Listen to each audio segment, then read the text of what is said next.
The Laws of Mental Domination. By Frank Rudolph Young. Audiobook edition 2023 by Stargate Book. All rights are reserved. Preface: a miraculous change awaits you. The Laws of Mental Domination. They represent a great leap forward in the art of making friends and influencing others. It is the book that adds psychic power to these arts. By the time you reach toward the end of the second law, you will already be able to command others with thought. Toward the end of the fourth law, your entire environment, even people completely unrelated to you, will be captivated by charm, from your very first glance. No longer will you be the average, solid type of man who, for better or worse, goes about his daily business, but a powerful individual who directs others with his gaze without them even noticing. They will be drawn to you, even their will, because you have learned the first laws of mental domination. And that is just the beginning. When people are under your charm, you will keep them so, as if by magic, thanks to your seductive expressions, and taking good care to avoid the 13 dangers of rude phrases. Should obstacles arise between you and any of the other interlocutors, overcome them by knowledge of the exact speeches that need to be made to him and the way to lead him back to you, by means of the actions that will win his heart, the conquering act. If their actions are complex, analyze and direct them through the subconscious vision. To easily induce others to the way of thinking, use chain relationships. On certain occasions when they are difficult to deal with, that is, when they are angry, grieving, jealous, stubborn, belligerent, etc., analyze and influence them quickly thanks to the magic eye. To keep them interested in you, produce the mighty magnetism of harmonious conversation. To stand out in their eyes, give them an image of you that inspires physical dominance by using attractive voice and attractive attitude and poise. To place yourself on a pedestal in their eyes, use Goliath autosuggestion. If you are a woman, make use of charm autosuggestion. To reach the pinnacle of mental dominance, exercise conscious control over the magnetic halo, attractive. To protect your power of mental dominance, use the fake attitude you need. With the help of the 5 elements of mass control, you will be able to lead masses, groups and crowds. Finally, through the Kuduozanta you will be able to exercise and maintain mental dominion over yourself. You will then be transformed into a new you, as if you had been created anew in the form of a much more efficient person. On the social plane, your life will be more animated than it has ever been. Whatever your age and appearance, you will literally succeed in charming people in your environment. You will be taught how to use mental dominance to enrich your leisure time, regardless of your age. You will learn how mental dominance can prolong life by giving you a burning desire to live longer. Apart from the fact that you will increase your gains and popularity, you will begin to derive unsuspected joys from life. Instead of trying to give yourself confidence, you will automatically acquire this confidence by directing others, for nothing gives confidence so easily when power exercised over others. The world will truly belong to you when you master mental mastery. And yet, the power it gives you must be used only with reason. The psychic resistance it generates in the spirit of others neutralizes any effort made to achieve ends that are not worthwhile. Here you are on the verge of engaging in an exhilarating and worthwhile adventure. You will acquire a power that has taken 3 men a lifetime's dedication for more than a century spent to run halfway around the world to track, discover, crystallize and simplify things for you. First law, how the spirit of dominion works for you. To succeed in mastering mind power, you must first learn the fundamentals of the spirit of mastery. Therefore, carefully follow everything related to this law. To acquire the spirit of dominion, you must immediately banish from your mind all fears and doubts concerning your ability to please others, as well as any antagonism toward members of the human race, any tendency to exploit anyone, and any feeling of superiority toward anyone. Free yourself from any feelings that would lead you to believe you are the one, the only and the most important. Banish any desire to lead and dominate others, or to measure yourself against them in any field. Remove any temptation to compare yourself to them, whether to your advantage or disadvantage. Banish any temptation to impress people or look down on them from the height of your greatness. Do not have the conviction of being a vain. Do not feel, evidently, in the skin of a nobody barely tolerated by others. Do not envy others anything, but do not complain that you have less than them either. If John or Joan are taller and more beautiful than you, drive this kind of comparison out of your spirit. All these hostile thoughts according to which you secretly hope to make up for it by tuning in all those enviable graces possessed by the other and dumping on him all those annoying characters of which you would like to get rid, are reflected on your face, despite your efforts to hide them. Even if they do not appear on your face, they creep into your voice and the whole of your attitude. John or Joan will become aware of a certain inexplicable coldness in the surrounding atmosphere and will tend to turn away from you. Nor will you be able to acquire the dominating spirit if you do not stop worrying. If you are sensitive, if you cannot help but suffer, wherever you are, from the lack of these manifestations, they will be only figments of your imagination, but certain ones will seem true enough to make you worry. Since you cannot devote the greater part of your life to a futile struggle consisting of acquiring psychological complexes in getting rid of them, you must oppose them, first of all, a barricade to immediately prevent them from settling in your spirit. Do not wait until you have to chronically torment yourself with an oppressive influence to put an end to it. Drive it out of your spirit as soon as you feel it disturbs your peace of mind. Make yourself impervious to it. Do not avoid it by thinking of anything else, as this would only embed deeper in your brain cells a virus that has already settled there, but as soon as you feel the oppression of inner gnawing as a result of a misunderstanding with someone, immediately avoid all introspection so that the mental virus does not bury itself in your spirit. The stratagem of a simulator: you may also dislike your interlocutor and give him a false idea of your feelings toward him. The simulator does this on a regular basis. He achieves this by maintaining an uninterrupted conversation with his future victim, which prevents her from listening to the warnings of her subconscious. The simulator thus prevents his victim from practicing introspection and listening to his presentiments. The presentiments are often telepathy impressions received spontaneously.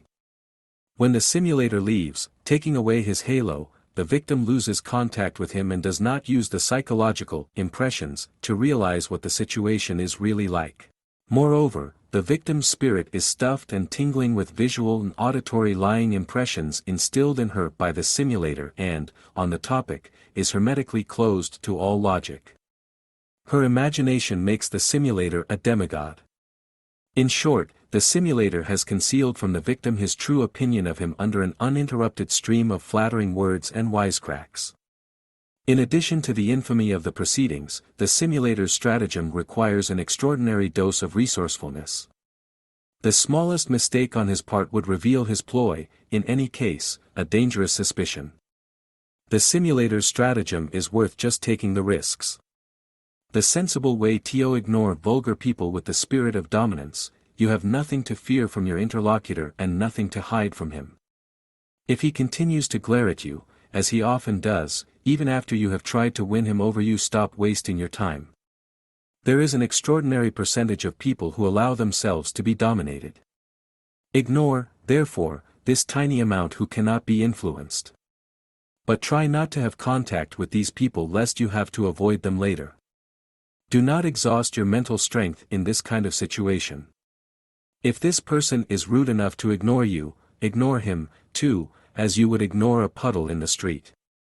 As you approach it, do not empty yourself of your mental vitality to spend the rest of the day deploring the incident. A vulgar person is not only vulgar to you, she is vulgar to everyone.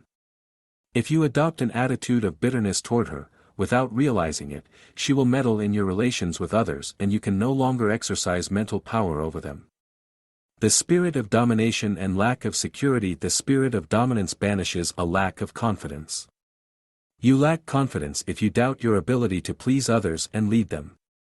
You do not lack security when you are alone, in your room, with a dog or a cat, whom you are not afraid of not pleasing. When you lack security, you only dissipate spiritual strength by trying to please others while no longer having the ability to show yourself to them in your best light. There are sympathetic people who, knowing you well, will continue to love you even if you lack confidence, but if you have only rare relationships, they may misinterpret your lack of confidence and mistake it for selfishness or arrogance. How the spirit of dominance can overcome nervous tension. The spirit of mastery fills you with another important benefit. It spares you the tension caused by trying to give you courage and confidence. The fact that you take on a new attitude produces attention, especially if that attitude is not founded on anything specific. You cannot be sure, for example, that you have charm by simply using charming manners. Confidence in one's abilities is but the finished product of a thoroughly possessed quality. Blind confidence has little value since, sooner or later, you will be expelled by failure. This is equally true of courage and other positive mental attitudes. The same is true for negative mental characteristics such as lack of confidence or courage. They result from the failures that abound when you try to launch into a new specialization.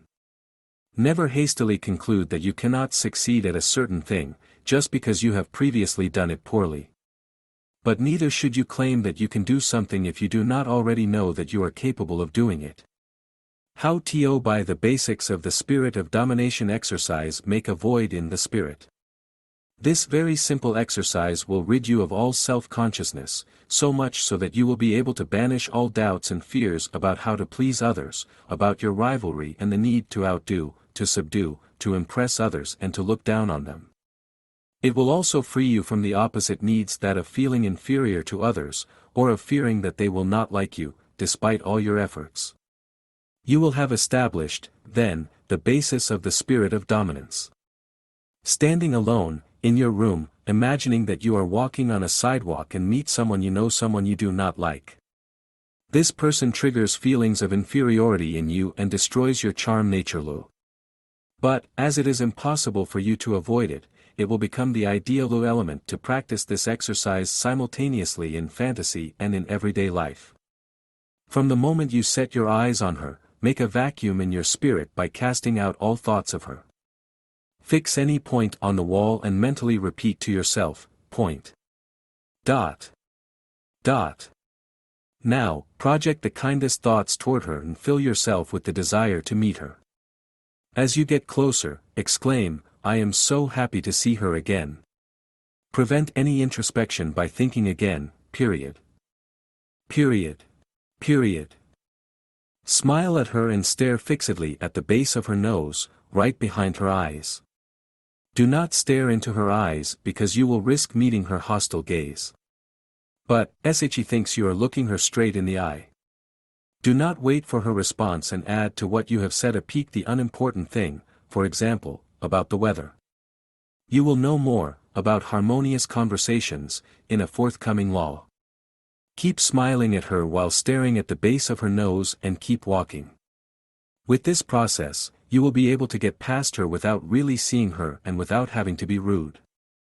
How this exercise can help you in your relationships with people in your environment. The foundations of the spirit of dominion are most easily acquired when you practice the exercises thinking about an obnoxious person instead of in front of a well-behaved relative or friend who is fond of you. With the disliked person, even if he or she is not present, you bump up against the resistance of a brutal personality. This unique exercise is what you need to acquire the basics of the spirit of dominance.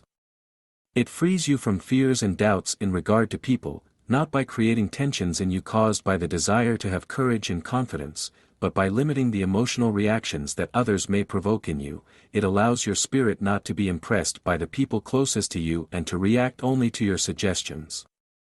It teaches you to cope with the coarse manners of others, not by reacting, but by relaxing and following the current. It empowers you to meet a special individual and pass by him or her without being shaken by this encounter. Finally, and this is the most important point, you retain through such exercise, a cool mind and are ready to apply the laws of mental domination. When this law is applied to a person of average or very good education, the basis of the spirit of domination immediately seduces her. She is impressed by your direct gaze, straight into her eyes, and her psyche does not receive, from you, hostile telepathic radiation. Since your spirit is empty and projects only benevolent thoughts toward her, she is moved by them. Your very expression reflects this state of mind. This will be clearly explained to you by the four law, Sandala, how to acquire an irresistible sight. The emptiness of spirit somehow purifies your way of thinking, just before you meet the individual who, before you have even uttered a word, feels irresistibly drawn toward you.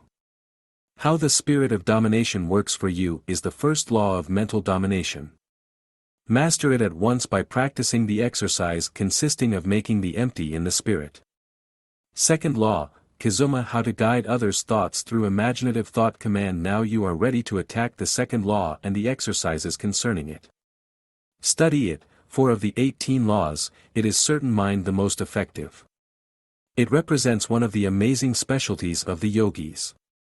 The power of silent expression. To use it in everyday life, you do not need a power that will make you perform miracles, but a power that will help you achieve your goals. What you want is a power that will help you influence others, earn more money and make you wonderfully popular. To achieve it, you must influence or guide the thoughts of others. Throughout the ages, men have directed others by using written or spoken words to dominate their thoughts. Do you remember the speech of Mark Antony? Other men have just as effectively directed the thoughts of others by inspiring pause with their silence. Mute, silent, expression can serve to guide the thoughts of others even more effectively than written or spoken expression. First of all, it escapes your interlocutor's attention, and yet, if skillfully directed toward him, he feels its influence and regards it as his own, provided, of course, the thought you convey is useful to him. If it is not useful to him, he becomes distrustful and resists any further effort on your part to dominate his thinking telepathically. It may even happen that he suggests to others not to trust you. The first condition required to successfully guide thinking: the more valuable your thinking is, the more it benefits the other person. You also gain because the other person feels attached to you and exalts you. Your fame increases. Jesus Christ and other mystics also applied extrasensory perception to valid purposes. It is easier for you to exert your power over another person if you love them. This is why certain religious leaders know so often miraculous healings. When we heal others of illnesses, it is certainly because we love them. The doctor gains from curing the patient, the merchant and the salesman gain from pleasing the customers, the politician has an interest in pleasing the voters, and the lover worships his beloved. The first condition required for successfully guiding the thoughts of others is to try to do with the thought some valuable thing for the person whose thoughts you wish to master. It will, of course, need to be something that they, too, consider valid. But this, too, constitutes a problem. If you want to free her from a bad habit, it may well be that such a habit gives her pleasure and that she wishes to keep it. When a person becomes a slave to a certain thing, it means that he falls in love with this thing. It may also be that the person is willing to contract a new habit, but resists it because she gets the wrong idea about it. It may be that she is willing to exercise, but fears for her heart. She might want to eat more fruits and vegetables, but is convinced that if she did, she would feel weak and never full. She may wish to stop smoking and drinking, but fears that this will harm her social activities. You will bump up against a psychological barrier raised against you by the person whose thoughts you wish to guide. But let us proceed further, attempting to divide the domain of thought into a series of stages that you will easily overcome. Practice them, and you will be amazed at the power you will acquire through the second law. The four main stages you will need to overcome to guide the thinking of others. First stage, the forma mentis that subjugates others. It is the stage best calculated to benefit the other person. Nothing subdues more than love. Those who believed know in Christ loved him, and he performed miracles for them. In his region, where he was not highly honored, he did not perform miracles. He, for his part, loved the followers, and this chained them to him. Moses, Muhammad and the disciples of Jesus also guided the thinking of others. To successfully guide the thinking of others, one must, first of all, earnestly desire to help them. Exercise for acquiring the forma mentis that subdues. A. Sit alone in your room and imagine that you are looking at the person whose thoughts you want to guide. Take a sheet of paper and note down the thought or thoughts you want to instill in her. B. Next to each thought, note the benefits you want her to derive from it. Make sure that these benefits are not just your own. It is necessary for the other person to really derive benefits, for if not, he or she may discover a selfish motive in you and escape your psychic control. If, for example, You are a salesperson and hope to gain an advantage from selling. Erase from your spirit any idea related to that advantage. Replace it with the idea of the benefits that the eventual customer will gain from the item you sell to him. If he buys the item at the price you quote him, you will make a profit from this sale. So, why think about this profit all the time? Start selling the merchandise. Your profit or commission will come automatically. To sell the goods, think only of the savings your customer will make, the benefits his purchase will bring him. Imagine him realizing these things and showing you his appreciation. Take care, for the moment, to please him. That is what the mindset that subjugates is. It makes the other person your slave.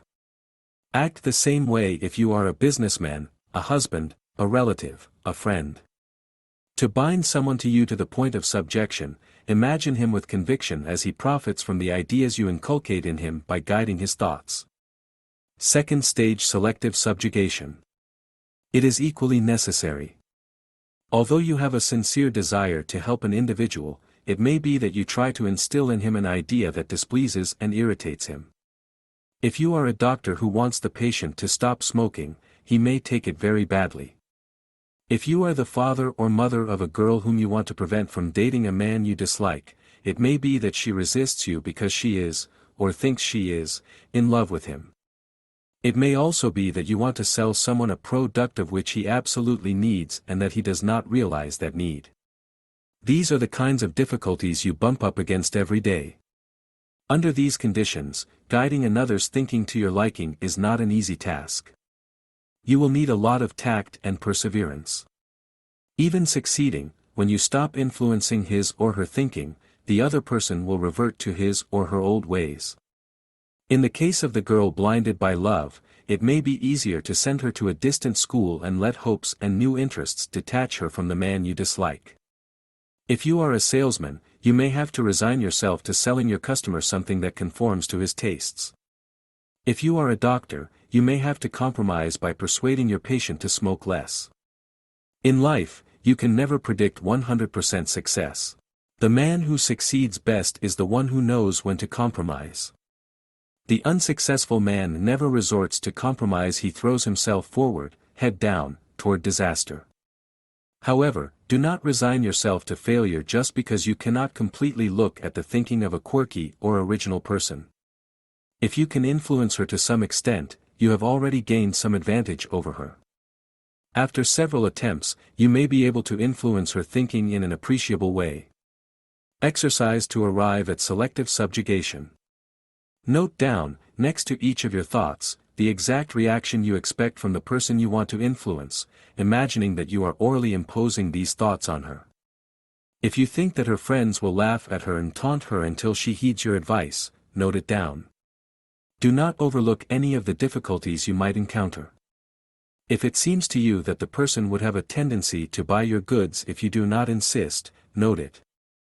Note anything that might trace your efforts to guide his or her thinking. The process consists of guiding others by thought may prove more subtle, more effective and more attractive than the verbal process, but it forces you, nevertheless, to wake up the interlocutor's subconscious to inculcate your ideas in him. If you cannot wake him up enough, you will never be able to guide his thoughts. Success will come more quickly if you can find an easier means of subduing the interlocutor, for example, make him love you more, arrange for him to talk to you longer, for him to listen to you more attentively, to have more respect for you. As you become more experienced and more confident in the art of guiding the thoughts of others, you will be able to choose more difficult means. Third stage: how to establish psychic rapprochement. Once you have acquired the forma mentis that subdues and selects the means to subjugate, you are ready to guide the interlocutor's thinking. You do not try to guide him with your thoughts but to direct his thinking. You do not even want him to doubt what you are about to do because he would become defensive, but you want him to consciously think that the thought born in his spirit is really his own, that your presence is only incidental, like your thoughts at this very moment. Guiding the thoughts of others is an art of extreme subtlety. The slightest suspicion of compulsion or insistence on your part can bring everything down. You must establish such perfect telepathy with the other person that he or she will be compelled to obey you without resistance or fear, as if in a state of hypnosis.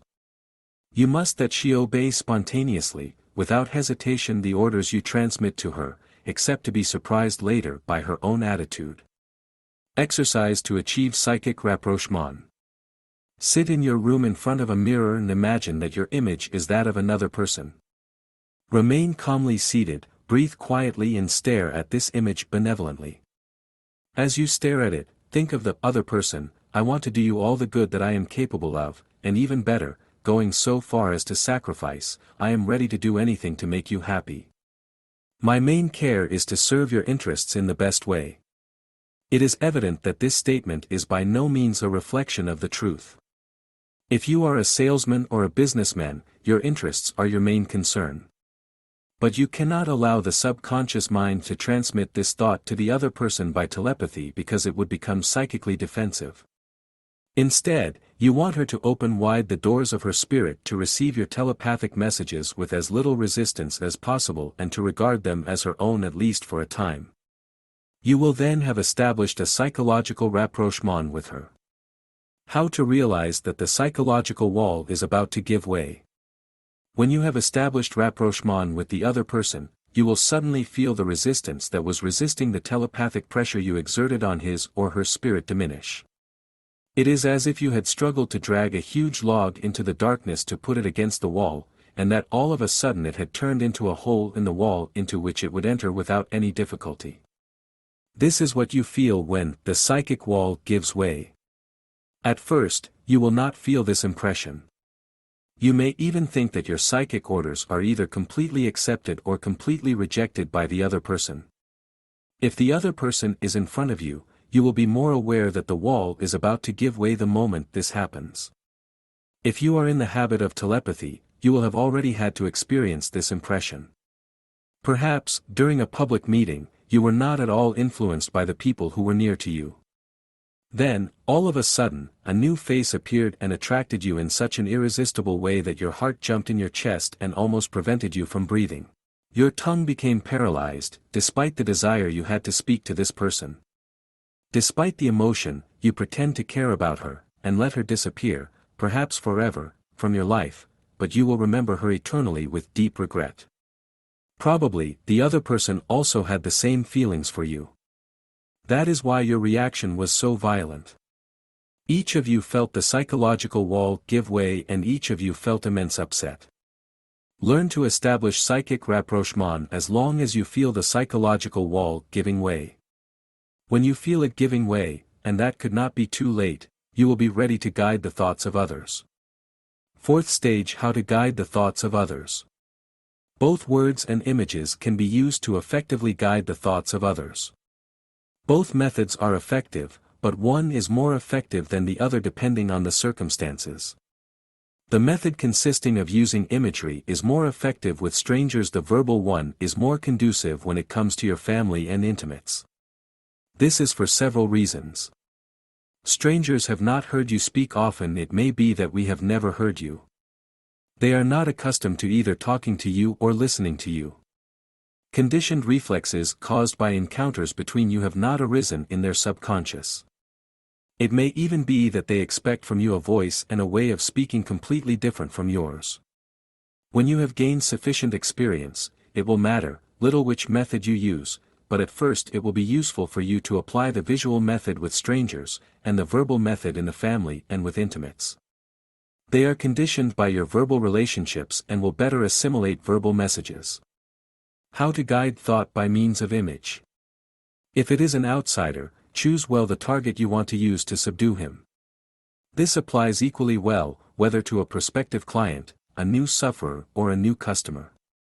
Let the mental image of the means you have carefully chosen to dominate him penetrate well into his spirit by thinking of it yourself and transmitting it to him. Let it float in the air and open a passage beyond the wide open doors of his spirit, and keep it before him, mobile and well alive. Do not create a static, lifeless image. A dynamic living image, projected by your spirit and representing the stranger in the act of doing exactly what you want him to do, will captivate his subconscious and prevent him from closing the doors to your thought messages. A vivid and seductive image never causes boredom. Boredom is an obstacle to psychic rapprochement except when it is used for hypnotic purposes. Do not project the image for too long. 3 or 4 seconds will suffice. Withdraw it before the stranger's subconscious resists it. If it becomes conditioned to resist your messages, all future efforts to guide its thoughts may prove futile. Never transmit the same image to the same person more than once. The next time you transmit an image to her to guide her thoughts, use one that is different from the previous one. Try to meet the stranger a short time later and, to guide his thoughts, switch from image form to verbal form, because the image may tire him very soon. The human spirit soon tires of things that are not renewed. Now, learn how Kazuma, the secret of Stregonry, operates.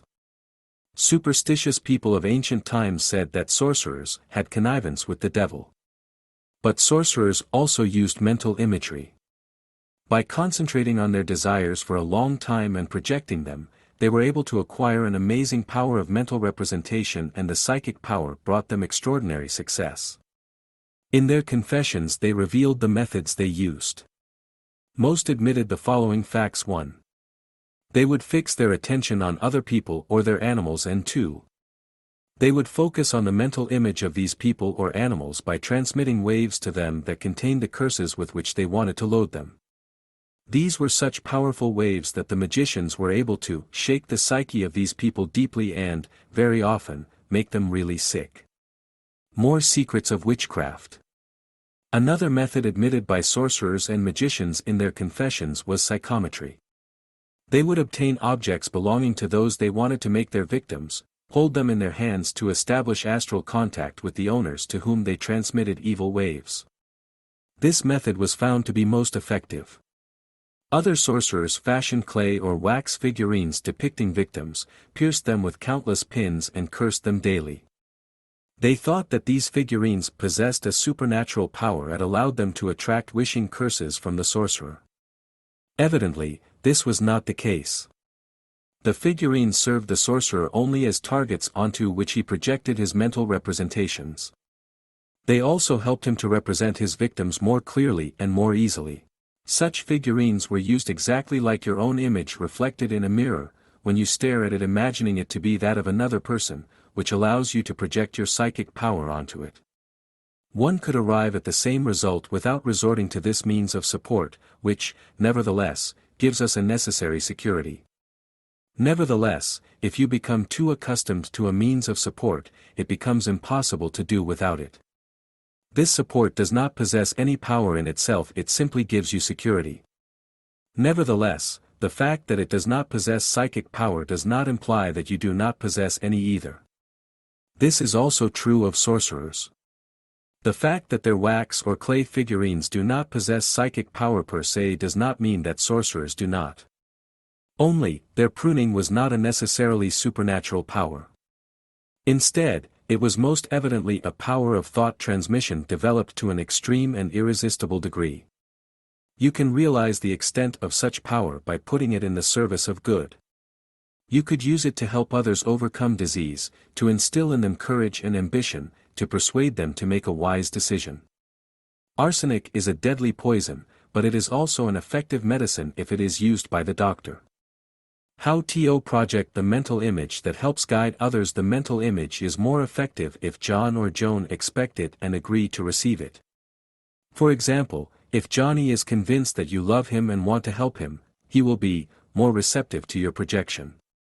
If he does not trust you, his subconscious will reject you when he receives your telepathic message, whether he is prepared for it or not.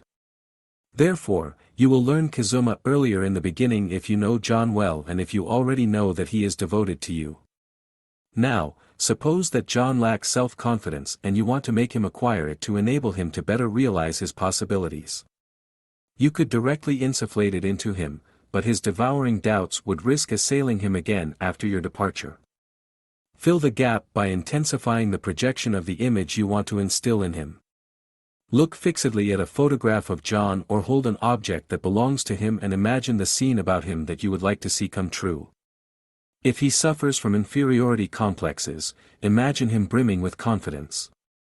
If he is a pessimist, picture him as an optimist who attracts good fortune to himself. If he doubts his ability to succeed, and also his ability to find a good fit, picture him in an advantageous position. Now, send this perfectly processed mental image toward his conscious spirit. Project toward him a mental image so perfect that it settles into his spirit and erases the contrary image he has made of himself. However, the projection of this mental image must not remain planted indefinitely in his spirit. As long as you cease to project it, it will become evanescent. It will therefore be necessary to project it again a few minutes later. Continue the projection, at regular intervals, for about 10 minutes. Repeat the operation in the same way the next day during the evening. Repeat it several evenings in a row if you are almost sure that John is at home. One session will certainly be insufficient if John is convinced that he will never succeed or if he is an inveterate pessimist. The additional effect of supports the picture of John, which you are looking at, and which serves as your support, will not increase the power of the mental image you project toward him. John, and it is this that will enable you to anchor the image more deeply in his spirit, for he will immediately recognize himself in the mental image you project to him. If you did not have his picture right in front of you, you might portray John a little differently than he is, in features and demeanor, and he might, as a result, not recognize himself in the mental image as you would project it. This is why magicians would introduce pins into the wax or clay figurines depicting their eventual victims. They would leave out nothing that would add any veracity to the projection of their mental images. Artists use models for this same reason. Most of them could perfectly well paint or draw without a model, but with models to guide them, the paintings or drawings remain closer to reality while still leaving room for imagination. The power of the kizuma, the projection of the mental image on the plane of psychometry. When you hold an object belonging to John, you already know that it is his and that he is attached to it by means of a direct astral contract. He may not be aware of it, but the contact has been established. When you later project your mental thought toward him, his chances of receiving it perfectly increase. If John is participating in a discussion, in a sports competition, if he is looking for accommodation, or if he is about to give an important examination and if you fear that he will be impressed, it is the ideal time to incite him with the help of kizuma. It may be that you know, approximately, where and when the event will happen. For, at that time, John will be very receptive to your psychic or verbal suggestions. By projecting to him, at that precise moment, an image of him brimming with confidence and convinced of his success, there is a high probability because you will be able to suggest him decisively. It may even be that your intervention will completely change his way of looking at things. In the West Indies, the author's father saw a man save his own brother, who was about to drown, by projecting to him from the shore a mental image that magnified his maybes tenfold and enabled him to struggle superhumanly and escape death. Civilized black magic in action. It may be that Elsa, your neighbor, despises you solely because she is envious of your physique, your position, your wonderful hair, your enchanting smile, your well-groomed appearance, or whatever. These constant thoughts, although not directed against you systematically, conspire to attract to you the effects of black magic. Wherever you encounter it, you feel uncomfortable and unwanted, as if it wants to avoid you. You even have the impression, probably accurate, that, not only does she think about you, but that she speaks at length about you to her husband, and certainly not in laudatory terms. There is no personality so solid that, without being shaken, can withstand such a permanent injection of psychic sail. No. After a very short time, such a situation makes you hypersensitive. If a rock bounces near you on the sidewalk, you would swear it was thrown by Elsa. You feel you are less and less safe, and your very expression becomes transformed. Evil Elsa notices, detests you even more and wishes you more harm. The vicious circle continues until it becomes impossible for you to live near her while preserving calm and serenity. You lose your sense of humor, get angry at Elsa and fear her. When you meet her on the street you look at her with distrust. You lose your appetite and sleep. Even if you don't lose weight by the blink of an eye, you lose vitality, and your personal and professional life suffer. If these are not the signs of black magic, what are they then?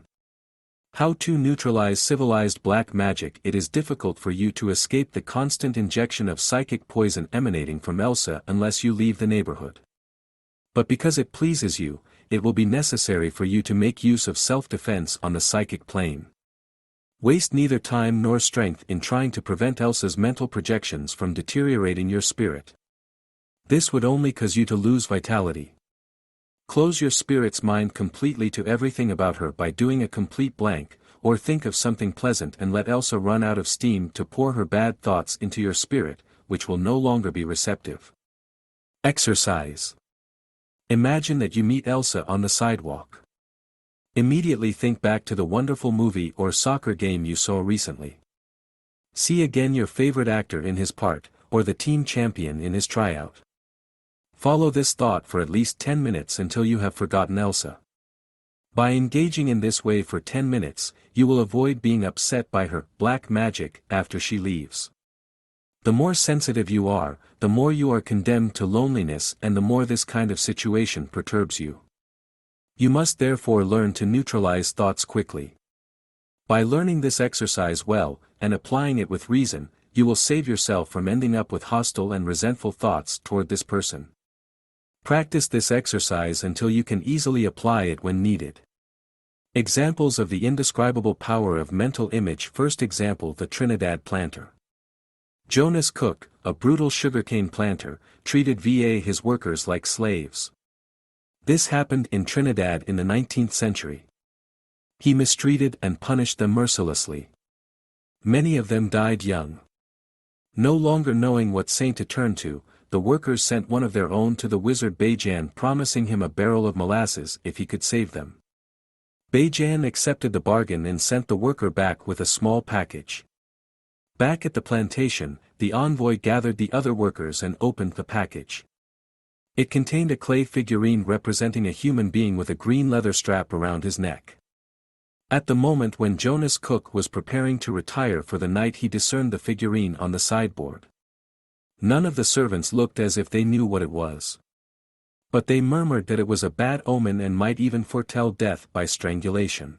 Jonas mocked them, but since he knew his workers did not love him, he decided to be very careful. A week passed, then 2, then 3 without anything happening. The clay figurine continued to stare indifferently at Jonas from the top of the sideboard. Jonas would not make up his mind to make it disappear for fear of confessing his fears. But he felt uncomfortable. During the 4th week he had a bout of malaria that got worse. Furious, he sent a servant to call the nearest doctor. When the doctor arrived, he found Jonas dead. He had contracted pneumonia and drowned himself in mucus.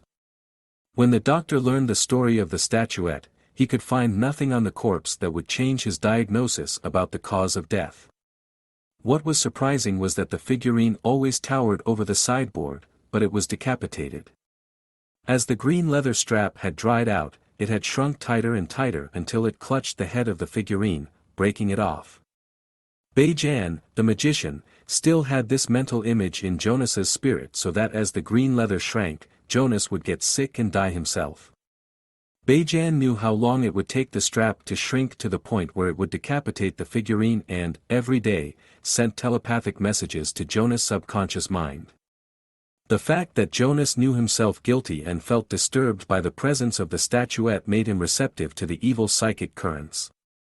The man's appetite and physical stamina declined, and he was stricken with a disease current in the tropics, malaria. Then, his fears increased and, from then on, he was an easy victim for Bejan's maneuvers aimed at his death. Second example: the Panama farmer. At the time of the construction of the Panama Canal, a farmer, Gastiazoro, owned a farm 5 kilometers from the town of Agua Dulce. There were 2 routes leading from the farm to the town. The shorter one was a meandering path for 3 kilometers through the woods, while the longer one was a road full of dry mud, all zigzagging, that covered a 5 tiring kilometers. There was only one black spot. To take the shorter route, Gastiazoro had to cross the farm of his old enemy Pretelt. The latter had warned several times Gastiazarus from entering his property and had threatened him with harm if he did not obey him. One day when Gastiazoro had again sneaked all the way into Pretelt's farm on his way to Aguadulce, he was suddenly seized by a terrible cramp in his legs. Despite desperate efforts, he could no longer lift his legs off the ground. Immediately he suspected Pretelt coming toward him with a stifled giggle. "Buenos dias, Señor Gastiazoro," he told him with a reverence and a big scape with his sombrero. "Since you so enjoy being in my lands, do me the pleasure of being my guest for 2 or 3 days." The cramp in his legs became paralysis and Gastiazoro told Pretelt how he had been reduced like this. "What a pity," replied Pretelt mocking him. "But what does it matter, since you like to give him this place? The evil eye I cast on you really worked." "What do you say, Señor?" cried Gastiazoro desperately. "Did you say the Malocchio?" "But yes, certainly," replied Pretelt with a smirk of satisfaction.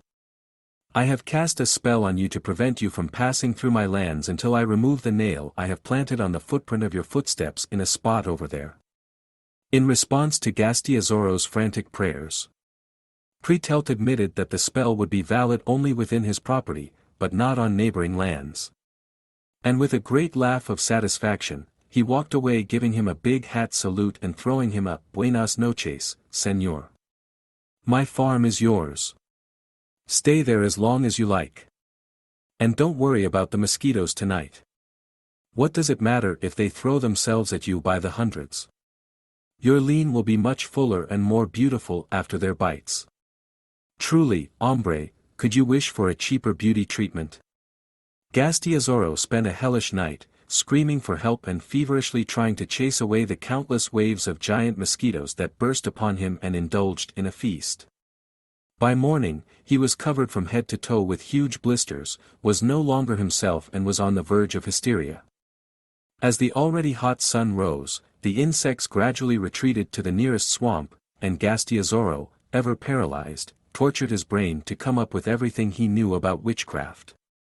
Completely exhausted and weakened from hunger, but terrified of spending another day and night in that dreadful situation, he made another desperate effort to free himself. He took off his jacket and tore it in 2 parts. With a superhuman effort, he managed to slip one under one foot. Immediately, it became normal again. On the verge of fainting with joy, he slipped the other half of the jacket under the other foot. With his feet wrapped in the 2 pieces of the jacket, he hesitantly headed for your farm. Near the staccato, at the edge of Pretelt's farm, Gastiazoro spotted a nail hammered into the footprint of one of his steps.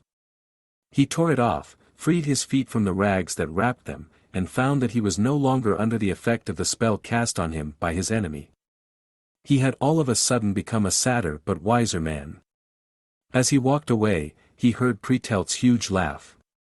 The mental image Pretelt projected onto Gastiazoro to subdue him had found receptive ground because the latter felt guilty and Pretelt had already threatened him. When Pretelt drove the nail into Gastiazoro's footprint and pictured this nail driven into his neighbor's foot nailed to the ground, this mental image appeared in the culprit's spirit so realistically and vividly that he accepted it as a fait accompli and his subconscious nailed his feet to the ground. Third example: the wiles of lovers in antiquity. This happened several centuries ago and still happens in the present day in some localities. Girls would pull out some locks of their lover's hair and braid them to make a small bamboozle symbolizing the object of their love. Then, they would braid some strands of their own hair to make a doll symbolizing themselves. They would place the baby dolls facing each other, separated by a distance equal to the height of their lovers. Each day, they would pull the dolls a few inches closer together. When they get close enough to touch each other, the belief was that it was time to get married.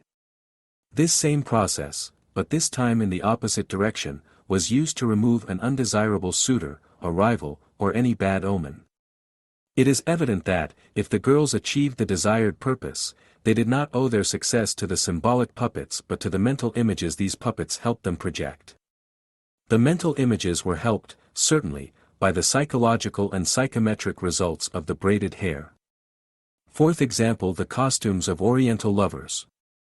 Mirza was burning with the desire to seduce Kafir. She called his image into her spirit and courted him in an attempt to seduce him. When she led the maneuver continuously, Kaffir found it difficult to resist her. Mirza could even attract to herself an unknown man from anywhere in the world. All she needed to do was to focus on the image of her ideal, and he would come to her in the desired time. It is what is called the clairvoyance of spirit. It is not a mystery. Many of us have applied this method without even realizing it.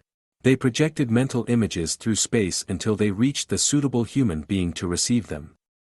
This immediately established a relationship between two people and drew them to each other. Fifth example: couples bearing twin rings on their fingers containing a lock of hair for each were bound to each other forever, with nothing to separate them. Exercises that enable people to buy into the practice of Kizuma and use it to achieve worthwhile goals. Exercise 1: You are a woman and you want to win Albert Radford.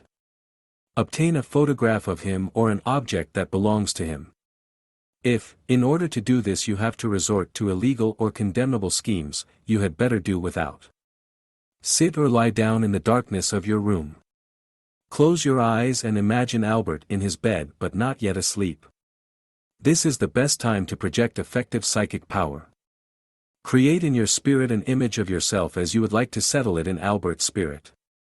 Picture yourself dressed elegantly and suggestively, looking young and attractive and in a friendly and seductive attitude. Recreate this image in your spirit until it is so perfect in every detail that you really have the impression of seeing yourself in front of you in the dark. Project this mental image into Albert's conscious spirit and hold it for a second or two. Immediately afterwards, withdraw it for a minute or two, or until you feel rested enough to begin the projection again, and begin the procedure again. Start again the next day evening.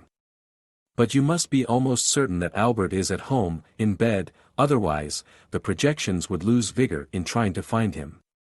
They will, moreover, have no effect, unless, with practice, you have acquired extraordinary psychic power, if he is in the company of another woman whom he likes very much, or if he is enjoying the company of friends. If you repeat these projections for several evenings in succession, however, you are very likely to find him at home, in bed. A word of advice: do not project the same image of yourself every night. If you manage to make contact with him more than once, he may get used to this image. It is understood that he does not recognize this image as a mental image emanating from you, but as the image he makes of you himself. This is what makes the process effective. It is therefore necessary for you to project a different image of yourself every evening, adorned with a new and well-done hairstyle, new slippers, with a new robe, etc. Date attractively, but in an atmosphere that makes Albert feel at home. Second exercise: imagine that you want Mr. Darby, your principal, to give you a promotion or a faster pay raise. In such a case it would be preferable for you to have in your possession an object that belongs to him, a pencil, for example. Do not, however, turn into a despicable thief to get hold of it. Kizuma can be useful to you even without the help of psychometry. You will only need to create a more perfect mental image. In any case, if your mental images do not approach perfection, the projections will not give you the expected successes. Sit in your room or lie on your bed. As for exercise 1. Imagine Mr. Darby in his home, getting into bed. Now, try to reach his conscious spirit. Unless he is very annoyed with office matters, you should succeed very soon. Next, create a flattering image of you in the office, men 3 work for him, and get it into his spirit. Portray yourself in circumstance requiring speed and effectiveness as you fulfill your tasks perfectly. Instill in his spirit at once the fear that you are looking for a better fit and the fear of having to train another employee who may prove less efficient than you. Since most people hate to change their habits, such apprehension will find fertile ground in him. As in exercise 1, project your image men such for only 1 or 2 seconds. Rest for 1 or 2 minutes and begin the projection again. Repeat the operation several times. The next day, start again. This time, however, imagine another situation in which you must demonstrate your efficiency. Show yourself performing another task just as brilliantly. He must not get used to seeing you 3 men doing the same job over and over again. This would make him lose the enthusiasm to admire you. Give him the impression that you are indispensable for such a large number of reasons that he cannot permit himself to let you go. Warning. When, the next day, you stand before Mr. Darby, it is necessary that nothing in your attitude should make him suspect your stratagem of the day before. Practice other exercises of your own invention, but always following the procedure already indicated. Of course, you will have to live up to at least a good part of your mental imagery in order for it to bear fruit. You cannot be an unattractive and unkempt woman, nor a mediocre employee on whom you cannot rely, and hope that mental images alone will impress your man or principal. When you combine mental images with reality, the chances of achieving your goals are 100-fold. Third law, how to guide others thinking with verbal suggestions. The verbal suggestions learn, now, to guide others thinking by verbal commands and forget about projected mental images. This law is most effective if you are in front of John or Joan. This way of influencing people with words should be presented in the form of advice. However, you must not give the impression that you are giving advice. It must appear that you are simply stating facts. Never say to John or Joan, "Smoke less." It is better for you to say, "You should smoke less, John." Why fool around with lung cancer? Don't say, "Go to bed at night and get more rest," but, "You would feel better in the morning, Johnny, if you went to bed earlier." Too rigid an attitude prevents psychic union, a friendly attitude maintains it. You are aware of this in everyday life when you talk to people in your environment. First example. How to get a seller to show you all his items. You are a shy buyer, as almost everyone is, but you do not want to buy the first article you are shown. You want to see and even try on several items before you decide. You do not want to overpay for what you want, and you tell yourself that the seller will not want to bring out too many things to please you. Dominate it by means of verbal orders. Examine with interest what he shows you first, but hesitate visibly and reflect directly to him, "This interests me very much, but there may be some other thing that suits me perfectly. Show me some other thing and we will see." At that moment tell him, "This is not exactly what I wanted. Do you have anything else?" Your manner, your intonation, do not beg him to show you anything else.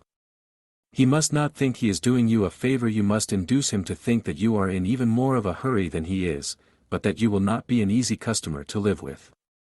On the other hand, you have already sent him a verbal order indicating that the article really interests you, but that he should show you other things. This stimulates his enthusiasm. He thinks that you are very interested in his merchandise, but that you do not want to be forced to buy a few things hastily. If this second item still does not satisfy you, think, turning to him, "I prefer this, but it is still not what I want." Is that all you have? Take a good look at it, however, but hesitate conspicuously, much more than you did for the first article. You even pretend to sigh.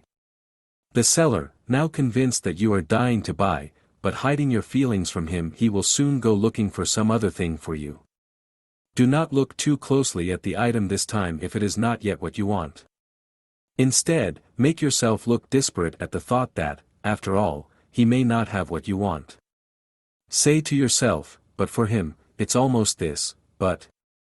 and shake your head sadly. Now, the salesman will go looking for everything he owns to show it to you. Second example. How to incite an undecided suitor to ask you in marriage. Richard has been dating you and, for 2 years, has accompanied you out assiduously.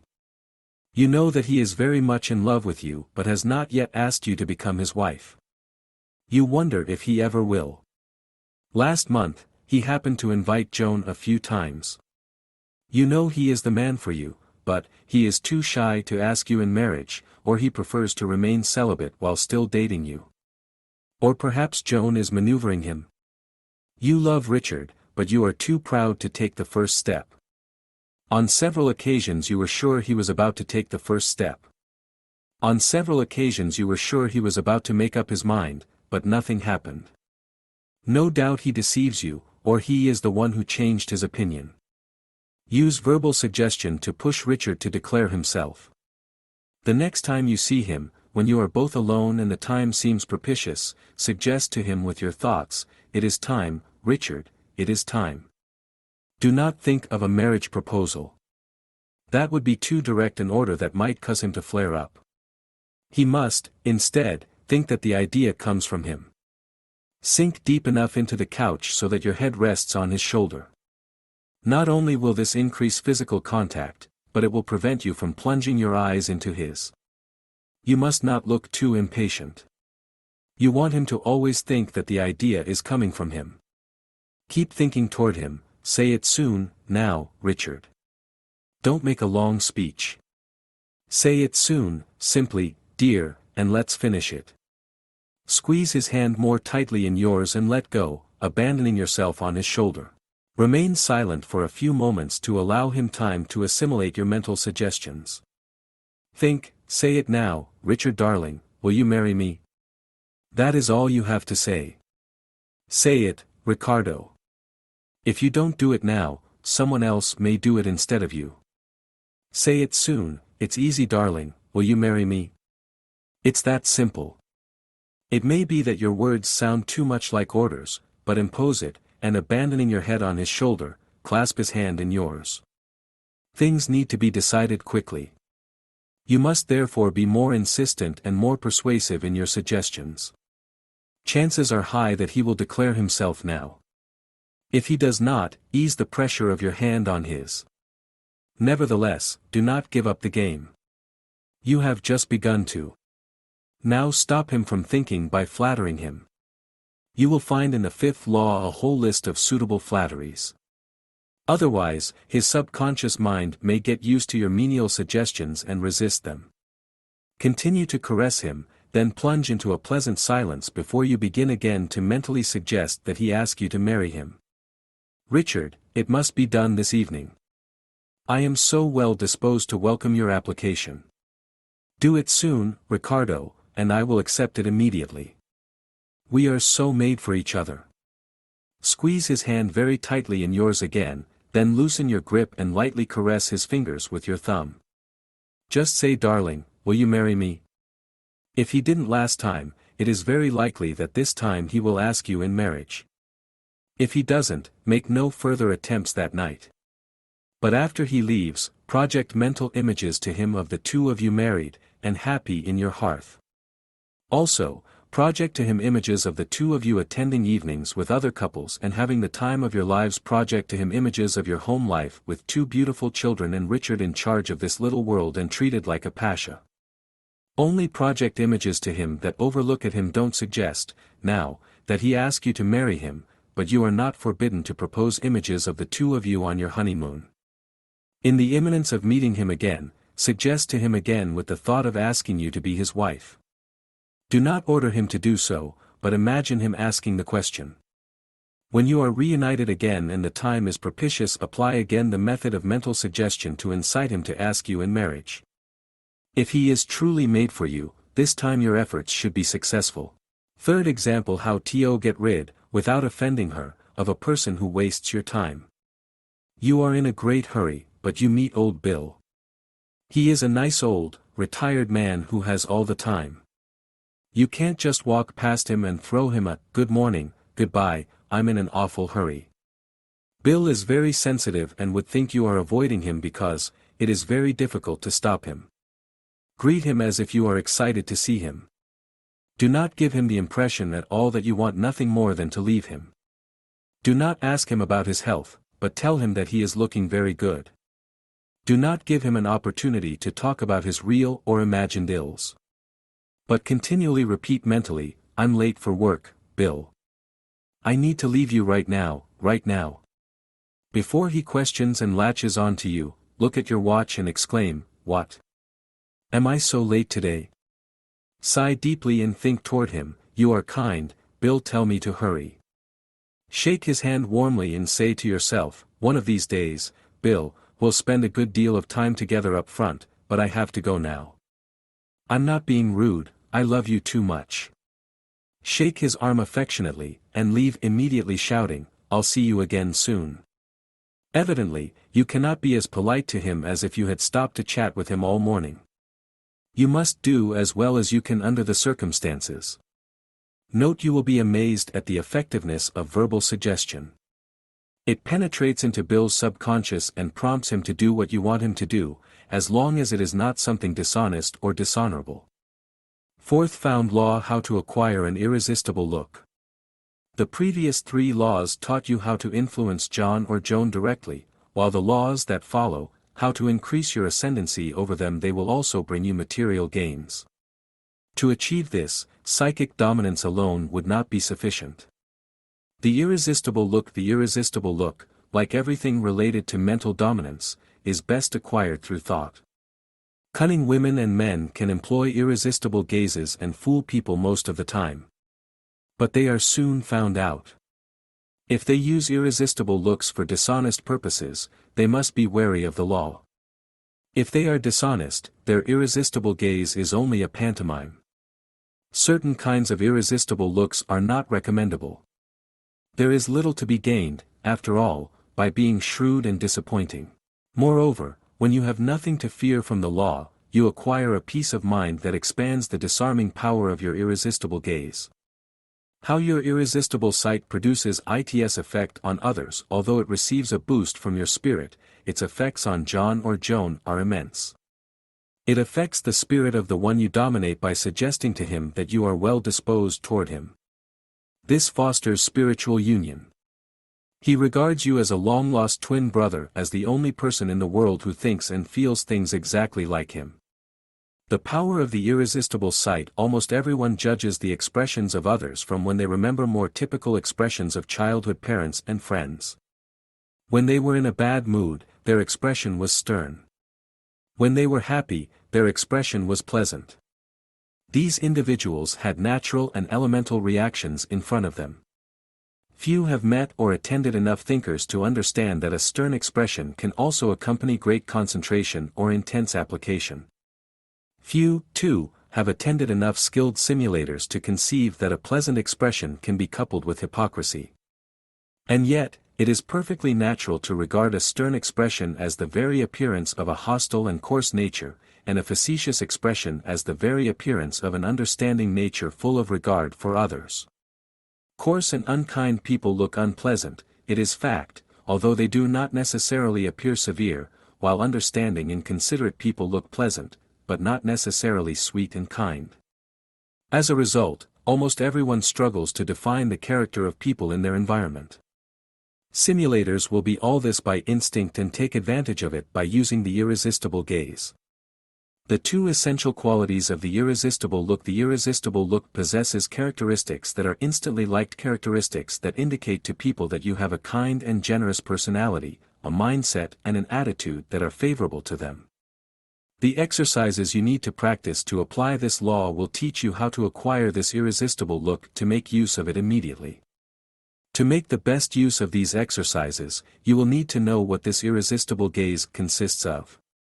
It has 2 essential qualities. First quality: total absence of tension on the face.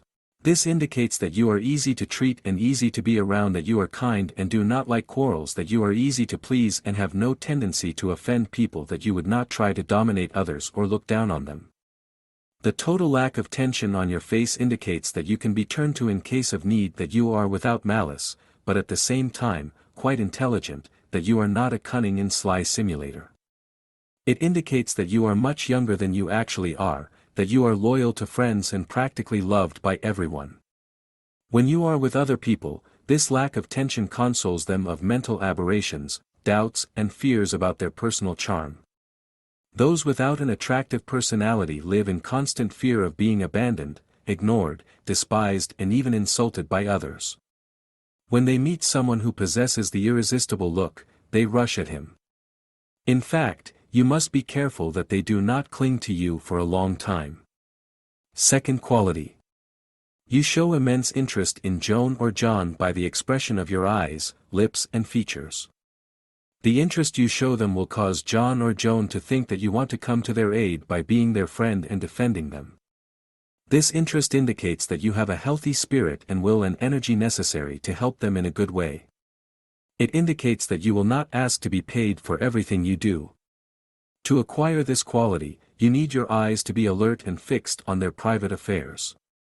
A shifty look suggests a sly investigator, while a straight, attentive gaze implies a sincere interest in the individual himself, a flattering feeling that few experience during their lifetime. Nothing can make John or Joan bend sooner than this gaze can. How to buy the irresistible look. In summary, the two major qualities of the irresistible look are 1. A total lack of tension on the face. 2. The interest you show in John or Joan with the expression of your eyes, mouth and features in general. Learn to acquire these two qualities and make use of them. 10 exercises to acquire the psychic impulse that produces the irresistible gaze. Exercise 1. The life of the spirit. Repeat the exercise learned in the first law. Sit quietly, alone, in your room. Imagine that you suddenly meet, somewhere, the hateful Lily. This unpleasant encounter stretches your features and gives your face an expression of anger. Then immediately, stare at the wall, facing you at any point located at eye level. Remain quietly seated and think, to escape the tension created by stopping to really think. Point. A simple dot on the wall is not enough to awaken your interest, and so, you stop thinking. Exercise 2. The total extension. Now that you have emptied your spirit, relax your face. You should feel the muscles of the forehead, cheeks and lips relax. Also relax the rest of your body, especially your feet and hands, so that your fingers are in a normal position and your toes stop digging into the soles of your shoes. But make sure the chest does not sag. Good posture has an important function in the domain such. Total relaxation adorns the face with a peace and beauty that is often noticed on the face of certain people just after death. It is an element of natural beauty. You will not be able to relax your muscles from the first attempt, but train until you are completely aware of the muscles of the tongue and throat, those of the eyes, hands and feet. Total chin relaxation will relieve your nervousness as well. Exercise 3. Limited activity. This exercise and the next will get you used to maintaining an irresistible look even when the body is in action. Then, stand up and walk around the room, but work only the muscles of the lower limbs. All other muscles must be at rest.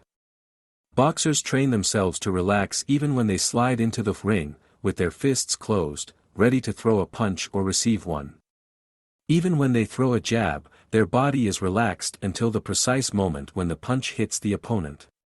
It is only at that moment that the body stiffens to reach the rigidity of steel. This is also true for the swimmer, the golfer, the dancer, the acrobat and the skilled worker. Exercise 4. To mask your perspicacy. Keep your face relaxed as you walk around the room. Become increasingly aware of the muscles in your face and relax them as soon as you feel them tense. Get in the habit of doing this wherever you are and whatever you do. This is another secret to acquiring the irresistible look.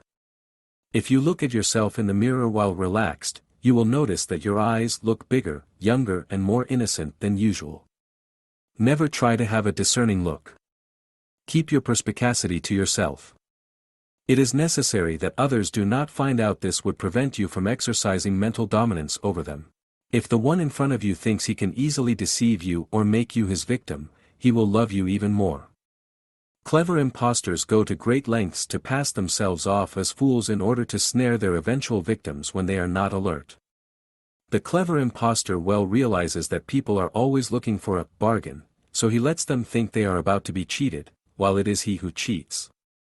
The clever salesman makes his customer think he is dealing with a naive person willing to give him the goods. This is also the case with the amoroso.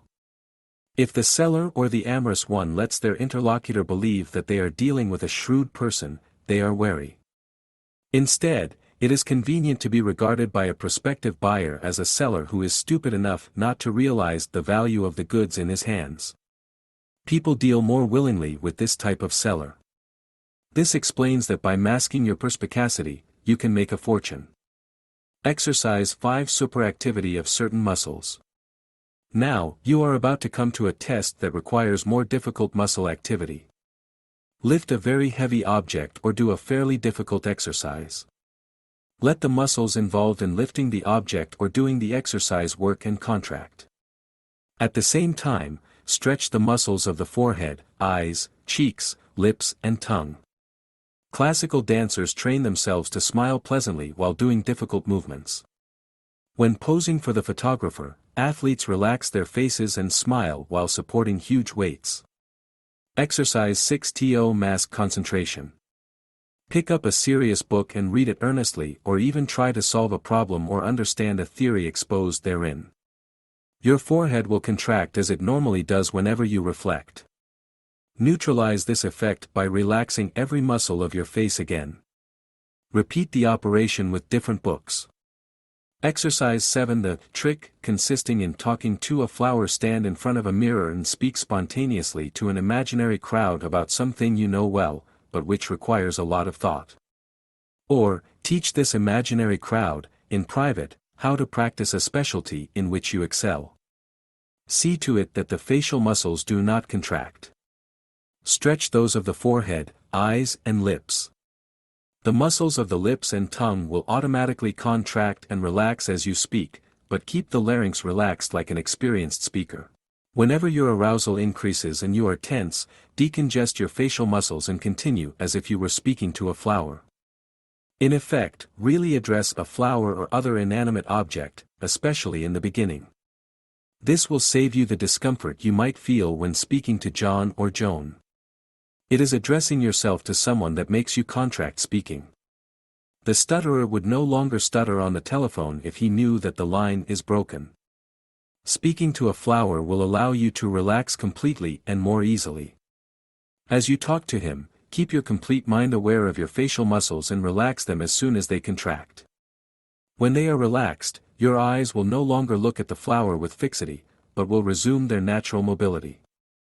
Your voice will improve because the flower's intelligence is not likely to make you uncomfortable. You do not have the impression that it is analyzing you or looking for weaknesses in your speech. By talking to the flower, you can correct all the mistakes without being intimidated in the least. The flower has neither the ability nor the desire to ridicule you. In addressing it, do you feel calm? Your voice becomes warmer, your sentences more rhythmic, words are spoken more clearly, and your choice of vocabulary improves because your power of concentration is total. Exercise 8. The secret power of the flower. Stand in front of the mirror again and look straight into each other's eyes as you would into John's or Joan's. But instead of seeing your own image, you see that of the flower. Keep talking as if you were talking to him. Despite all your efforts to remain relaxed, you are about to contract. So, turn back to the flower, continue talking to it and relax again. Once relaxed, look again at your image in the mirror and turn to it. Begin this exercise again until you can look well into the face of your image in the mirror, but only see the flower. At that precise moment you can speak to your image with the same ease and relaxation with which you would speak to the flower. Practice this exercise until you own it thoroughly. It can very quickly change the course of your life. Note it matters little what your eyes face when you are dealing directly with someone. Unless you are in front of your sweetheart, the less you see your interlocutor the better, as far as the mental dominance you want to exert over him. The more you strive to forget the personality of John or Joan, the easier it will be for you to apply the laws of mental domination. Being overly conscious of your interlocutor can only make it more difficult for you to apply your techniques and prevent you from achieving the total inner cohesion you need to dominate yourself, as you can do instead when addressing a flower. In doing this exercise, make every effort not to dwell on the details of your interlocutor's features or expressions, trying instead to look him squarely and serenely as if he were looking at the flower. He will suspect you for this, but he will be amazed at the amazing explosion of mental dominance emanating from your true self. Exercise 9 and 10. How to extend the secret power of the flower. Exercise 9. Make exercise 8 more difficult by looking straight into your eyes in the mirror, looking just as well at the rest of your face and body and realizing that they belong to you. You can also look straight into the face of a portrait of someone you know. In either case, address these images as you would address a flower. Start this exercise again with a good friend or friend until you can speak to them by supporting their gaze without feeling the slightest tension or discomfort, exactly as if you were speaking to a flower. Exercise 10. Let your friend interrupt you constantly and ask you embarrassing questions. Answer such questions, but keep your face relaxed, as if you were continuing to speak to a flower. This exercise will help you acquire charm, confidence and a well-balanced spirit. Exercise to acquire the impression that must accompany the irresistible look. Although it is effective to decongest the features to acquire an irresistible look, it is nevertheless not enough. You must add to it the expression coming from a less than correct attitude. Again, make a vacuum in the spirit. Stare at a spot on the wall without thinking about anything and with a relaxed face. Interest yourself with all your strength in this insignificant point. Feel ready to do anything to improve it. It would perhaps need to be on another wall, or it would perhaps stand better closer to the light, in a place where it would attract more attention. It will obviously be more difficult for you to be interested in a spot on the wall than in a person you like to see. On the other hand, you will not like the sight of most of the people you meet. Some will be genuinely likable. However, you can, by simple suggestion, awaken in you some interest in them, just as you do with the dot on the wall. As soon as the person feels that you are really interested in them, they are already all yours. Everyone who works is bound to meet people about whom they care little or nothing, but have to hide their feelings and die that they love them. Here, then, is a summary of exercise I. Fix an insignificant spot on the wall. 2. Make a blank in spirit by thinking only of the words, dot. Dot. Dot. Until you forget everything else. 3. Relax the muscles of the face, forehead, eyes, and lips. 4. Fill yourself with the desire to help that point with all the means at your disposal. You don't have to think about the means to help it, just feel ready to help it. Do not be impatient to help him like a zealous reformer. Look at him for a long time, with your face relaxed, and let your thoughts reflect on your face. Your eyes will become brighter and your lips will take a pleasant curve. When you practice this exercise on people you meet in everyday life, its effects will be felt in your popularity, business, and you will achieve almost miraculous success. Caution. When applying this method to a person, do not simply stare at it, pretending to be interested in it. Act exactly as you did when you walked away with the dot on the wall. Show that you are impaired to help her, as you would for a true friend. You cannot achieve these results just by pretending to be interested in her. After practicing this desire to help on an inanimate object, such as the dot on the wall, you can easily apply it to people, whether they interest you or not. Review of the irresistible look. It includes 2 elements. 1. Total absence of tension from the face. 2. Intense interest in the other person, clearly expressed by the eyes, lips, and gestures.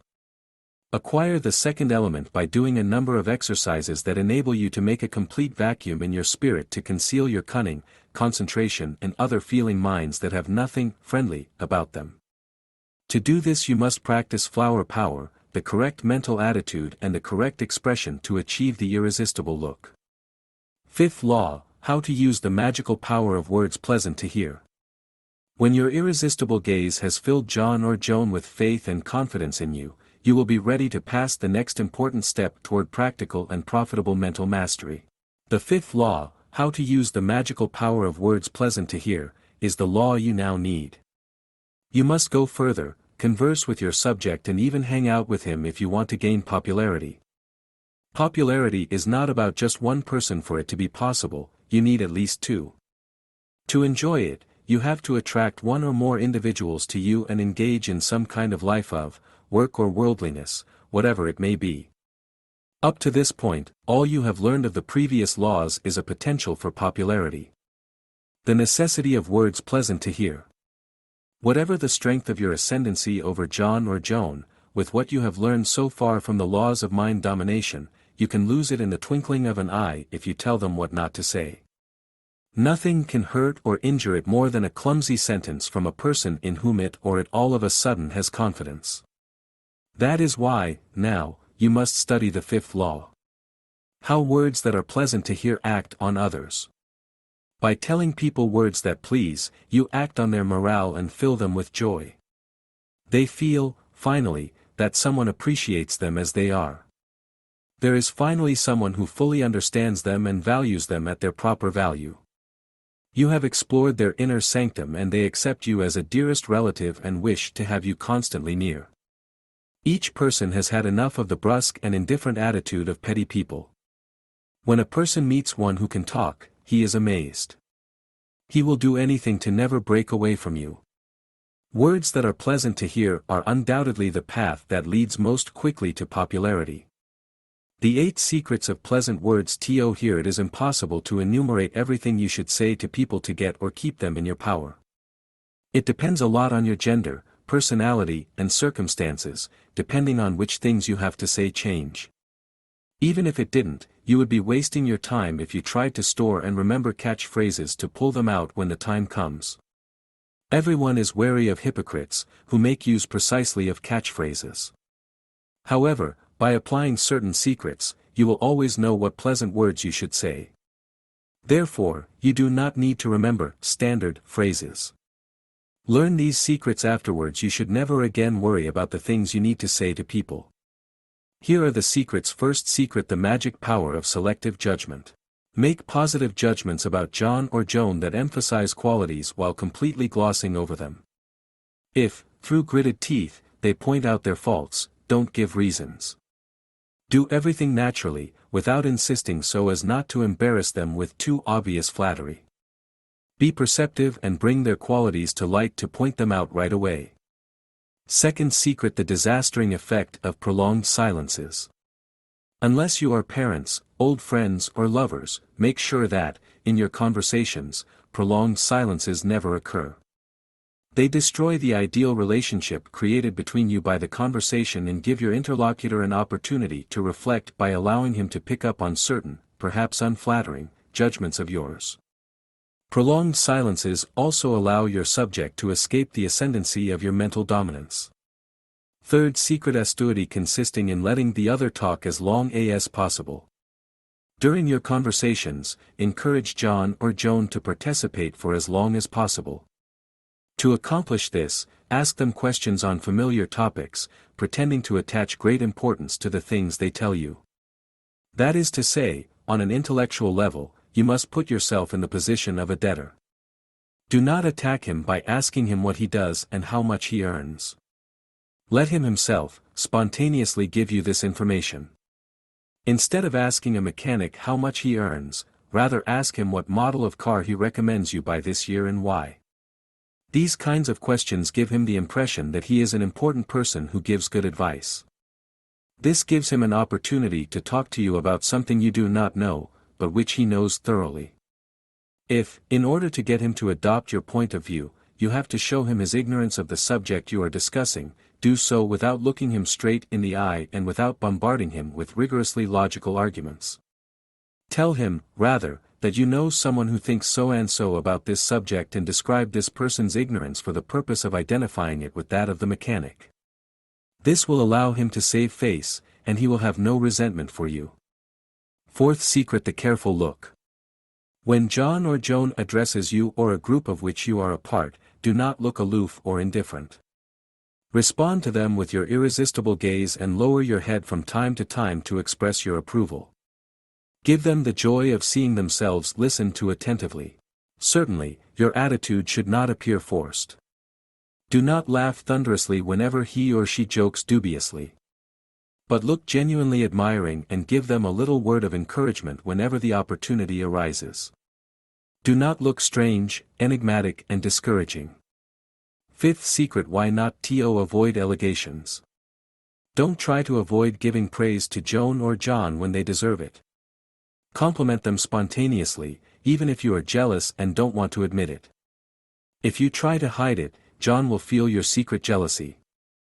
Praising someone does not detract from your personal qualities. On the contrary, it incites others including Giovanni or Giovanna to consider you an honest guy. This helps you preserve your mental faculties by ridding your system of the jealousy you feel for this person whom you will thus attract to you. It will finally prevent you from being condemned to morbid reflections and complaining. Sixth secret: how to quickly establish real relationships. Converse courteously with your interlocutor. Incite John to lead to good the righteous ambitions on which he relies. Do not think of your own. If it is good, do not fail to tell him so. Do you fear that this will make his head swell? Why? They have been telling him since he was a child. He suspects of jealousy all those who do not tell him. Do not be stingy with compliments. But try to compliment him on qualities that are not too visible. This will please him even more than the usual compliments lavished on him by others. It is not necessary that you keep complimenting him until the end of the conversation, but make sure that you do so from the beginning of the conversation in order to establish, as soon as possible, ideal relations between the two of you. He will derive great satisfaction and true physical well-being from this. Seventh secret: it is more prudent to make compliments to one person at a time. Do not make your efforts useless by paying compliments to John or Joan in front of Paul, to whom you gave compliments just before. He would consider you a hypocrite.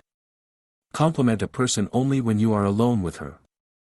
If you compliment her in front of other people, unless it is the parents who are proud of her, you run the risk of offending them. By complimenting each person separately and in private, you exercise mental dominance over him much better and offend no one. But do not give the same compliments to all your interlocutors. Choose for each individual those qualities that are peculiar to him and that you consider worthy of praise. At the end of this law, you will find a list of 12 things, for men and 13 for women, that are very welcome when addressed to them. Eighth secret: direct and indirect compliments. Do not go from one to the other complimenting everyone you meet. Also, instead of complimenting directly and calling a friend nice guy, do it discreetly, during the conversation. You can tell him, when a nice guy like you goes into the legislature or politics, he has a definite advantage over his opponents. This is sharp and without ostentation. The more spontaneous and impersonal your compliments are, the more valuable they are. They should never seem premeditated and self-interested. Compliments given unambiguously are most effective when directed at children or employees. Indirect compliments are not successful with them. The wooed woman also seeks bold and direct compliments. Subtle praise is most recommended with people of our sex, your age and social level. The compliments people want to hear: 1. What all men wish to hear. A man likes to be told: 1. That he has broad shoulders.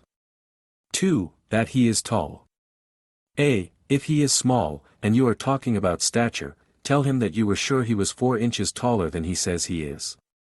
B. If he is too tall and narrow of shoulders, tell him that his shoulders are extraordinarily broad for his stature. 3. That he is very intelligent. 4. That he has an open mind and is very logical. 5. That he has an intelligent philosophy. 6. Who is very much in the know on numerous and various topics. 7. That he has an imposing and distinguished appearance. 8. That his attitude commands respect. 9. That he has a remarkable spirit. 10. That he has the air of a wealthy man and acts like one. 11. That he has the air of being good with women.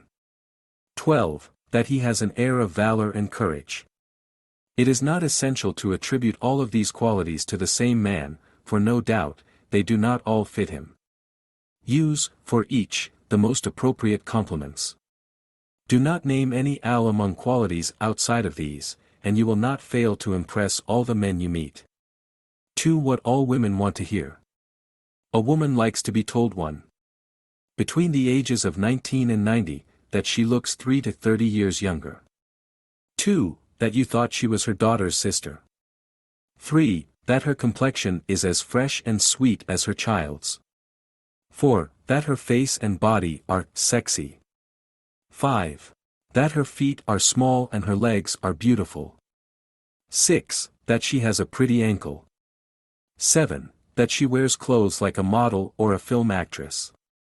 If you mention an actress, choose her young and beautiful, even if the lady you are talking to is middle-aged or definitely elderly. 8. That her qualities as a cook are unbeatable, that she would make a fortune if she opened a restaurant. Say this even if her chicken is as hard as a shoe sole. If you are forced to admit that the meat is not too tender, blame the butcher but always brag about your host's cooking. 9. That she is a perfect hostess. 10. That her apartment reveals sure artistic taste and is comfortable. 11. That she has a pleasant voice. 12. That her hands resemble those of a girl. 13. That if you were an artist you would like to do her portrait in a bikini. Tell her even if she weighs 100 pounds.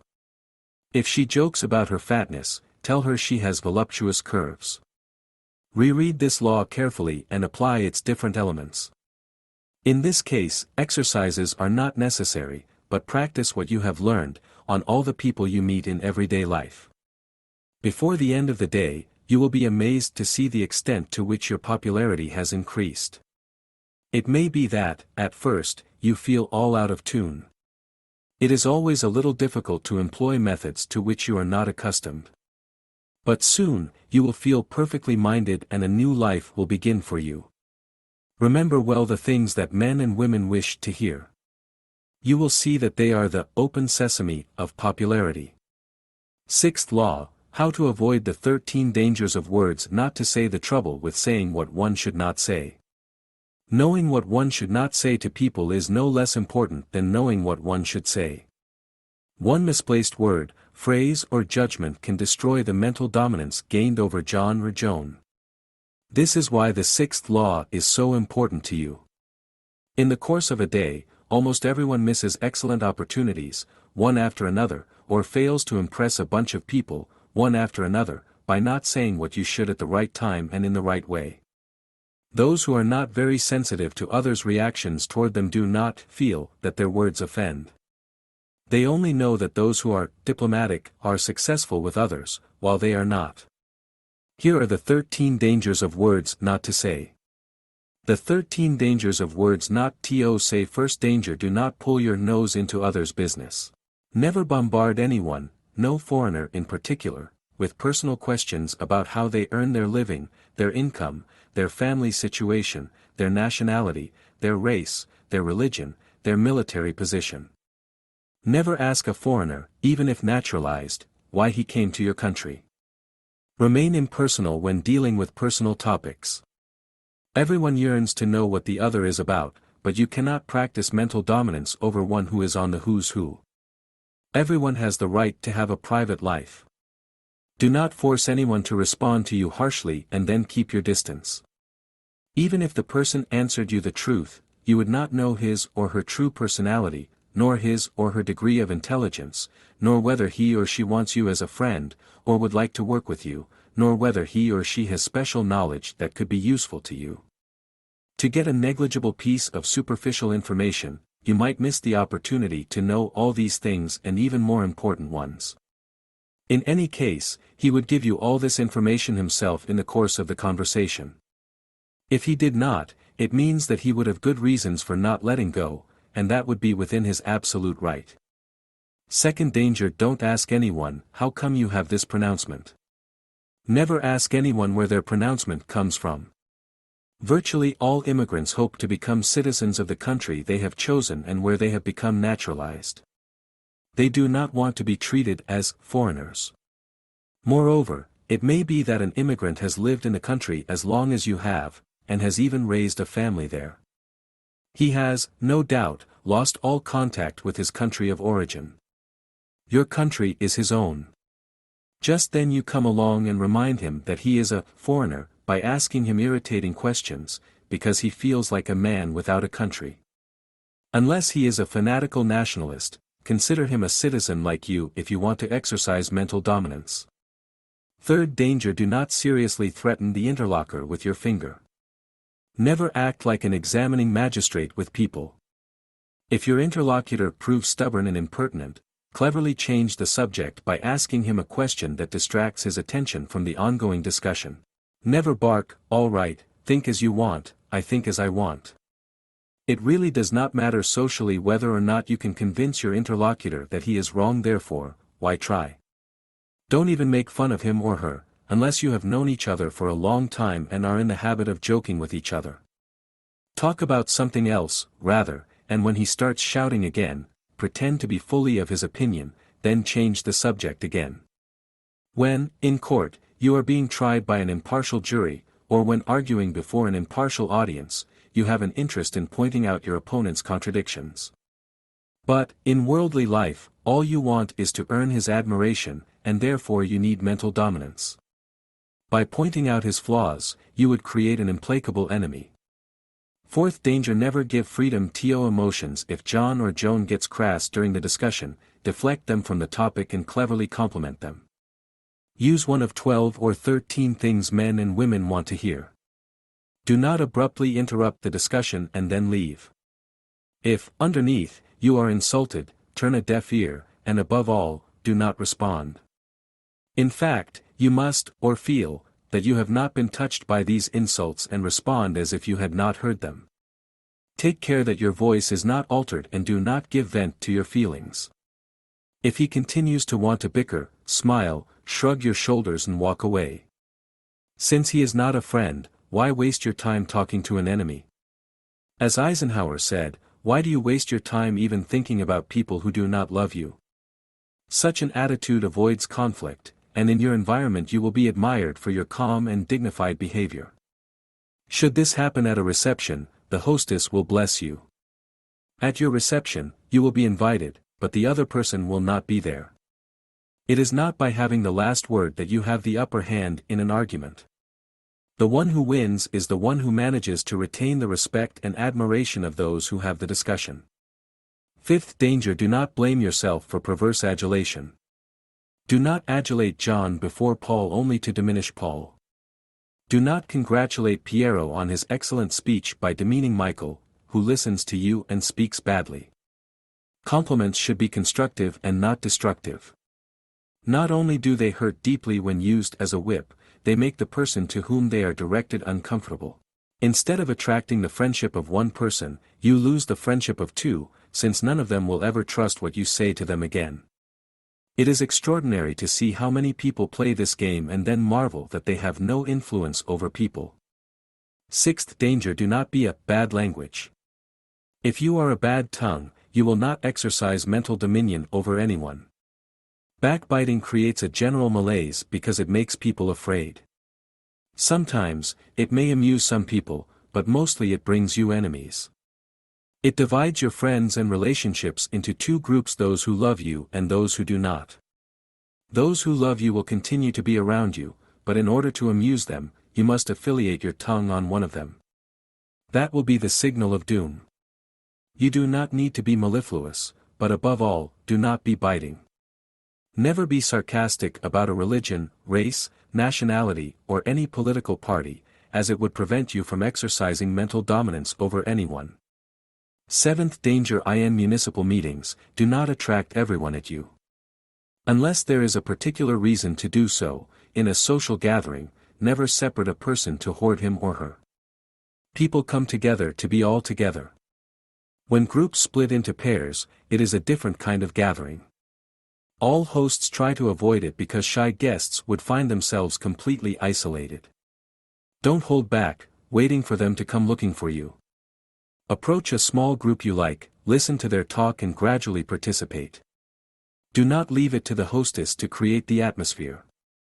She has prepared the reception, invited friends, prepared the house, provided the refreshments. It is your duty to help her so that her reception succeeds. And if it does not, because of the guests, she will regret the effort made for nothing and, for the next reception, eliminate certain people. Eighth danger: never show hate in the face of chichis. Never express hatred for anyone, whether the person is present or absent. Do not allow anyone to believe you are capable of hatred; it would shun you. Even if John or Joan agree with you to criticize one of your common enemies, criticize this enemy, but without venom. Do not participate in thrusting discussions unless you belong to a political group. People like to hear about themselves, they also like to talk about their own things, the appliances they buy to increase comfort, the countries where they have been. They also like to talk about people in general, but not about things that affect them personally. For example, in any group that claims to be modern, people like to discuss changes to be made in the morals of modern society, but no one wants to admit which of the principles to be improved might apply to him personally. Ninth danger: do not exhaust a conversation topic. Do not chat on one topic until you exhaust it. Move on to another as soon as the previous one reaches a throbbing interest.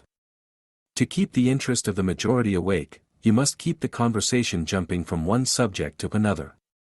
A subject should not be delved into for too long. In order for everyone to find delight in it, the more superficially a subject will be treated, the more enjoyable it will be. Nor should you sit too long in the same place and with the same group. Go from one group to another. Make those contacts you want, but do not overstay with someone, as you will contribute to the failure of the reception. Exchange phone numbers or make appointments with people you like, but never forget the hostess. Do not force her to regret inviting you. 10th danger: when you are with someone of the other sex, do not boast about your conquests. The man or woman with whom you are with does not want no to hear but of themselves. This person has dressed and primped for you and longs to charm you. If, instead of talking about her, you only told her about her rivals, would you be surprised if she was infuriated? 11th danger: when you are with strangers, have neither too optimistic nor too pessimistic an air. Rather, in order to establish ideal relations with them, have a somewhat lived-in air, as long as you are neither dismissive nor sarcastic.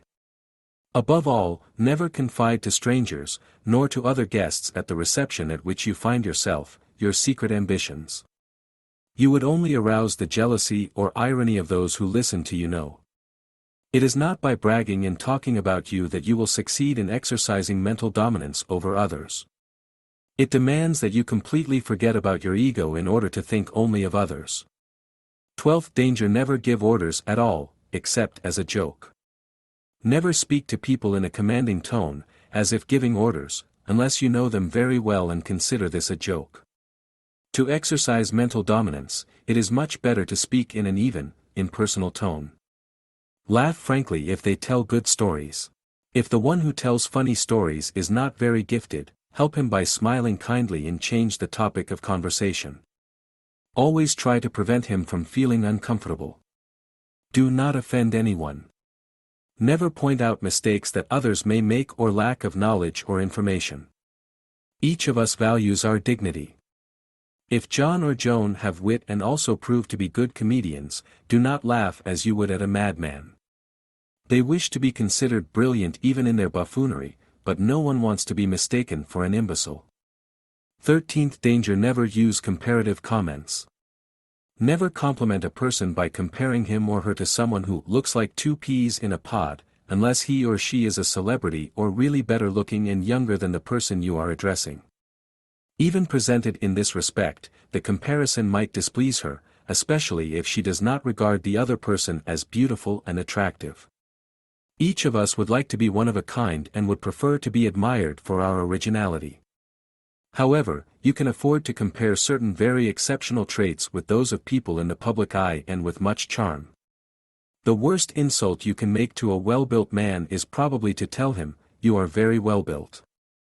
You remind me of someone with the same gait as you, only bigger than you."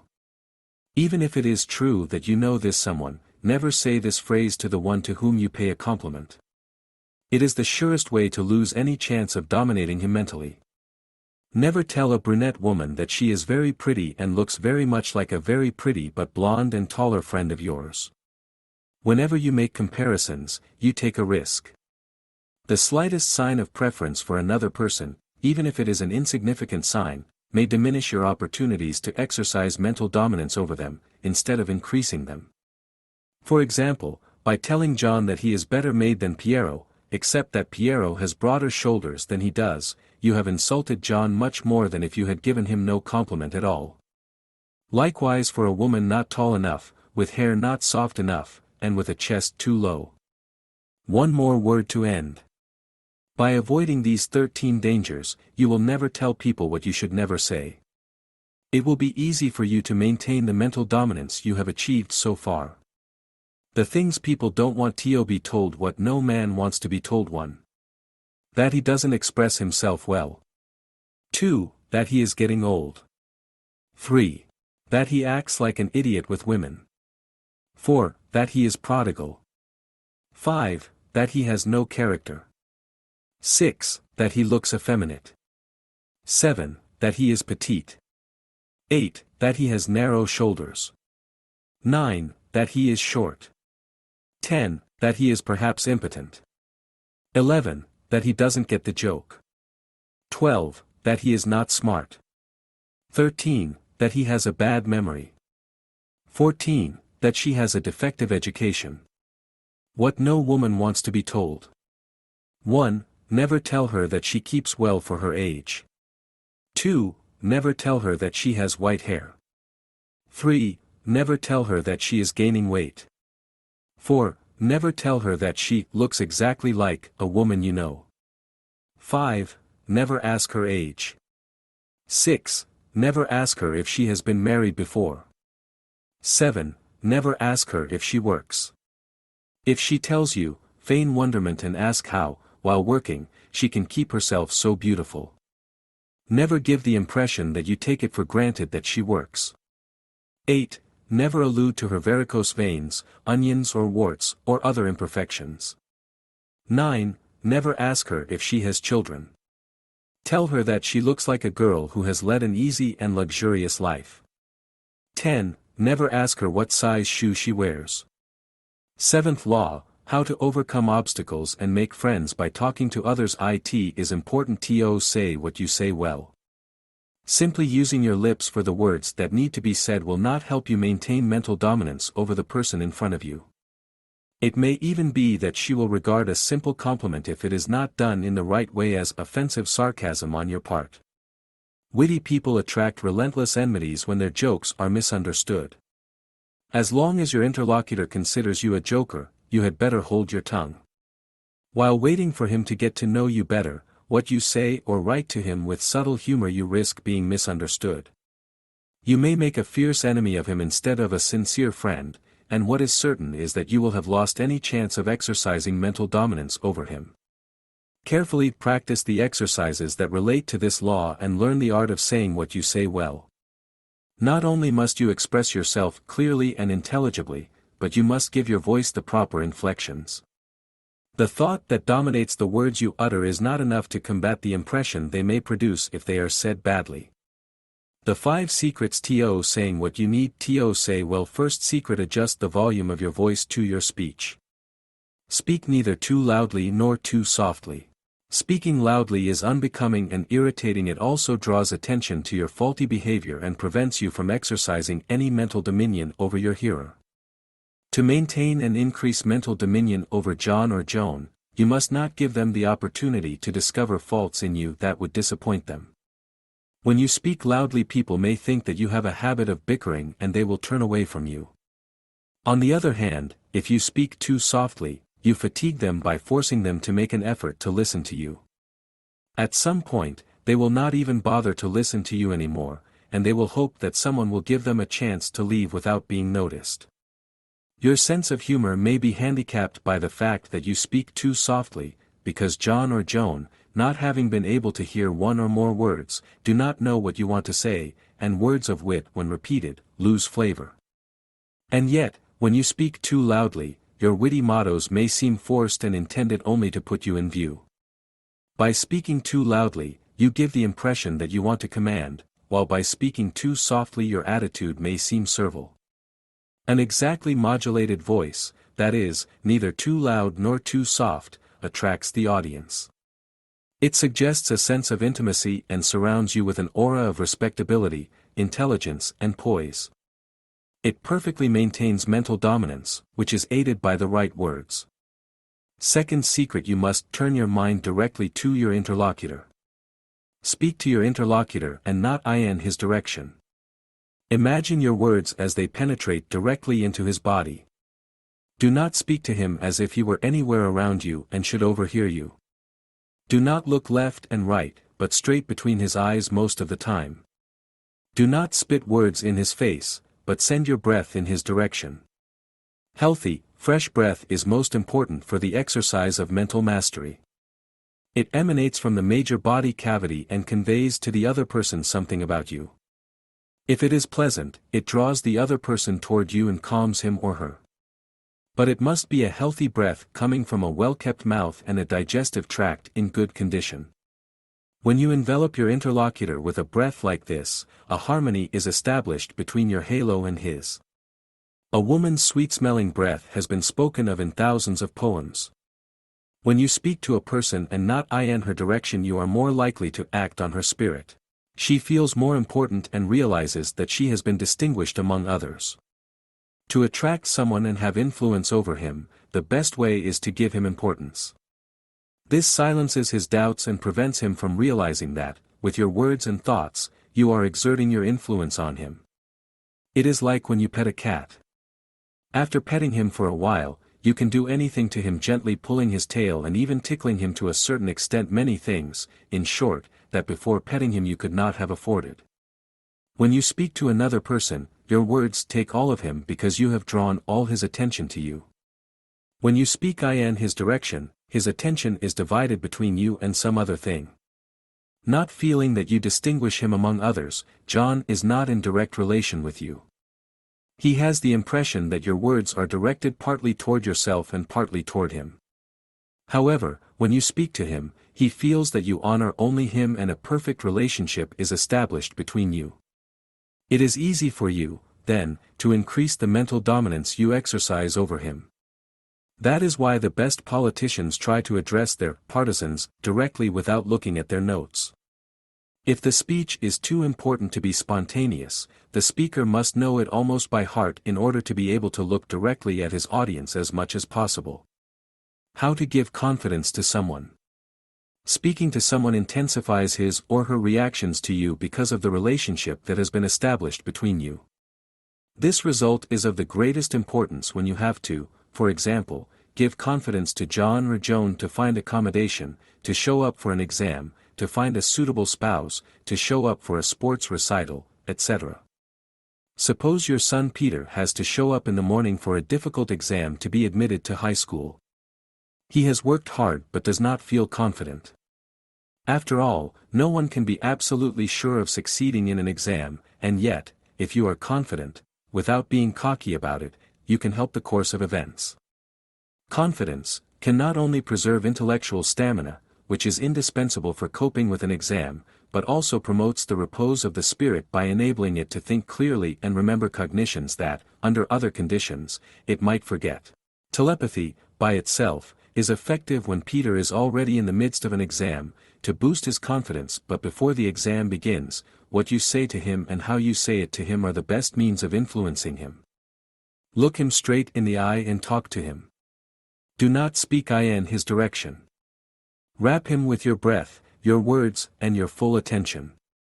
Say to him, "You will see, Peter, how easy it will be." And think in his favor, you will succeed without difficulty. Everyone else is nervous. Do not point out the fact that he too is nervous. It is he who remains calm, who succeeds, and you will remain calm. You will succeed easily. Thus create an entity, a psychic union between Peter and you. Also, by keeping yourself calm and influencing him verbally, repeating to him that he will remain calm, his nervousness will disappear. Do not worry about subjects you do not know, you should add, remember what you know well and you will succeed with extraordinary ease. Don't make a fly into an elephant. Relax now, and you will see that tomorrow you will succeed. Third secret: don't trust. Don't let the tone of your voice drop. When you put the laws of mental domination into practice, make sure that your voice does not get too low. This would mean that the conversation is over. Keep your voice at the same level and continue to exercise mental dominance over John or Joan. This way of speaking rules out any suspicion of rudeness, dominance, and bad manners. Your interlocutor will infer that you respect him or her and would like to know him or her better. Even better, it establishes a psychic union between the two of you. The other person regards you as a brother, as a family doctor, as a priest, or as a human relations counselor in whom he can have confidence. Then, your influence on him will be immense. Also, not letting your voice lower at the end of sentences indicates that you are calm and self-possessed. A lowering voice indicates an authoritarian, impatient and brusque temperament, while a rising voice indicates lack of confidence and dependence. A voice that stays the same until the end of a sentence indicates a logical spirit, ready to listen to the voice of reason, and not a stubborn and domineering spirit. Fourth secret: avoid the monotone tone that starts. On the other hand, do not keep a monotone tone throughout your sentences. Monotony bores people and makes your speeches produce the effect of a sleeping pill on others. A monotone voice and too fast speech always have the same value. This way of speaking is sometimes unavoidable when you are caught up in new ideas, but in business and worldly relations, your words must be clear and intelligible to be effective, and you must not speak at a gallop. But do not fall into the opposite fault by giving your voice too many inflections. This will damage your exposition and you will look like a child or weak-minded. Do not use inflections that when you imitate someone, but not out of habit. It is better to modify your tone of voice. A higher or lower tone it is the way you speak that proves most effective. Fifth secret: don't sing while you're talking. Do not mark syllables too much. This happens when you move too often from the low to the high pitch. At that time, the voice has to drag the vowel from the top to the bottom of the scale, from a high tone to a low tone and back again, which takes time. In contrast, when you speak in an even voice, diction is faster because of the suppression of inflections. If you modulate your voice moderately, it will be musical enough, but not too musical to the point of making you sound like an idiot. There are, however, exceptions to this rule. When you make exclamations or welcome John or Joan, you must lengthen the emphatic vowels of key words, otherwise, your welcome would have a distant and unfriendly air. Once the conversation begins, stop expressing yourself in this way, since you would risk sounding emotional, and stop mentally influencing John or Joan. Only if you were playing a character on stage, or if you were a famous eccentric, could you allow yourself to express your emotions. Those who do not know you well, but who have worldly and business relations with you, will only admire you if you have the air of a reasonable and sane citizen. So, do not dwell on syllables. Try not to be mistaken for an eccentric or a merry jester. Exercises for saying what you need to say well. Exercise 1 to avoid giving orders to you. Repeat the following orders as if they were not such, but simple statements. Get out of here. Never return to this house again. Go and get hanged. You are the worst idiot there is, on earth. With what you don't know on this subject, one could fill books. Your stupidity cannot be expressed in words. Don't bother me with that. These phrases are offensive, and it takes a lot of skill to pronounce them without sounding loaded with hostility. They cannot be used in any conversation between civilized people, but they are an excellent exercise to train you to never seem authoritarian. Later, when you repeat phrases that are not offensive, such as the following, but might seem so, you have learned to assume the tone of a sympathetic companion. Legislation is a subject that requires a lot of reasoning.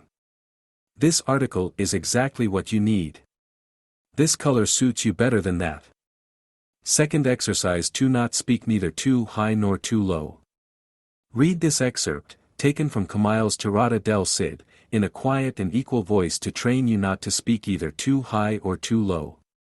O anger, O despair, O old enemy! Have I therefore lived so long, only for this infamy? And am I whitewashed on the works of war only to see withered so many laurels? Does my arm, which all Spain admires with respect, that arm which so many times has saved this empire, consolidated so many times the throne of its king, betray my cause and do nothing for me? And thou, glorious instrument of my deeds, but useless ornament of a body already of ice, iron once so fearsome, but which in this waiting, has served me as a parade and not as a defense, go, leave now the last of men, pass, to avenge me, into stronger hands. Third exercise: to talk to a person in private too. This exercise will get you used to speaking to a person, and not in the direction of that person. Read the 10 Commandments, reproduced below, as if you were reading them to someone, and think about the meaning of each word, but do not overdo it. 1. Do not take the name of God in vain, O Lord your God, for the Lord will not leave unpunished those who take his name in vain. 2. Remember to keep the Sabbath day holy, for the Lord your God has willed it so. 3. You shall do in 6 days all your work. 4. But the 7th day is the day of rest of the Lord thy God, therefore shalt thou do no work, neither thou, nor thy wife, nor thy son, nor thy daughter, nor thy servant, nor thy maidservant, nor thy cattle, nor the stranger that cometh to thy door. 5. Honor thy father and thy mother as the Lord thy God hath commanded thee. 6. Thou shalt not kill. 7. Do not commit adultery. 8. Do not steal. 9. Thou shalt not bear false witness. 10. Thou shalt not covet another's woman, nor his house, his field, his manservant, his maidservant, his ox, his donkey and all that belongs to him. 4th exercise to avoid letting your voice lower. Repeat the 10 commandments, making sure that the voice does not drop at the end of each one. 5th exercise, how to avoid speaking in a monotone mode. Read the 10 commandments again, but this time, give the voice some inflections without mangling the vowels too much. Drop on the emphatic vowels of important words, but fly on the articles and prepositions, except when they are important. You cannot give equal importance to every syllable in a sentence. If you did, your tirade would become labored because it is expressed in the same tone. Your voice should be soft but not single-stringed, except when you practice hypnosis or want to put a child to sleep. 6th exercise A. Without being sacrilegious, repeat the 10 commandments by chanting and changing the intensity of your voice. Go from the lowest to the highest tone. Note well that you are not convincing. B. Reread them in an irregular voice, in the same tone from one end to the other, as if you were constantly tapping on the same piano key. This will give you an idea of the way you talk when you talk too fast in everyday life. It is the way in which you must not speak. C. Repeat the 10 commandments again, giving your voice just the inflections you need and treading on the main syllable of each word. This is how you must pronounce to be convincing. 7th exercise. This exercise will accustom you to using all voice modulations and exclamations by incorporating them into words belonging to the mental domain. Exclaim emphatically as you have already learned to do. For the rest of the sentences, express yourself normally. Try the following sentences. Hello, Johnny. Where have you been, then, since you haven't been seen? I was wondering what had happened to you. I'm glad that all is well. You look as good as ever. How is the rest of the family? Note the effectiveness of these phrases regarding mental dominance. Although they contain some flattery directly addressed to John, they overflow with subtle flattery because they express a certain uneasiness about him. I wondered what had happened to you shows him that you had been thinking about him all along, although you had not seen him for so long. Everything else in the speech increases this flattering impression. Reread these sentences and study their subtlety. Speak in this way to people, even if you only exchange a few words, and see what influence you will gain over them. Exercise 8. Practice pronouncing the monologue below by using everything you learn in these exercises to say what you have to say well. Remember well the following secrets. A. Do not speak in a commanding tone. B. Speak neither too high nor too low. C. Speak to a person and not in his direction. D. Do not let your voice lower. E. Avoid speaking in a monotone voice, which becomes tiring, for listeners, especially one. Do not tread too heavily on syllables. 2. Put emphasis on the main syllable of all important words and gloss over unimportant words, such as articles and conjunctions, except when they need to be emphasized. The monologue you need to practice on. I am truly happy to meet you. I was struck from the first moment by your serious and committed air. Nowadays, it is rare to meet someone like you. Most are superficial because television and other similar interests absorb most of their time. I had a great desire to meet you and get to know you better, but I did not want to be rude or aggressive. Our guest is a lovely woman, isn't she? How not to say badly what you want to say well? It would seem that all you have to do something well is to learn how to do it correctly. In other words, when you know how to do something correctly, you stop doing it badly. But things don't exactly work that way. During your apprenticeship, it could be that you constantly made the same mistake that caused all your efforts to fail to conclude, or that, wanting to innovate, you employed methods that were less effective than the usual orthodox ones. It is equally important to know what not to do as well as to know what to do. You must therefore learn what dangers represent, know the things that you don't need to say. The 3 dangers. First danger: avoid disgraceful manifestations. You should never scoff, sneer or whistle at anyone, unless you are clowning or imitating someone. These manifestations distort your face and mask your irresistible look. Second danger: control your way of laughing. Do not laugh either too loudly or discordantly. On the other hand, if you simply smile, you risk discouraging your interlocutor. Third danger: avoid jokes and sarcasms. Do not launch into jokes and sarcasm unless it is humor and provided that your interlocutor also shares it. If you do not approve of certain remarks he or she makes, let him or her know calmly and respectfully. Eighth law: how to triumph over others and disarm them with conquering acts. Miracles performed by conquering acts. Pantomime, telepathy and words pleasant to hear are essential elements for mental mastery, but they must be supported by conquering acts. They are what give the finishing touches. John and Joan may gloss over many of your faults, but they will never gloss over your forgetfulness of the conquering acts, for these literally thrill people. It is evident that they have a primordial function in mental mastery.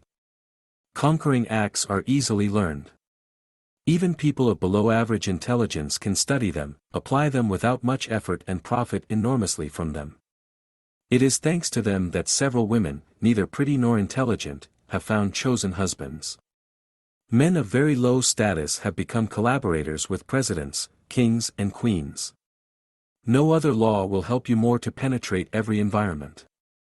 How conquering acts conquer others. Conquering acts disarm others, diminish their chances of defense, and establish an immediate relationship between them and you. If they are your superiors, they will favor you because they cannot do otherwise. If they have to reprimand you, the words will stop in their throats. Conquering acts could also be called the disarming actions that neutralize all hostile sentiments directed against you. The 10 secrets of conquering acts. First secret: don't have a seductory look. When you are about to be introduced to someone, show neither shyness nor ill will. Instead, show respect and admiration for the person. Ignore everything in his appearance that may be unfavorable to him. Forget completely Bob's small stature, his irregular features, his unharmonious gait, his clothes without elegance, his lack of eloquence, his unpleasant manners, his strange accent, his uneven teeth, his ugly dentures, his amputated arm, his prominent wart, his hideous scar, in short, everything that can be detrimental to his appearance. Remain impassive and establish a relationship with him immediately. If he thinks you are not aware of his imperfections, he may conclude that you have no powers of observation. But, in front of you, he will be lying down, and that is what you need to exercise mental dominance over him. No one likes an inquiring gaze when it is aimed at him. It is an antisocial look that arouses resentment. It is forgivable in a doctor who has to establish a diagnosis, but in daily life, people prefer to hide their imperfections. Look only at Bob's eyes to let him know that you concentrate all your attention on him. This prevents you from seeing the rest of his person and studying him in detail.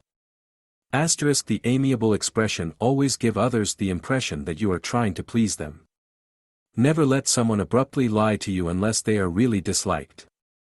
Second secret: how to get your interlocutor out of his pocket. After expressing your pleasure in meeting Bob, flatter him with words that are pleasant to hear. But don't monopolize the conversation unless he is quiet or shy. Push him to sustain the conversation, and especially to talk about himself, giving him your full attention. This cannot last long because you will end up bored, but you must have time to establish a total psychic union between him and you. Preserve your dignity. Keep yourself dignified. Do not use familiarity in public. Do not rest your hands on people or use childish games to look funny. Third secret: inform with discretion. As we told you in a previous law, don't embarrass people by asking them personal questions. Give them a compliment and let them comment on it if they want to. If you congratulate your interlocutor on his square shoulders, he may burst out laughing and end up admitting that, when he was in college, he did some rowing. Take an immediate interest in the studies he did and ask him which university he was in. You will then make no effort to find out what studies he has done and to find out what profession he is in and perhaps to get an idea of how much he earns. Never borrow anything if you can make do, otherwise make do with what you have. Do not borrow anything unless you are in a dead-end situation, and the owner encourages you to do so. Often, borrowing items will spoil a friendship. Suppose the person later lends the same items to someone else who does not return them and, forgetting that you gave them back, accuses you, you will tell her that you brought them back. Even if you know that you can immediately return what you borrow, don't ask for anything if you can make up for it in another way. Unless, by refusing what you borrow, you offend your friend. In any case, never ask to borrow either a comb, clothes, a toothbrush or a handkerchief. Always give the impression of being a pink gene. Never give the impression either by deeds or words that you are a selfish or miserly person. There is no need for you to throw money out the window, but do not be a miser either. Fourth secret: how to carefully separate from people. Do not abruptly leave the person you are talking to. Tell her first of all, please excuse me. I am already late. I was delighted to meet you. I hope we will meet again soon. If another group has already formed around this person and eclipsed you, retreat discreetly. Do not delay in introducing people to each other. Do not, for example, let John and Elena look at each other with embarrassment, wondering if you are ashamed of them. And then, when you make introductions, make a laudatory remark about each person. Or, reveal to them what they have in common so that they can get acquainted more quickly and easily. Do not be afraid that they will later prefer their company to yours. If they find each other mutually interesting, they will be grateful to you for introducing them. If you know how to be a good audience and if you use the irresistible look, you will never be left alone for long. Fifth secret: always be of the same humor. During a social reception, never be carried away by anger or rage. Never vex or humiliate anyone, even if it is an antipathetic person. Do not be sadistic when you are among people. Do not hurt the feelings of those around you. Don't retaliate by inflicting anguish on others in exchange for real or imagined offenses that they would have you suffer. Besides, the feeling of revenge alters your features and gives you a styled appearance. Sixth secret: use with others a democratic attitude. When you are at work, in particular, never look down on someone who occupies a position inferior to yours, even if he belongs to another service. One day, you may need him. Moreover, if you have an antisocial attitude, everyone will know it. What's more, if you are known for your bad manners, people will expect the worst and distrust you. Your best guide the transposition. Before you do or say anything to someone, always ask yourself, what would my reaction be if he did that to me? If you are sure that this would appeal to you, do it. Chances are high that his reaction would be the same as yours. If you think you would be irritated by it, then, don't do it. For, not only would you infuriate him, but if you were at a reception, the master and hostess would be very embarrassed. In the next law, we will teach you what transposition is. Learn it well. At first, practice it only on those occasions when you have time to think ahead, but then you will make use of it even in the most unexpected situations. When you get used to practicing it throughout the day, you will increase your mental dominance wherever you are. Seventh secret: don't boast. Do not boast of your earnings as if those who work with you are poor. If you are a woman, do not boast about your beauty.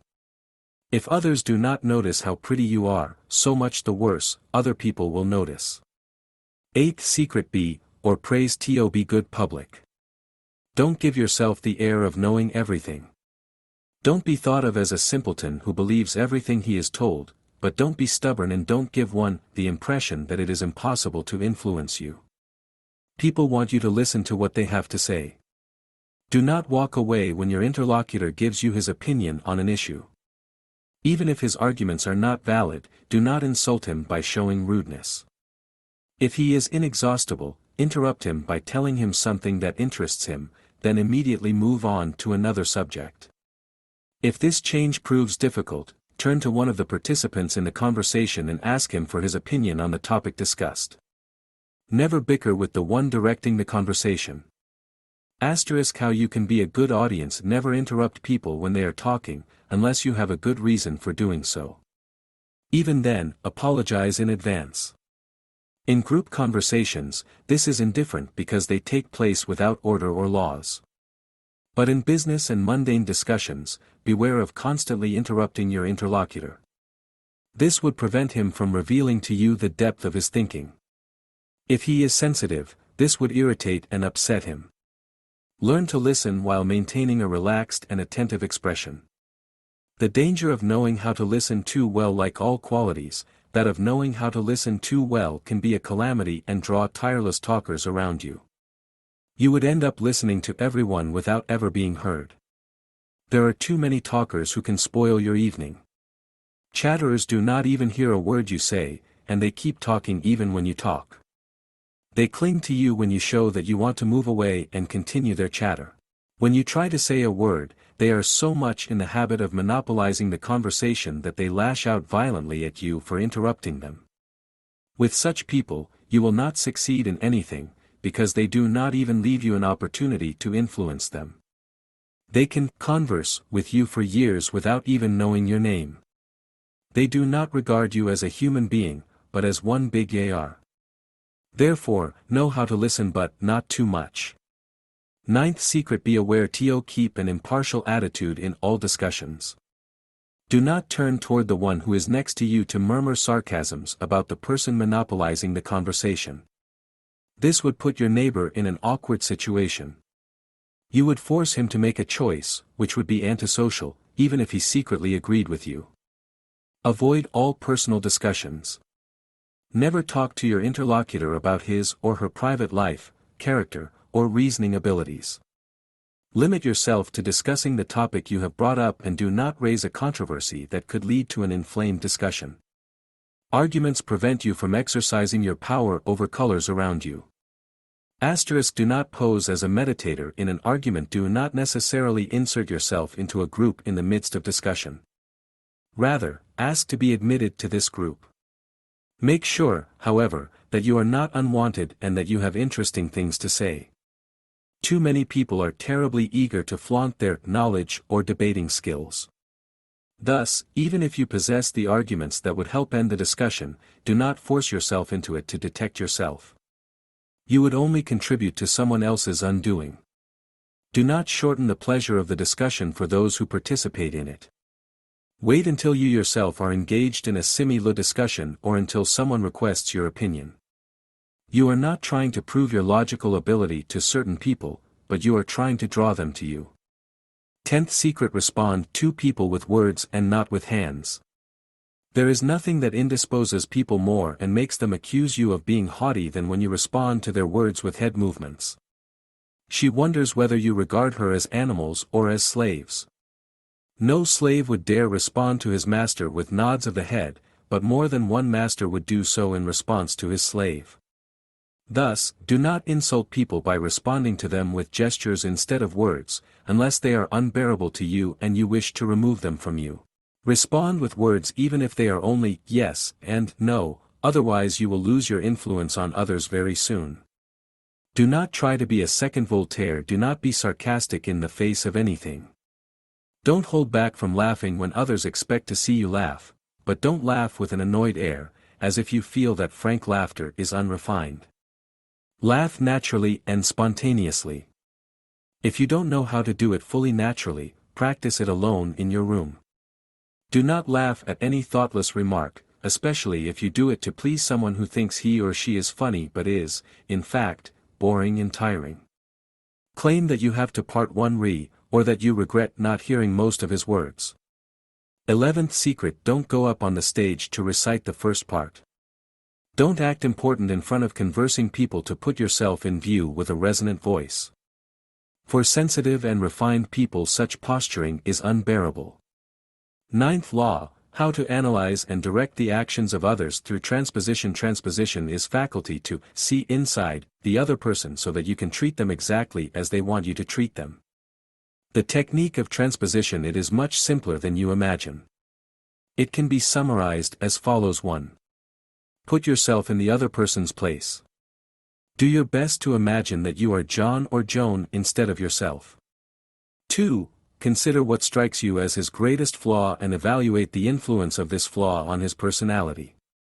Does this make him a curmudgeonly brawler, a mean humorist, antisocial monster, an egotistical braggart, a sulky winner, or an extroverted buffoon? 3. Immediately thereafter, consider what strikes you as his greatest quality and evaluate its influence on his personality.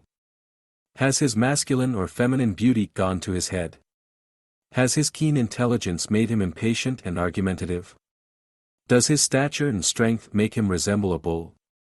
Does his sense of humor make him sarcastic at times? Does his temerity make him super-aggressive? Vision by transposition helps you discover the person as he is behind the mask and allows you to mentally dominate him. Here are some examples that will enable you to put vision by transposition into practice in daily life.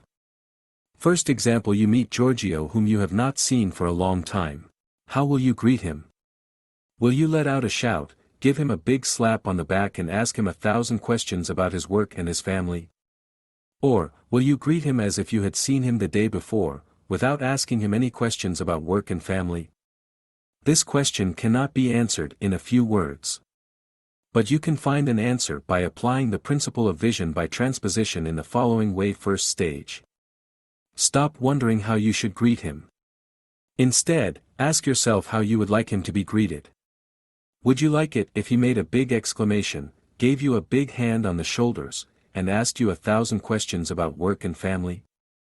Or would you prefer it if he greeted you as if he had seen you the day before, shook your hand and said a kind word, and asked you no questions about work and family? Your answers to these questions will be the best guide to the way to greet him. They will, of course, depend on several factors, and no set rule could apply to your situation. Your personality, the character of your previous relationships with George, your real relationships with your family, the progress you have made in the sphere of your family, the progress you have made in the sphere of your position, are all as many elements that will weigh on the answer. If you are expansive, and if Giorgio and you have been good friends, if your position has steadily risen, if your family relationships are good, then it is possible that you would like to be greeted with a big exclamation, a big slap on the shoulder and a bunch of questions about work and family. But if you are not expansive, if you do not know Giorgio very well, or if you have a small dispute with him, if there is not a good understanding with your family, and if you have not had good success in life, then you would not be very happy to be greeted with a big exclamation and a big slap on the shoulder, or to be asked 1,000 questions about family and work. Consequently, your answer to the question will be guided by all these considerations. Second stage, but it is only the first stage. You do not ask yourself how George should treat you, but how you should treat him. The second stage is simple. Decide just how you would like to greet him that he would like and not you, and greet him as you would like he would greet you if you were in his place. This is how vision by transposition is applied. Second example: during a social gathering, he meets you Tommaso, who speaks your language, but with a certain accent. The first impulse is to ask the person what region he or she is from. But curb the language. If, during conversations, you happen to deal with the manner of speaking or accents, argue that you yourself have a regional accent and that you envy foreigners who have learned to speak your language so correctly. Third example: at another social gathering, you encounter Paul vexing as a girl. Instinctively, you might stare at him curiously. Some might chuckle under their breath as they look at him. But, applying the principle of vision by transposition, you wonder whether you would like to provoke such reactions if you were in Paul's case. Since you know that this would displease you, you pretend not to notice his bizarre manner. It might, evidently, seem strange to you that a person with bizarre behavior would expect people not to look at him with curiosity. But that is not where the question lies. You ask yourselves, does this man like to be looked at with curiosity and laughed at for his strange ways? The answer is obvious. There is no one in the world who would feign behavior that would ridicule him. If he has the misfortune to be afflicted with ridiculous behavior, one would have to think that he does not rejoice in it. And he knows better than anyone that he is afflicted by it. So why remove the knife in the wound? If one of your acquaintances is a bad golfer, a bad swimmer, a bad singer, a bad card player, do not laugh at him, unless you are close friends and know his sense of humor. How vision by transposition helps you get accepted by others. Vision by transposition also helps you get accepted by others. Don't have in mind only what you would gain by having your services, skills, specializations, or cheating accepted. Instead, ask yourself how much the other person would gain. If he cannot gain much from it, you will have a hard time getting him to accept them. Calculate how much he can gain you, try to convince him, and you will succeed in getting him to accept you. How will you convince him? You will not succeed by simply telling him that he needs your services. You must put yourself in his place and realize for yourself the arguments that will best win him that he needs you. Do not tell John that he would have an advantage in dealing with you. Tell him that someone who has definite needs, describe his own, has secured your services and is enthusiastic about them. Do not let John know that you have analyzed him deeply.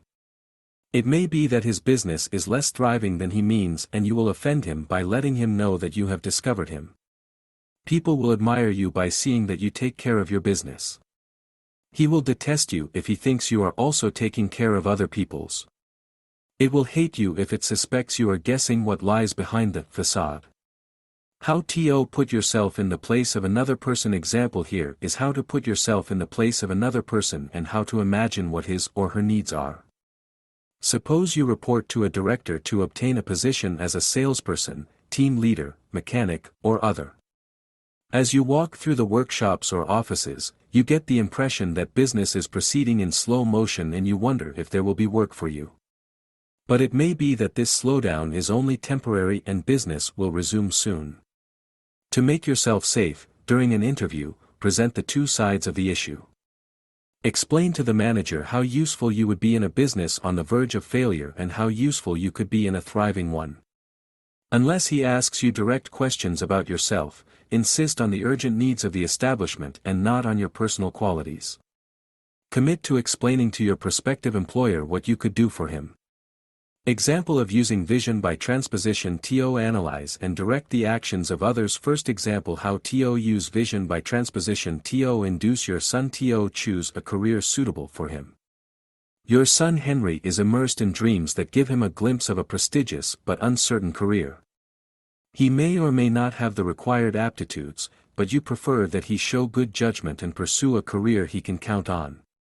Henry is a reasonable guy in respect, I know, but also very stubborn and, right now, he has the bacillus of prestige. Thanks to the transposition, put yourself in his place. Stop arguing with him on this issue as a father or mother does with their child. Rather, try to put yourself in Henry's shoes and analyze the arguments, untested though they may be, that make him stop at this choice. Move also from your generation to his, to see things as he sees them. Do you remember how impulsive and influential you were when you were his age? Do you remember how much you revered certain movie or sports vedettes, and how you got excited about everything about them, and how you wished you were in their place? Now, pick out the most conspicuous aspects of Henry's chosen practical career and expose them to him. Have him read the biographies of those who chose this career and then became famous. Let him also understand that the most exhilarating experiences are rarely reported in the newspapers. Do not discuss the fact that dogs equals of prestige are generally short-lived and that privileged people who reach the top are rare, while most candidates fail miserably and resign themselves to an absolutely commonplace arrangement. In general, young people are optimistic, thinking that they will make an exception to the rule and succeed in acquiring fortune and notoriety. Think now of Henry's greatest flaw and the repercussion on his personality. His desire to shine before crowds shows that he has become an exhibitionist, if he was not one before. Next, think about what seems to be his best quality and observe how it affects his behavior. Because he is assertive and strong-willed, he never stops halfway, even if his path leads nowhere. It will take time to change his mind. If he is impulsive and enthusiastic, it may be that his passion for this prestigious career will die out abruptly on its own, or under the effect of your prudent persuasion. Now that you have well analyzed him, you know what you must do to guide his acts. Second example, how to use vision by transposition. To teach a new trade to an overly conscientious individual. Whether you are a teacher, master, parent, partner, or friend, you often find yourself having to teach someone a new trade, or a common job, or a new technique. And the more eager the individual is to learn, the harder it is to teach him. Charles is honest, he can be counted on, he is very conscientious, perhaps too much so, he has a lot of respect for you, but he does not show his full ability when he does something for you, or for himself, unless he learns point by point and perfects himself in what he does. You have a lot of desire to teach him.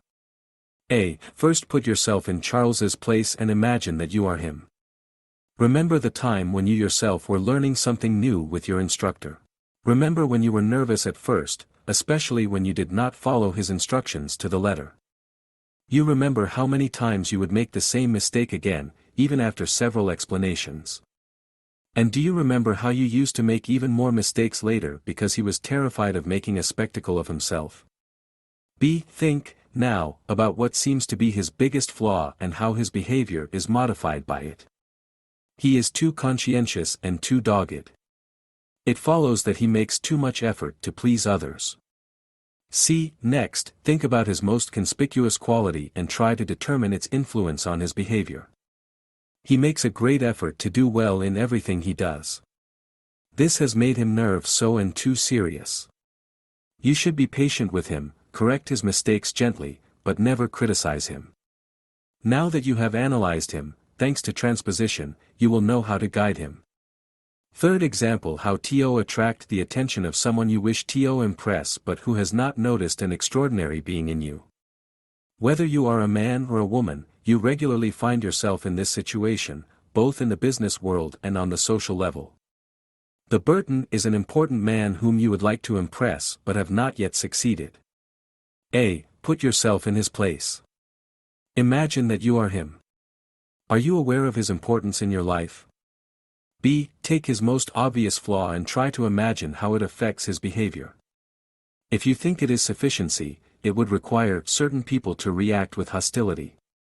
This would push Mr. Burton back into his shell and make him in a way, shy and less confident. If it seems to you to be rather a lack of regard for his fellow man, this defect has certainly alienated a good number of people from him. Consider, next, his most eminent quality and imagine how it affects his behavior. He has a dignified attitude and smiles good-naturedly when one addresses him. He seems very intelligent, has excellent manners and is an orator. He is also never too familiar with people. These qualities earn him great admiration from others, but do not make him any warmer for it.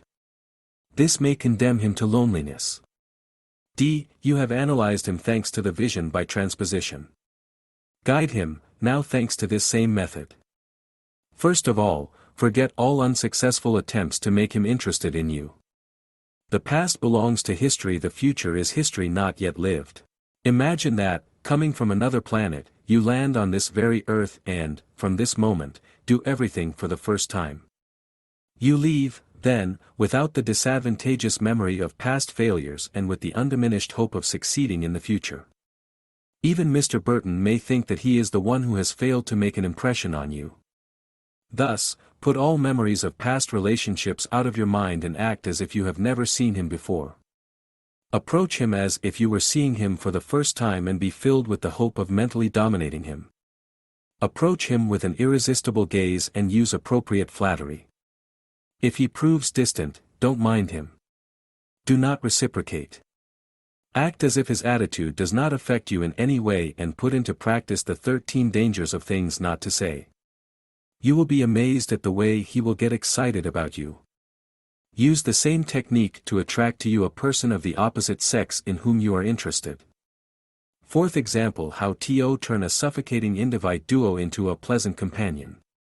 Here is another typical situation in which you may find yourself, either in your social life or on a trip. When you find yourself in the company of an asphyxiating man, or woman, your day, or evening, can be ruined. However, anyone can be asphyxiating. It all depends on the circumstances and how the other person takes it. Therefore, never convince yourself that this is a hopeless case. Rather, ask yourself why in the present circumstances, this person annoys you so much. Use the method of vision by transposition. Then, direct it by influencing it and turn it into a person from pleasant company, at least in the present circumstances. A. Put yourself in the person's place. Almost everyone, including shut-ins, would like to have a charming personality. It may be that your companion is unbearable because he or she has no wit. Or because you have very few interests in common. Even this conclusion may turn out to be wrong. Each of us has more in common with others than we can imagine. It is all about looking for these commonalities. Perhaps this person annoys you so much because he or she does not appreciate your humor. It may be that he or she does not even find you funny. Or, it may be that he envies you for some reason. B. Consider his most obvious flaw and imagine its repercussion on his behavior, at least in the current circus rooms.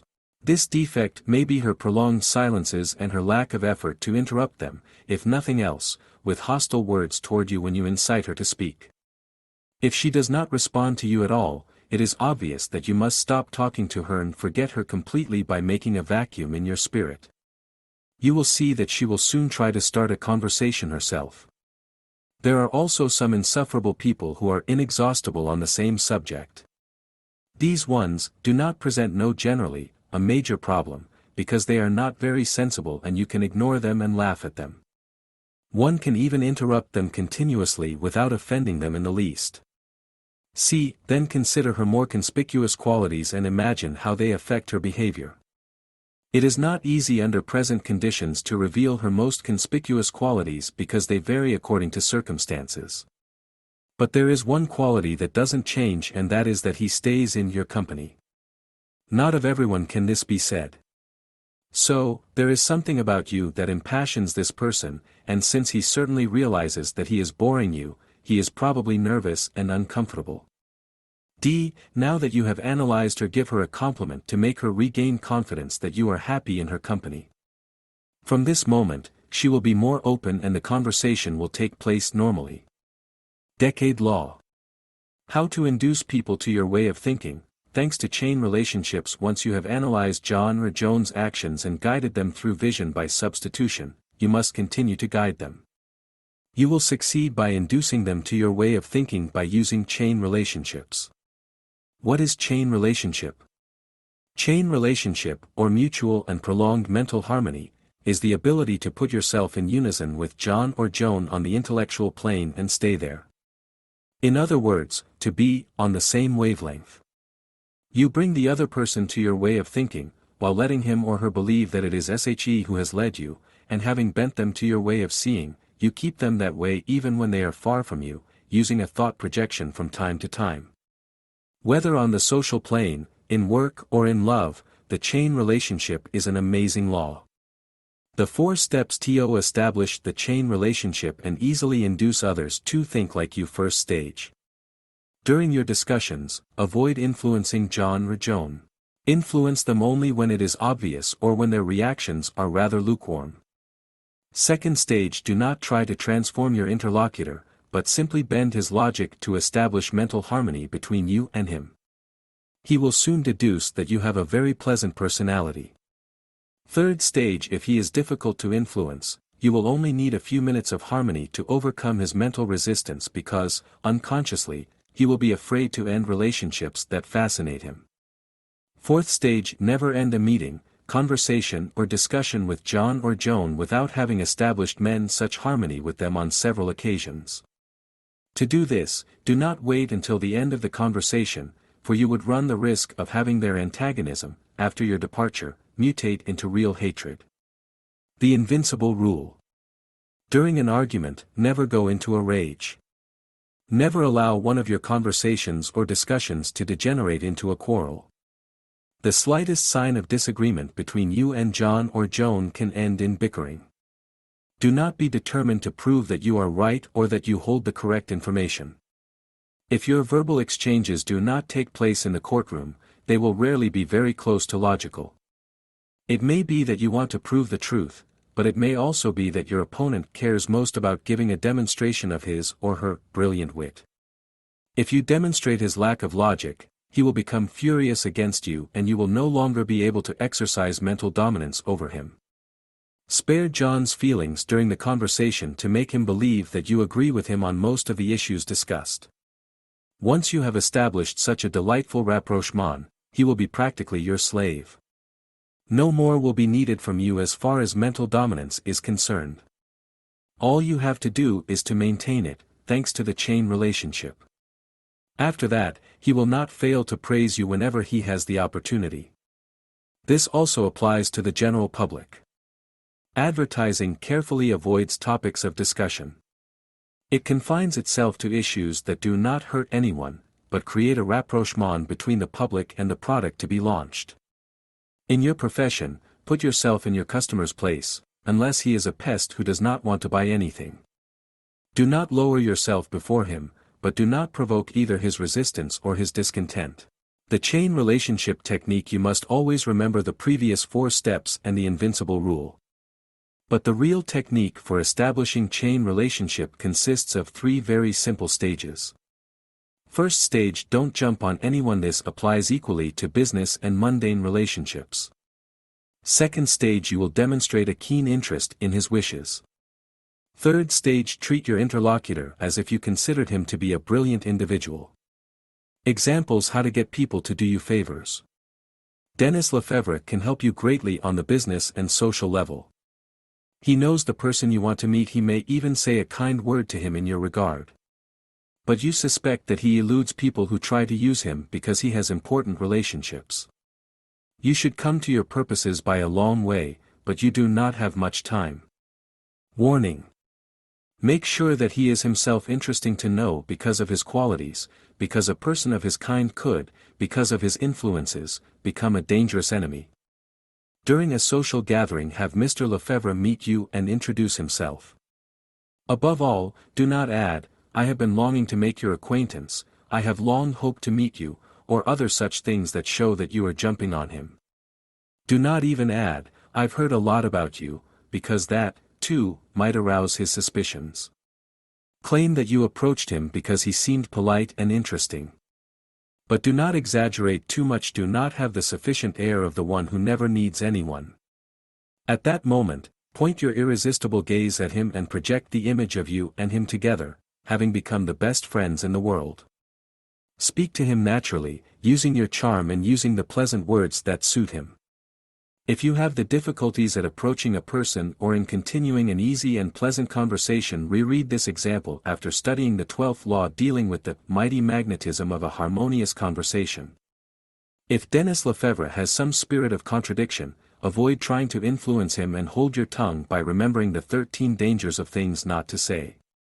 In other words, don't tell him anything that awakens his suspicions or some hostility.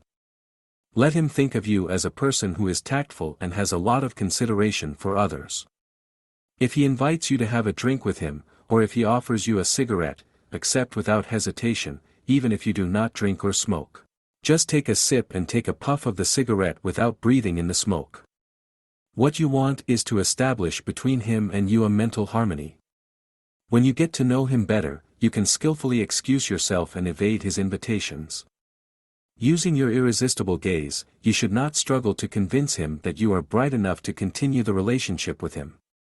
On that day, do not even say the name of the person he knows and is interested in you, but do not forget to take his address, phone number, and give him yours. Before you leave, compliment him again and project an image toward him that evokes a solid friendship between you. His subconscious will do the rest. When you see each other again, he will feel like resuming relationships with you. This time, do not always mention his friend's name. Offer to do him a favor.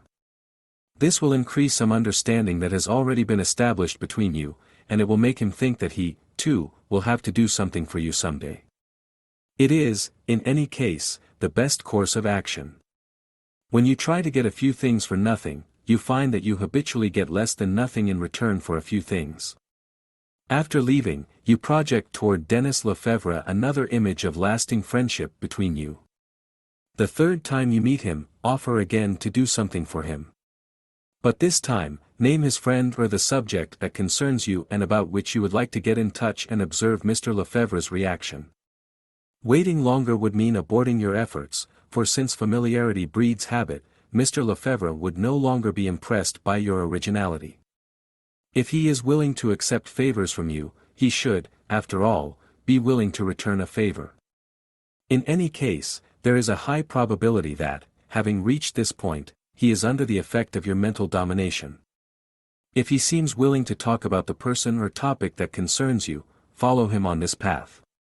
And when, a little later, you tell him what you would like someone to do for you, he will have no alternative but to do you this favor or deprive himself of your pleasant company.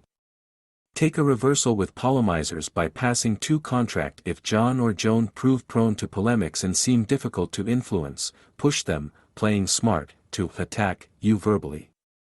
But do not return the blows to the opponent. Let him or her become entangled and fight to the point of exhaustion.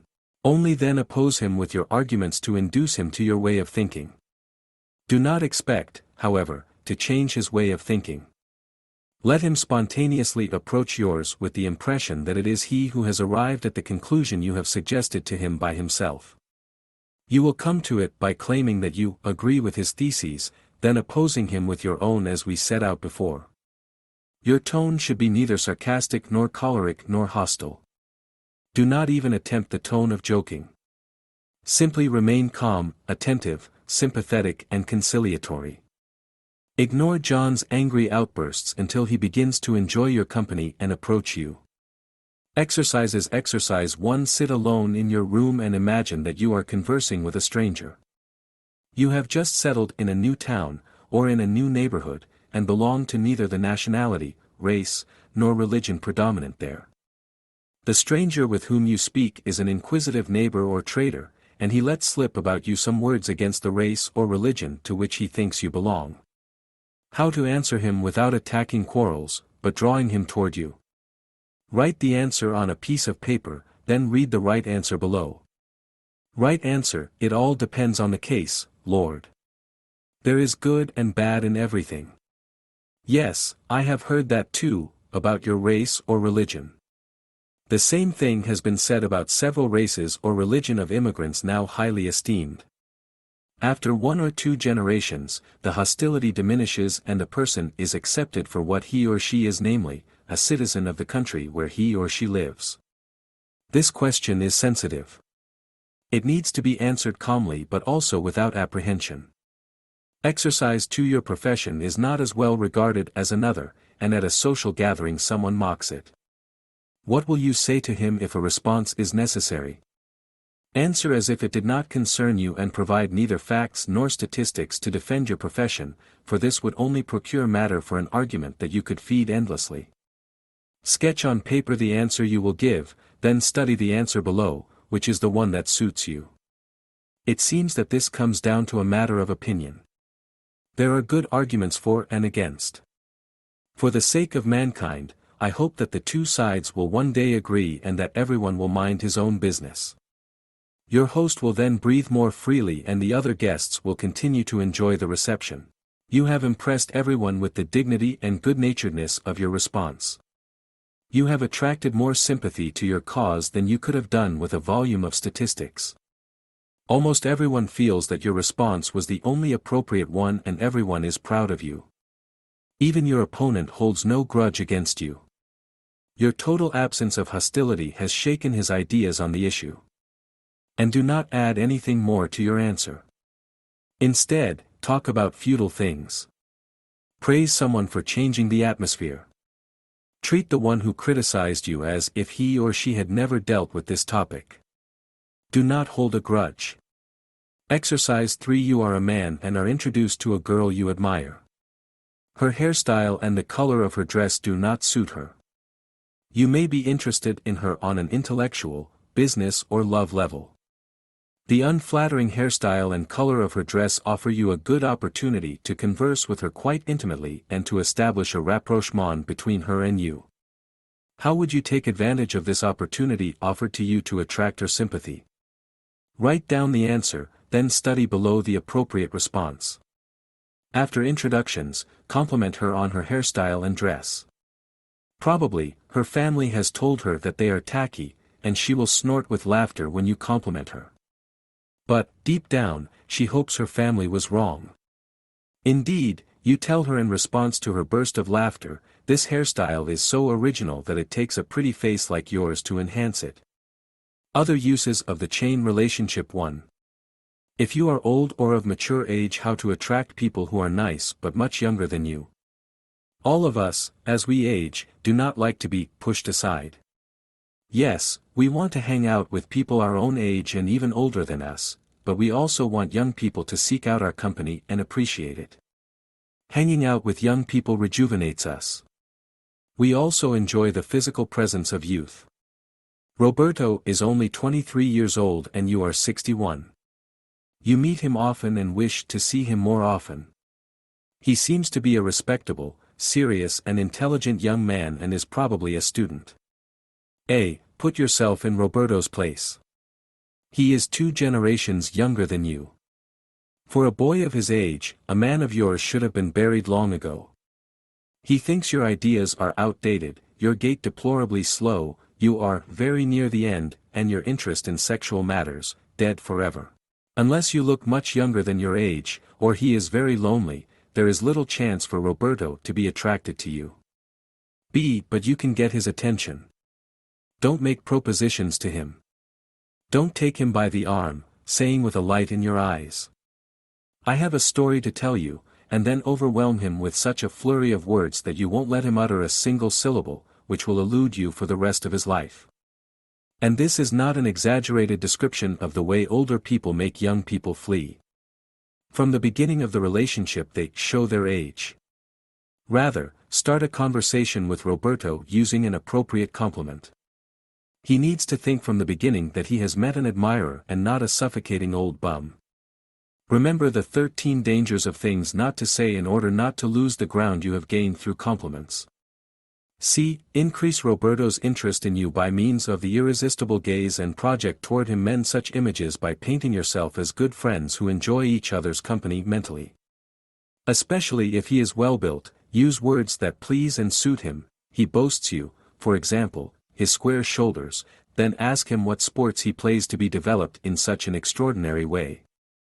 If he seems studious, use the compliment that flatters his intelligence then, ask him if he is a student, writer or other thing that flatters him. Soon, he will tell you about himself in particular. Let him talk. Let him tell a good story and be his audience.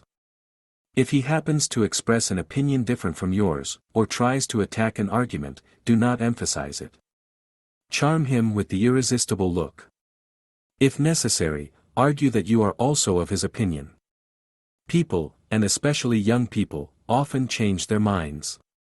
If you have hopes of frequenting Roberto for a long time and enlightening him about the argument he is talking about, do so later, when he knows you better and can no longer do without your company. At first, your aim is to draw him to you, and the chain relationship will take care of this work. Before you leave him, try to know more or less, when you can see him again. But don't look like you want to cling to him. Let him think that it is he who needs you and not you who need him. After taking your leave, project mental images in his direction that show him happy to be in your company. Prompt him to take such a liking to you that, subconsciously, he will want to see you even more. The next time you see him, act the same way. Never talk about your little miseries and do not especially say, "When you are as old as I am, you will not have the energy you have now." Do not underestimate his cognition on any subject and do not even remind him that you are old. After seeing you several times and being well in your company, he will have completely forgotten the age difference that exists between you and him. By reminding him of it, you would only erect a new barrier between you. Thereafter, your relationships will progress rapidly. You have for a companion a boy much younger than you, and this friendship is useful for both of you. If you interest him greatly, he will perhaps introduce you to his young companions and even to his lady friend. Exercise all the chain relationship on them. At first, they will certainly be impressed and wonder why Roberto seeks the company of an old man, but they too will soon be fascinated by your chain relationship. You will soon have around you a carefully selected group of young people to brighten your old days. Several of them will write to you for years, when they have married, when they have changed cities or countries, and invite you to go and see them together with their family. And you will intrigue many more by using the chain report in the same way. 2. How thanks to chain relationship you will prevent the rise of indifference or abi tudden you are a woman and you regularly go out with Patrick. At first, he almost kissed the ground where you passed, but for some time now he seems to find your presence absolutely natural. You evidently do not expect him to be as ceremonious as in the beginning, but now he treats you more and more like a sister instead of the girl he will soon ask to marry you. Yet you feel that you were made for each other. You would prefer not to resort to petty methods such as the one consisting of sneakily mind-gazing at other men over his shoulder, because Patrick may think you are no longer interested in him and may stop inviting you out. Chain relationship is there to restore your faltering love relationships. A. Put yourself in Patrick's place. When you are together, he expects to receive that share of affection you owe him. You always seem seductive to him, both in elegance and personality. He is absolutely sure that you will agree to become his wife when he asks you to. Now that he knows that he has won you, he does not have much more to do now. Certainly, one day he will marry you, he says to himself, but why hurry? In the meantime, he lives with his parents, which is comfortable and cheap, and he can take advantage of your presence at your home, several times a week. What is 6 months, a year, or even 2 years more to wait? Either way, he plans to marry you. Moreover, in your actual situation, you pay for your clothes and little whims, which allows him to set aside some money and buy himself shares. It is true that he buys you flowers now and then and makes you some present on certain occasions. He does not prefer any girl to you. But why hurry, then? B. Thanks to the chain ratio, do not propose to him. Do not show yourself offended and disgruntled. He may fear that you will become a grumpy, old woman, and that will drive him away from you. Instead, attempt to flatter him. Act less like a sister and more like a flirt with him. Without him realizing it, forestall his desires. Though he says nothing, he is uncomfortable with a girl he will soon marry and acts like a sister to him. Stop, therefore, behaving in such a way. Begin to excite him so that he forgets the prosaic image he has made of you and to which he has become accustomed. Awaken him from his torpor. He will be afraid that someone else will ask you in marriage if he does not do so soon, since it is true, after all, that you are very seductive. But never speak to him about another man, for he may lose his confidence and never see you again. Go so far as to wear bold clothes when he comes to see you. Show a little more of your legs and breasts while staying within the limits of decency. Make him beg you more to kiss him and for you to kiss him, but if he desists too soon, kiss him yourself quickly and run away laughing. Put a little salt and pepper in your relationships. Make him stop finding everything about you natural. After he leaves, project images of your eventual honeymoon toward him.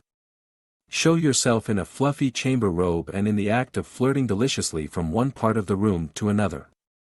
Do all you can to transform the image he had of you, namely that of a sister, into that law of an exciting creature. Show more youthful behavior even in the images you project toward him. Make him see you as a reward and feel like deserving it. Give him a glimpse that, starting from the honeymoon, he will have nothing but joy and happiness. Proceed in the same way during the next 2 meetings. Be careful, however, not to put on a show in public. This may embarrass him and make him run away. During the 3rd meeting that will follow your new attitude, try to push him to ask you in marriage. You will be amazed at the results. Undecestime law, how to use magic eye to quickly neutralize and dominate people of difficult character. You are about to learn, now, to neutralize and dominate people when their attitude changes momentarily under the effect of anger, distrust, jealousy and other feelings of the same kind. The magical eye is the subject of the law we are going to study and which you must use until Giovanni or Giovanna have returned to their normal state and you can start using the other laws again. Here is a list of the most common elements that can influence the behavior of normal people. 1. Anger 2. Grief 3. Distrust 4. Distraction 5. Stubbornness 6. Suspicion 7. The disbelief 8. The fear 9. The inordinate and distracted optimism 10. The belligerent mood 11. The indifference 12. Curiosity toward you 13. Excessive familiarity 14. A possessive attitude 15. The need to argue 16. Jealousy 17. The closed attitude 18. The susceptibility 19. Distraction. Clearly, there are many others, but they fall more or less into one or more of the categories enumerated above. How to use the magic eye.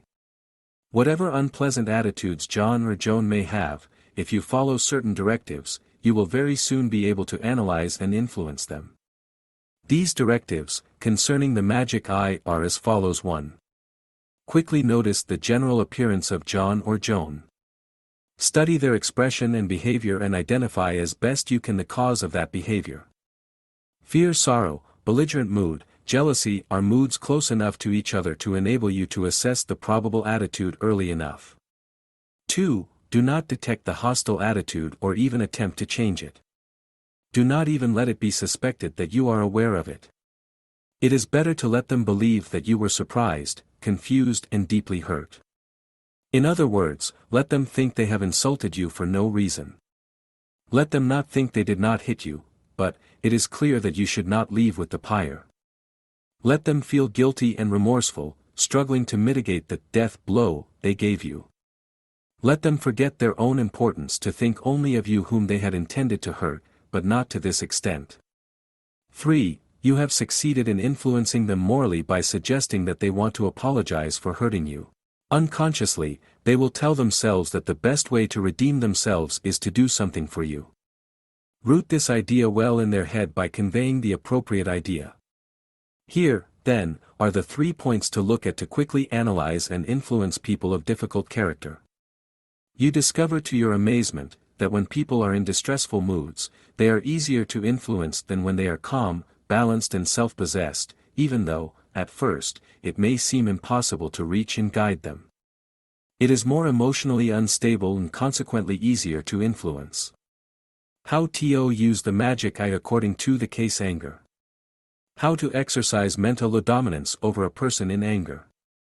Your friend Gerard looks somber today. He greets you barely, through clenched teeth. You see right away that there is something wrong. His eyes have lost warmth and seem to be looking beyond you and not at you. You wonder if he is angry, if he is offended, if he is in a belligerent mood or even if he is frosty. So. 2. Do not detect his attitude so unfriendly and do not even try to change it. Let him not notice that you have realized it. Treat him as the Gerard he always was. This will prompt him to have an even less friendly attitude, so that you realize well that today he is unfriendly. If he is in a rage, for example, he will come at you brutally.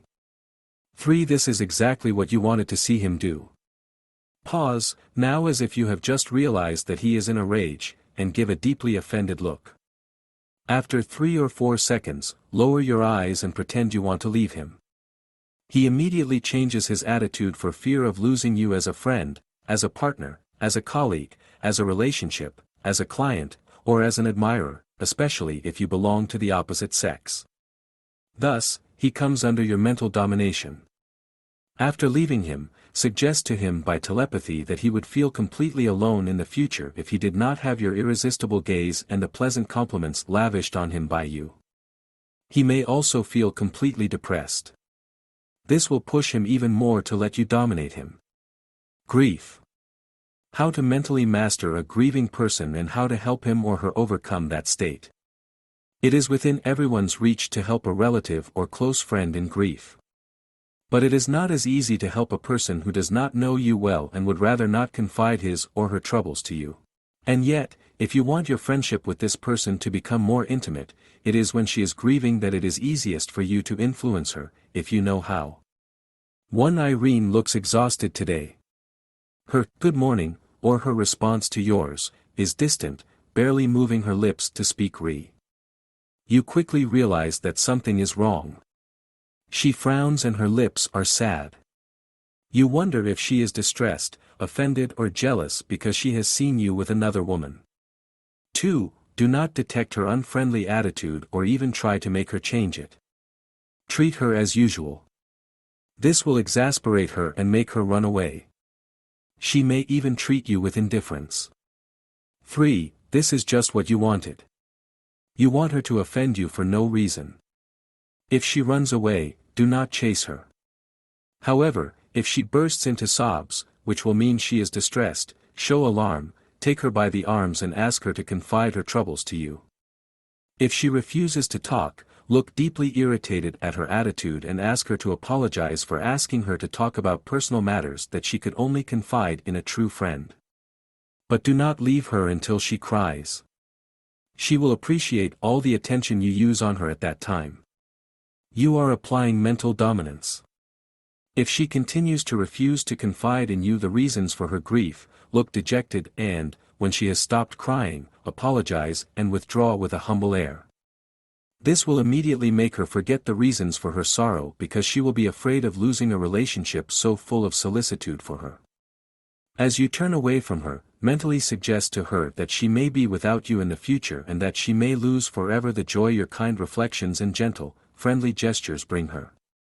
On the verge of panic, she will run after you to join you, or she will telephone you the same evening begging you to excuse her. She will then tell you the reasons for her pain, and you will be able to express all your sympathy and help her overcome her grief. She will have the impression that she has incurred a debt to you and that is why you will be able to influence her more easily. Distrust.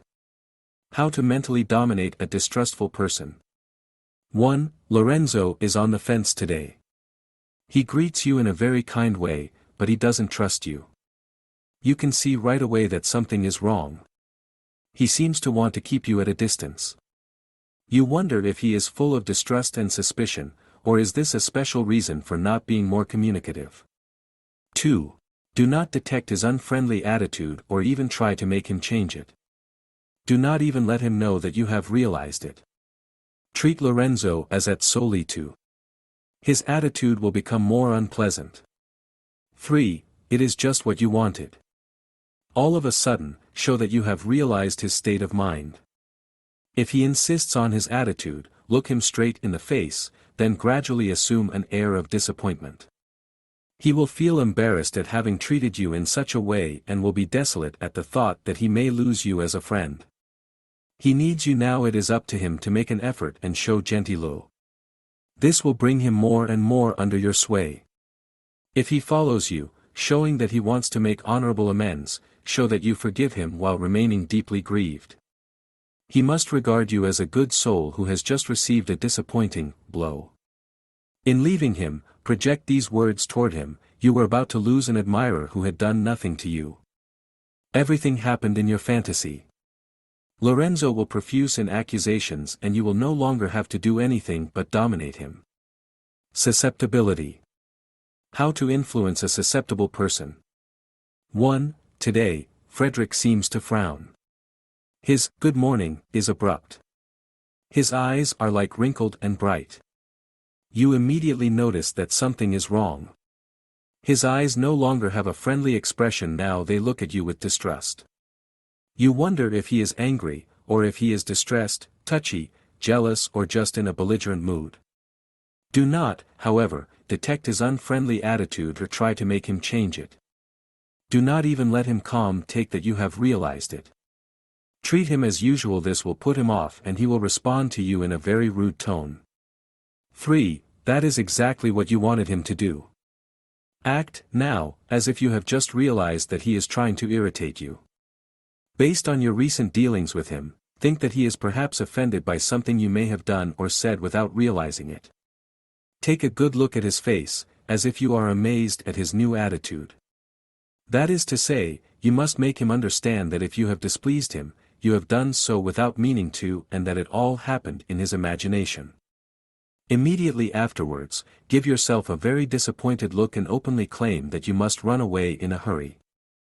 He will feel guilty for having offended you without good reason and desperate at the idea of losing your esteem and company. This will gain you ground in the field of mental dominance. Now, he will try to get back into your good graces. Reassure him by affirming that all is well. Remorseful, he will make 1,000 excuses, probably invite you to his home or some social reception, or offer to do you a favor. Claim that you forget the incident a little at a time and regain your esteem for him. After leaving him, project these words toward him: "Don't ever hurt me again. You have risked breaking relations with me forever. Now, he is truly under your dominion." The distracted gait. How to master a distracted and overexuberant person. 1. Martina's expression changes very often today. She responds exuberantly to your "good morning," but she chatters too much and her gaze is shifty and evasive. You have just begun a sentence, which she finishes for you. She utters rambling sentences, moving from one subject to another, laughing for no plausible reason. This is not in her habit. You wonder whether this strange attitude is due to mistrust, fear, of you, or just a boundless optimism with the junta of distraction. 2. Do not detect this new attitude and do not even attempt to moderate it. It is necessary for it not to know that you have become aware of it. Treat it as usual. If she really has an idea in her head, she will hasten to leave you with a stream of disjointed words and haphazard gestures. 3. It is exactly what you wanted her to do. Now, stand in front of her, looking at her without saying a word. Project this sentence in her direction: "Look at what you have made of a friend and an admirer. Look at what you have lost." 4. Martina will be mortified by her behavior, but do not immediately give her a chance to recover. Turn around slowly with a dejected air. If she calls to you as you walk away, pretend not to hear her, keep walking. This will hurt her even more. She will do the impossible to recover. This will enable you to exercise mental dominance over her. Distraction. How to mentally influence a distracted person. 1. Today Edward has a distant expression on his face. He barely responds to your "good morning." When you stop to talk to him, he looks surprised to see you and even regards you as a stranger. You wonder if this strange behavior is due to distrust, distraction, or a closed attitude. 2. Do not detect this unfriendly attitude and do not even try to change it. Let him not even realize that you have noticed it. Behave with him as at solitude. He is about to answer you, but his spirit is elsewhere, as if you do not matter to him. 3. All of a sudden, act as if you notice at that moment that he is barely aware that you are standing before him. Look at him fixedly, with a puzzled air, and remain absolutely silent. If he immediately delves into excuses of any kind, it means that he is distracted. He is perhaps worried about something. You barely smile, making the gesture to withdraw. He will try to hold you back and will still make excuses. He is ready to be dominated. Stubbornness.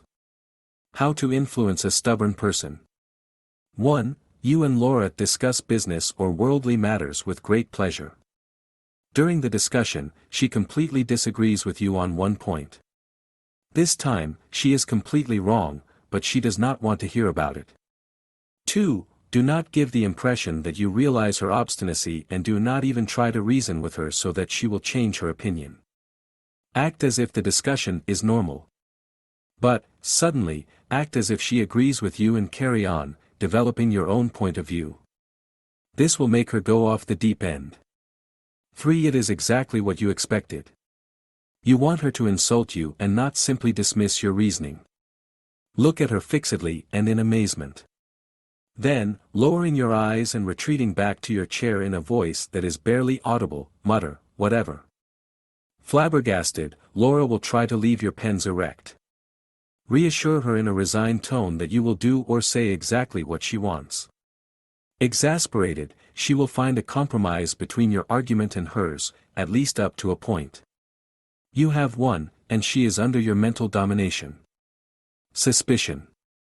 How to mentally dominate a suspicious person. 1. You are certain that Fred does not trust your intentions toward his daughter, or his son, if you are a woman, and wants to prevent you from marrying her, or him. 2. Do not show that you are aware of his suspicions, but act as if they are without foundation. The more he suspects you, the more you will have to ignore his suspicions. Seeing that it is useless to use guile with you, Fred takes the bull by the horns and unceremoniously tells you what he thinks of you. 3. It is just what you expect. Laugh at him. Pretend to protest, then stop suddenly and look at your feet in despair while slowly shaking your head. Again take in the look of amazement and disbelief. Pretend again that you want to protest, then stop again as if you are at a loss for words. At this point, Fred must be red with confusion at having wrongly accused you. His tone softens and he addresses you in a more friendly manner. You will soon manage to dominate him. Unbelief. How to exercise mental dominion over an unbelieving person. 1. You have tried, on several occasions, to reveal the truth about certain things to your friend Dionysius, but you have never been able to win him. Since you have no concrete proof of what you claim, you are short of arguments. 2. Do not detect Dionysius' attitude and do not try to reason him into changing his behavior. Simply explain to him what you have discovered, as if Dionysius believed you. This will force him to take a stronger stand against you. He will respond to you with sarcasms, mockery, and a big laugh. 3. That is just what you wanted him to do. Immediately stop talking and look at him in amazement. Then, lower your eyes and say no more. 4. After a short pause, change the subject and grumble a few things about the weather. Dionysius will be embarrassed and try to calm you down. He will even go so far as to resume the topic of your conversation and tell you that he believes the facts you have communicated to him. Look at him in amazement and continue muttering a few things about the weather. Dionysius will make yet more efforts to calm you down. With this attitude, he submits to your mental domination. Fear. How to influence a person in fear. 1. Nina is a girl whom you have frightened with something you said or did without bad intention. You want to regain her affection. She may be your daughter. 2. Do not detect her attitude by telling her to stop being afraid. Do not even utter the word fear. Rather, look surprised and, if she started crying, exclaim, "Oh my God! What did I say? That's not what I wanted to say. I meant to say yes." Then, say exactly the opposite of what you said. "I deceived myself, I confused everything." 3. Instinctively, Nina will be grateful and submit to your mental dominance again. The belligerent mood. How to master a person with a belligerent mood. 1. Frederick is known for his irritability. You have just exchanged a few words, and lo and behold he looks at you meanly. He is more robust than you, and you prefer not to attack quarrels and even less barfing. 2. Do not accuse him of bragging. Act as if nothing extraordinary has happened. Frederick will be openly belligerent for the pleasure of seeing you suffer.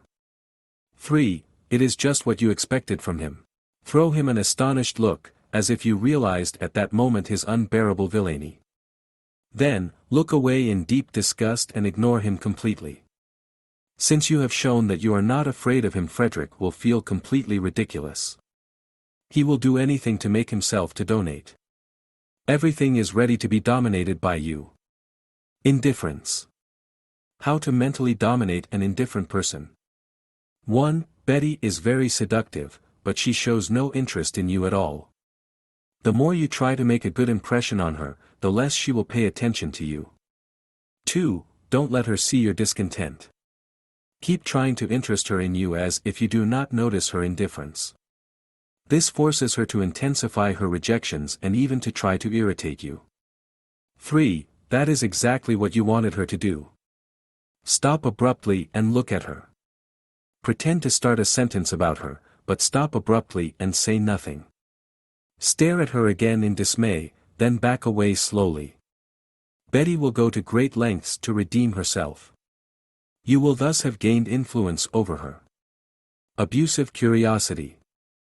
How to mentally dominate a person who is exaggeratedly curious about everything about you. 1. Peter is curious about everything about you. Almost every time he sees you, he assails you with personal questions such as, "What is your nationality? Are you working these days? How much do you earn?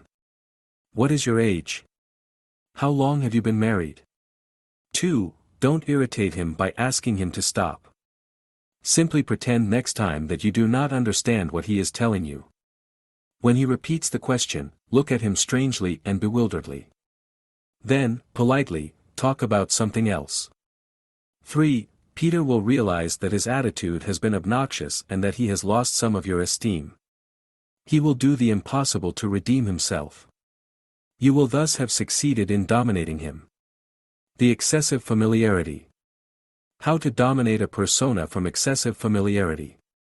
Sergio loves you very much, but he is of excessive familiarity. He loads you with handfuls for jokes, shamelessly puts his hands in your things, makes use of your personal belongings, visits you too often, and even allows himself to meddle in a group to which you belong by putting on airs. 2. Don't pick on him. But whenever he annoys you, quietly count him the story of a great insufferable, describing to him exactly what he himself does, that he has had everyone reject him. 3. Sergio will understand your illusions and come to his senses. The possessive attitude. How to dominate men. So a possessive person. 1. Your little friend Clara, or your friend Lorenzo, if you are a woman, is tired of being possessive. When you talk to someone else, she looks at you as if she is spying on you, especially if it is another girl, and she makes a whole story to you as soon as she is alone with you. 2. Don't accuse her of being possessive. When she makes a scene at you, pretend you don't understand what she wants to talk about. This will set her off and she will accuse you of a lot of things. 3. It is exactly what you expected. Look at her in amazement, as if falling from the clouds. Open your mouth as if to protest, then close it and lower your eyes in disappointment, as if you did not expect such a thing from her. It will soon try to make it up to you. Here she is under your mental domination. How to master in a person the need to argue, closed attitude, jealousy. Use the previous technique. 1. Let John or Joan give you a show of their quirkiness. 2. Pretend not to notice anything. This will prompt them to exaggerate it to impress and offend you. 3. React with a deeply hurt and disappointed air. 4. They will desperately attempt to make honorable amends. This will enable you to exercise mental dominance over them. Assessima law. How to create the powerful magnetism of a harmonious conversation. Creating the mighty magnetism of a harmonious conversation is like using putty in carpentry. As perfect as the carpenter's work is, if he has not gotten all the little holes and all the little grooves in the wood, it will not be perfect enough. It is the reason why this law has so much importance in the process of mind domination. What is a harmonious conversation? To know how to lead a harmonious conversation, you must have humor.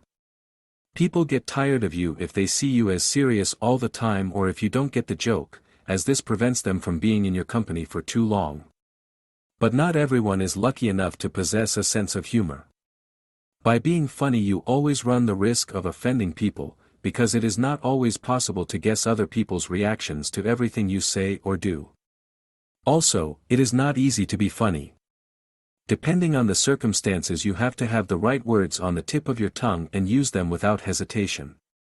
What's more, the most comical people are generally misunderstood. People only appreciate jokes as a function of the humorist's fame as such. As soon as a famous comedian enters the stage, the audience bursts out laughing. Whereas, when they were still strangers, those same comedians had to parade their funniest jokes for several minutes before the audience barely dignified them with a smile. Yet once these comedians have made a reputation for themselves, those same jokes entertain the audience to the point of hysteria, even before the actors have opened their mouths. Harmonious conversation gives you the same results you get from a famous comedian and involves no risk. It immediately calms John or Joan because they have an intimate nature that is easy to maintain. It does not force them to think to understand your joke, nor to feel belittled if they do not understand it. Thanks to it you are judged human and simple. Your interlocutor feels very close to you. He knows that he will have to answer you and is not at all tense. The fears he had that you would not like him vanish because you have convinced him that harmonious conversation does not bother you. He no longer fears that his education and knowledge of current subjects are insufficient for him to be able to talk you decently. Harmonious conversation abolishes distance. Harmonious conversation brings you closer to a new acquaintance or business relationship. It draws the interlocutor toward you, reassuring him, and he quickly allows himself to be influenced. He forgets that he has come precisely to meet you. He seems to have always known you. When you leave him, he misses you. Until then only his friends had made him so serene. In fact, you have made him even more serene than others because he thinks you know his faults less than his friends. Nothing can break the ice between two strangers faster mind than a harmonious conversation. And nothing can more quickly create an atmosphere of cordiality. The appropriate state of mind for starting a harmonious conversation, you probably cannot put it into words, but you certainly have a general idea of what a harmonious conversation is. Harmonious conversation avoids the deep topics that are the subject of discussion, although it can introduce them into the conversation when your interlocutor and you get to know each other better. The important thing is to know how to start this conversation. The usual foundation of harmonious conversation is found in your spirit. Once you adopt the suitable state of mind, it will come automatically. The suitable state of mind is exactly the opposite of what you should adopt for Goliath's suggestion. You will study it in the 14th law. Instead of giving yourself importance in the eyes of the interlocutor, you must shrink, not physically mind but morally, to the point of naivete and forgetfulness of yourself. Destroy in yourself all pretensions to greatness and superiority to replace it with a democratic spirit and the idea that we are all born equal. Disguise your sensitivity to demonstrate to those around you a desire to please others and to get along well with them. In other words, adopt that mental stability that is peculiar to a good nature. You are not there to argue with your interlocutor, but to approve of him or pretend to approve of him. You want, by going, to leave a good impression on him for the rest of the day. Whenever he expresses an opinion, you must respond to him with care and interest. You must give him the impression that no one has ever listened to him better than you.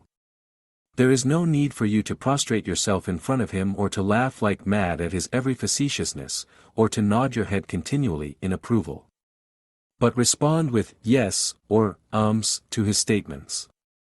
While he is talking, remain in constant rapport with him, even at the risk of weakening his position in the face of those who treat him more brusquely and more directly. After your departure, he will be eager to see you again. The factor you need to remember during a harmonious conversation: you are not annoyed if your interlocutor does not feed it. Some gruff people may think that harmonious conversation has no raison d'être and may look at you with a tone of superiority from the moment you start talking to them. Yet, if you discussed serious topics with them, you would come to exchange unpleasant sentences. However, you must not be silent in their presence. Long silences cause unpleasant feelings. Harmonious conversation is your only plank of salvation. Although this need not fill you with joy, remember this well: it is very likely that none of the people who know your interlocutor will go to any more trouble than you do with your harmonious conversation to put them at ease. Normally, people don't worry so much about others. They let them unravel themselves. In any case, most are not quite aware of others' reactions and rarely imagine offending them. There are also many who have neither the energy nor the humility to find a means to soothe the offended, nor the courage to ask their forgiveness. Humanity is too caught up in its own interests to bother to study too closely the reactions of others. Those who have the misfortune of being oversensitive arouse the pity of others and are mistaken for weak. Few try to go further. Practically, no one will try to be as kind as you are toward him, no one except an excellent salesman, a man or woman seeking a love affair, jealous parents or children, or a scrounging child. Even they, except perhaps the parents or children, only intermittently put their arts into action. They are too busy to do so, or rather they have no patience for it. Indeed, your harmonious conversation meets little competition. How harmonious conversation earns your environment. Harmonious conversation cannot fail to attract your interlocutor and make him or her your slave, because he or she wants to hear from you again as soon as you leave him or her. It is not necessary to chain a person to make him or her your slave. Harmonious conversation is a more subtle and less difficult means. Your interlocutor, like a glutton, will do anything to enjoy your most delicious dish. When you have drawn him to you, thanks to harmonious conversation, he will have only one desire: to see you again. The appropriate state of mind for directing a harmonious conversation can be summarized as follows: 1. Have the state of mind that denotes a pleasant nature. Let the interlocutor be pleased with you for the rest of the day. 2. During the conversation stay very close to him, her, and insert personal and intimate remarks. 3. Do not be irritated if, during harmonious conversation, he shows some bad manners. This does not prevent him from finding your company exhilarating, since, most likely, no one has ever had such a desire to charm him. How to attack a harmonious conversation with disgusting people. Weather is a great topic for attacking this kind of conversation. No weather is exactly stable, and it is difficult to predict what the weather will be like from one day to the next. However, it may be that a bland, unimaginative individual will get annoyed at hearing you talk about it and tell you, like Mark Twain, that everybody talks about the weather, but nobody can do anything about it. Content yourself to smile and reply, "Yes, it's about time someone could do something about it." If you continue to converse with this person, you will realize that she will contradict you in all matters. She disagrees for the sake of disagreeing, and generally does the reverse of what you tell her. Knowing this, keep calm and do not question her unpleasant responses. Do not try to prove her wrong. Do not explain to her why you mentioned the weather, as she may reply, "So why start the conversation?" Despite her distant attitude, your interlocutor would like to be courted. She is very eager to earn everyone's esteem, although she cannot keep her loose tongue in check. Intimately, and without even realizing it, he seeks your company. He is therefore your slave and, mentally, you dominate him. How to start a harmonious conversation with sympathetic people. In general, a normal person will respond to you with his or her personal opinion about the weather. A brief, friendly discussion will follow. Do not oppose anyone's opinion, even if it conflicts with yours. Rather, express surprise and respect for the interlocutor's wise predictions. It will believe itself to be a prophet and will be eager to see you again, to amaze you again. Before you, no one had ever appreciated it at its proper value. At last he has found someone who understands him. If the conversation lingers, move on to another topic of conversation concerning the news of the day, the radio, newspaper, threats of war, television broadcasts, upcoming championships, if you are among men. Or fashion, children, the home, if you are among women.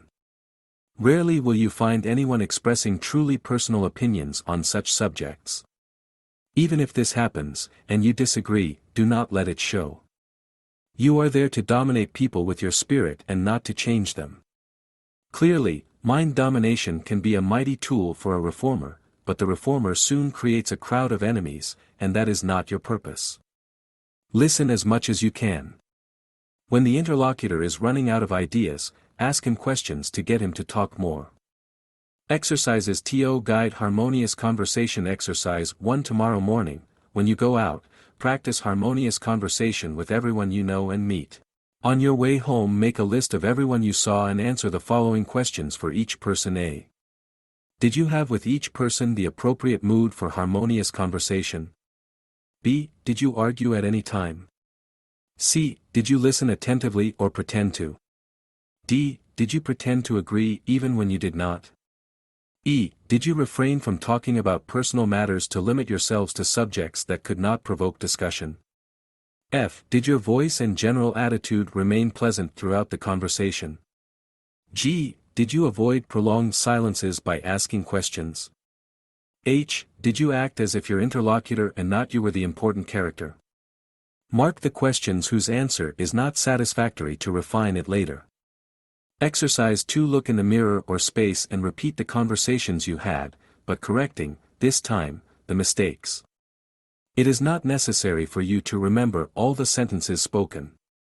Remember only those that you should not have used and that spoiled everything. Remember exactly when you started arguing with John, when you stopped responding kindly to Peter, when you went interrupting Robert and silencing him. Remember also when you tried to correct Sergio's monstrous ignorance, when you burst out laughing at Michelle's grotesque logic, and when, tired of Fred's boasting, you could not help but tell him. Take up these exact points in your conversations and correct your attitude and words according to the laws of harmonious conversation. How to correct your errors above. You have learned how to correct your mistakes. Go alone to some place, possibly the same day, and reconstruct with your thoughts the scene you have marred. Repeat your words. Remember exactly the words spoken as you said them. Repeat the point at which cordiality gave way to argument. Objectively define who is the culprit. Then study the way in which you spoiled everything and what John or Joan said to you that was the cause of making you spoil everything. Did they offend you? Were they rude? Did their stubbornness make you go into a rage? Did they take the floor and prevent you from speaking? Although their arguments were confusing, did they refuse to believe the accuracy of yours? Whatever the reason, find it. Find where and when your conversation turned into a disaster. By finding out, you will put your finger on the flaw in your behavior that prevents you from gaining popularity. Later you will have to get rid of it. This is what is called personality purification. The seductive effect produced by the purification of personality. The fact of purifying your personality frees you from the tension from which you are afflicted after participating in a distressing scene. This is part of mental hygiene and prevents you from lashing out at everyone by revealing the unpleasant event and exposing it to the light of day. You can then get rid of the defect that was the cause. But remember that you must objectively purify your personality. Do not punish yourself for not producing the convenient impression. Find the reason why you did not do so and apply the necessary remedy. After that, your personality will make rapid progresses. That is why the mighty magnetism of harmonious conversation has so much place among the laws of mind domination. 13th law, how to create a physical appearance that arouses admiration. You arrive, now, at one of the most recognized means of acquiring popularity and influencing others.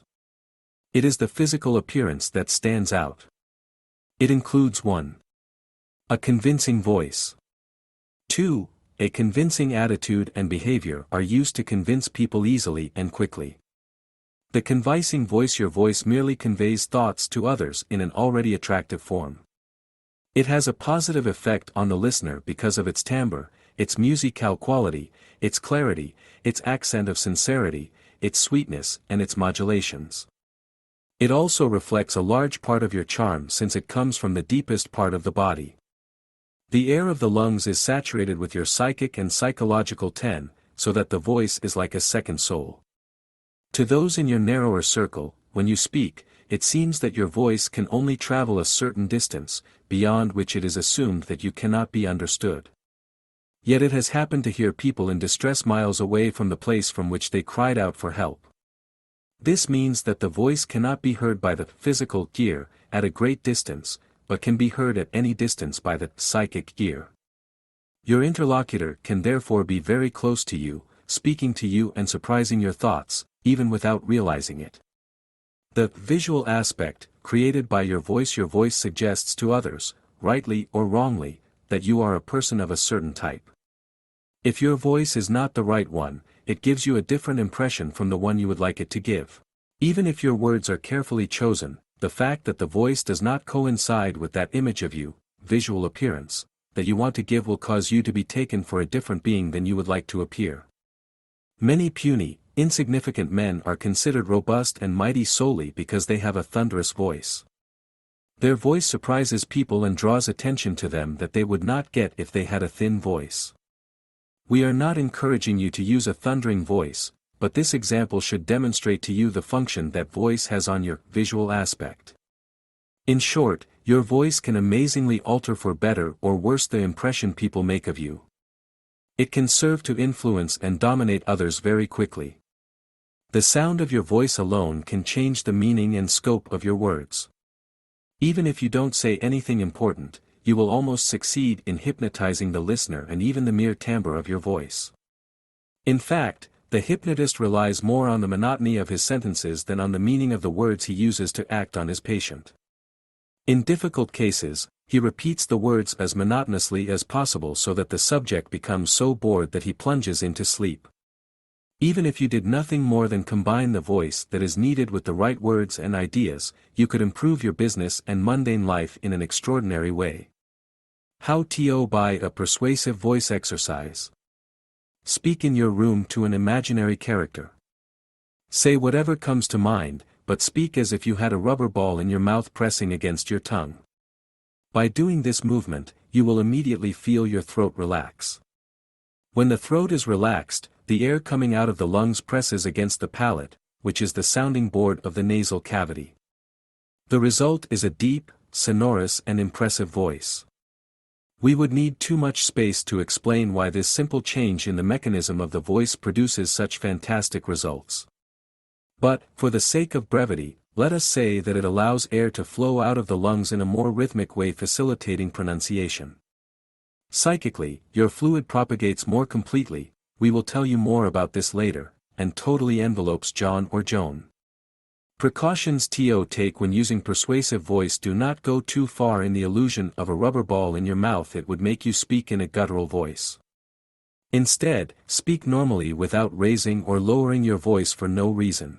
The imaginary rubber ball in your mouth will automatically give your voice power in magnetism and a solemn tone. If you try to add to it, you will only succeed in contracting your throat and making your efforts vanish. Do not even try to stretch the throat as singing teachers advise. Do not even focus on how to set the voice. Just think of the rubber ball at the back of your mouth and press on your tongue. Of course, do not try to stretch the throat. Refinement exercise: start by letting your cheeks hang down, having the air of looking from below. Then, imagine that a rubber ball is placed at the back of your mouth and digs into your tongue. Speak while imagining that you are holding the rubber ball. At first, you will tend to forget the ball as you reflect on what you have to say. Immediately, your throat will contract, and you will no longer have a persuasive voice, or rather you will speak through your nose. Immediately think back to the ball and keep speaking. With a little practice, you will be able to keep the imaginary ball in the back of your throat for as long as you speak. To keep it in place, practice this exercise for 1 minute, regularly, every morning, or whenever you get a chance during the day. The voice is such an important element of your professional and social life that you should always maintain the persuasive voice. Whenever you practice this exercise, follow the instructions we give at the end of this law. Do not make changes or variations of any kind to it. For a change, practice this exercise with a book, and you can also read in front of the mirror as if you were giving a speech. More tips for acquiring a persuasive voice: refinement exercises. Repeat the previous exercise, but walking around the room, bending down, picking up objects, looking up, turning your head, making gestures. Practice making use of the persuasive voice at all times. Make it an integral part of yourself every time you open your mouth to utter a word. Do not be ashamed to use the persuasive voice in public. People do not immediately notice the changes you make to your makeup or behavior. But they are immediately affected. Don't eat your words at the end of sentences, and don't drag out cloths either.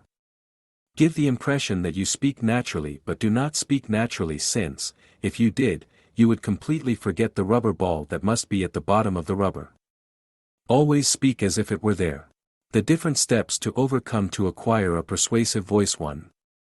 Stand or sit upright, with your shoulders and neck well erect. 2. Keep your neck straight, but bend your head slightly. 3. Let your jaw drop. 4. Imagine that you have a rubber ball in the back of your mouth. 5. Read or say whatever you want, but always keep this rubber ball in the back of your mouth. 6. You must neither read nor speak too fast or too slowly. Do not hurriedly pronounce certain syllables of important words. 7. Think well that the voice comes from the deepest part of the body. Exhale with it all your inner fluid and envelop your interlocutor in it. Warning. While enveloping your interlocutor with your voice, do not machine gun him with your gaze. You want him to consider himself your true friend and not your eventual prey. Begin to practice this law. Then practice it every day and do not fail to do so. Above all, never practice it when you are lying in bed. Being lying on your back desiccates your throat, and these exercises may harm your vocal cords. Persuasive attitude and behavior immediately give a good impression of you. They do not make the effect of voice, from the moment you open your mouth, but they overcome the effect of voice before you begin to speak and from the time you are silent. That is, they can precede and prolong your mental dominion over any person. When you leave, at the end of a visit or interview, your behavior and attitude, if defect yes, can erase the good impression you produced during the meeting. They can also, at the beginning of the visit, give an idea of you that you will struggle to change in your interlocutor.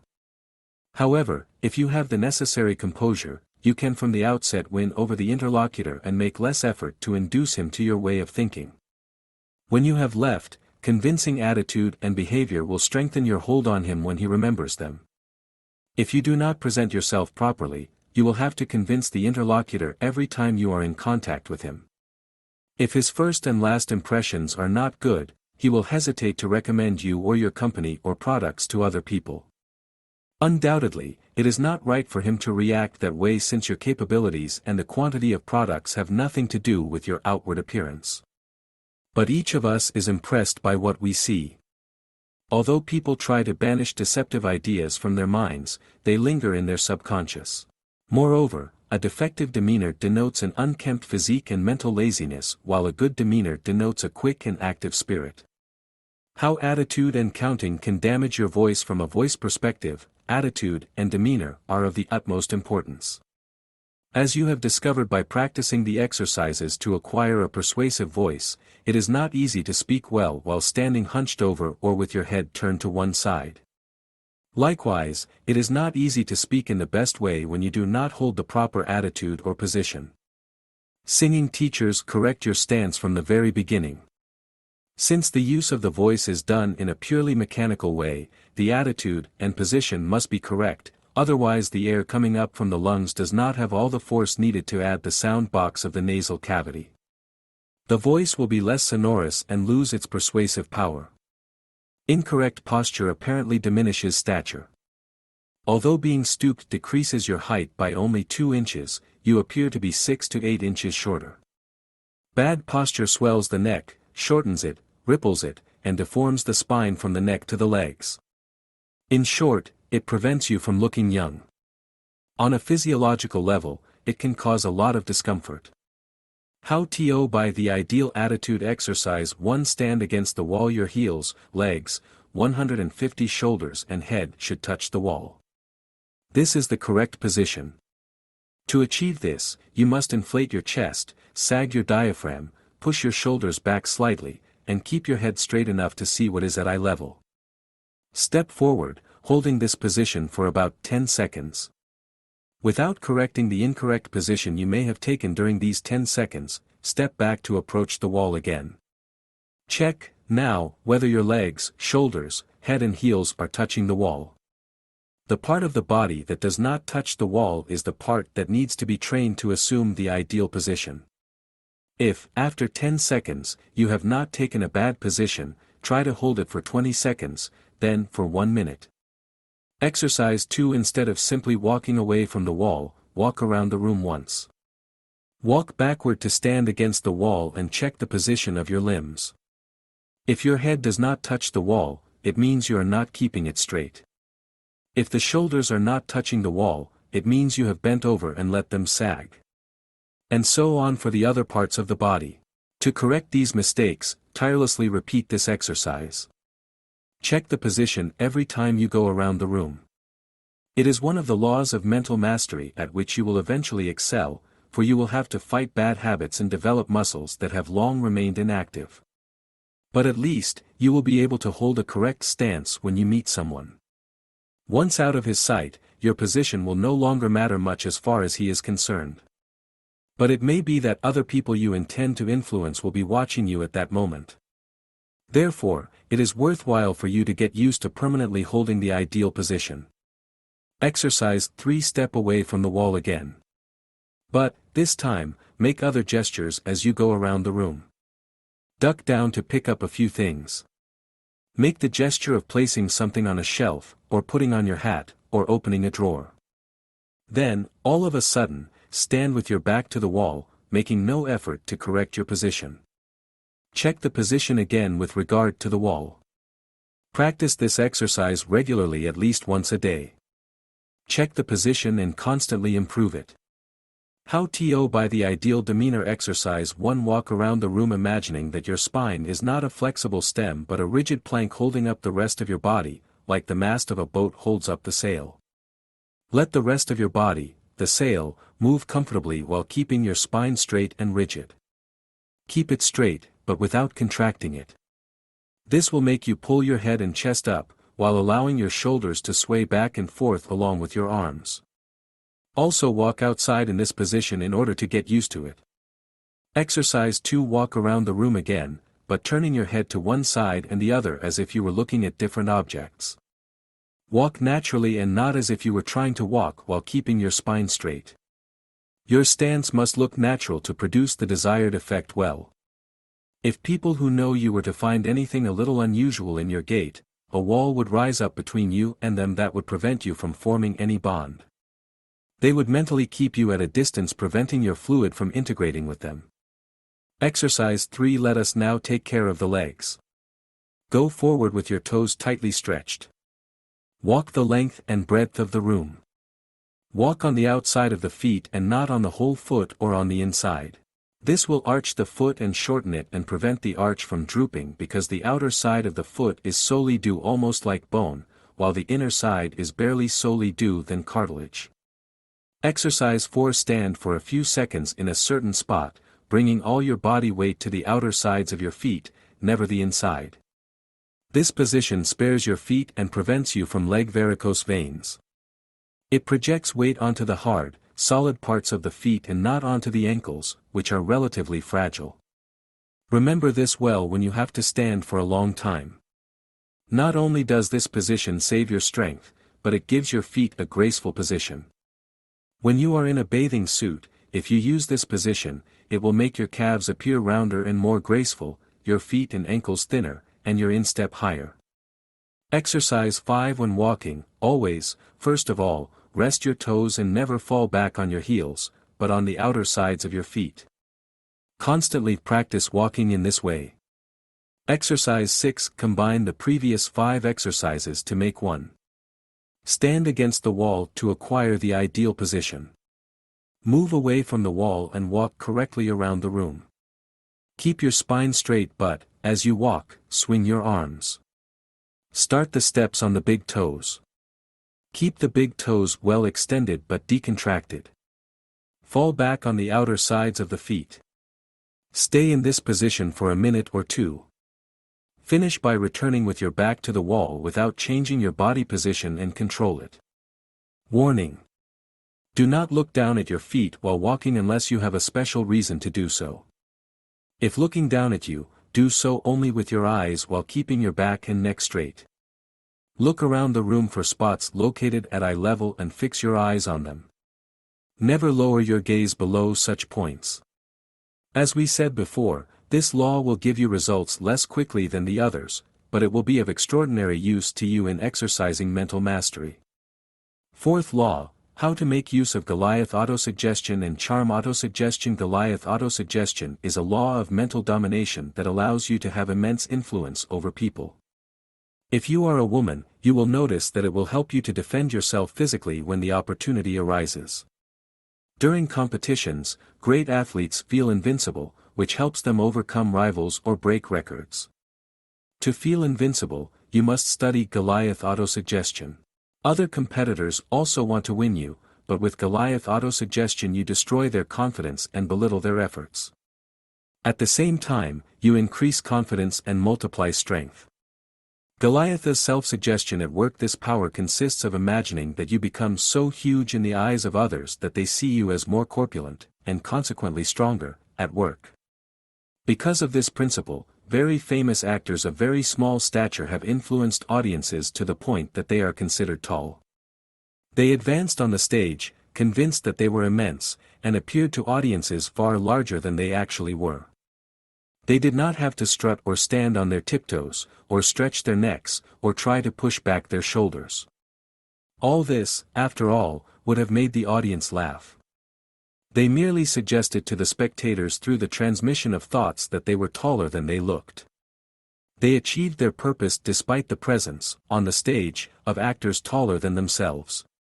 Your spirit can make more surprising impressions of you than your body. The power of Goliath autosuggestion cannot be effective from the first attempts. When you have gained experience, you can persuade others, especially when you are alone with them, that you are 10 or 12 inches taller than your true stature. If you are an athlete, or simply a man or woman on the street, this power alone will enable you to deter a possible attacker. Goliath's self-suggestion, a decisive factor in everything you understand. When you have realized the energetic way in which Goliath's autosuggestion can exert its power over the minds of others, you will be able to understand the energy with which it can reign over yours. It provides you with the psychological bite you need. It gives you the courage needed for a difficult competition against a dangerous rival, whether in sports or business, the courage to continue the fight, in spite of everything, and to achieve victory, even if by a narrow margin. This kind of courage can turn an average individual into a world champion because it reveals his hidden power and all his reserves. It is this courage that makes you an individual twice as valuable as before. Above all, do not confuse Goliath's self-suggestion with blind courage. By rushing wildly onto a boxing square and cashing in unnecessary blows just because you do not have the patience to take boxing lessons, you cannot expect to apply Goliath's self-suggestion. This is also true with regard to business. Do not apply Goliath's autosuggestion when you blindly try to compete with firms stronger than your own. You must use this extraordinary power to gather all the hidden forces and synchronize them before you explode them all at once. Generally, champions beat primates only when they are forced to. Otherwise, they merely win championships over others. When they are closely squeezed by fearsome opponents, their performance exceeds their usual chances because they draw on reserves thanks to Goliath autosuggestion, and that is how they beat primates.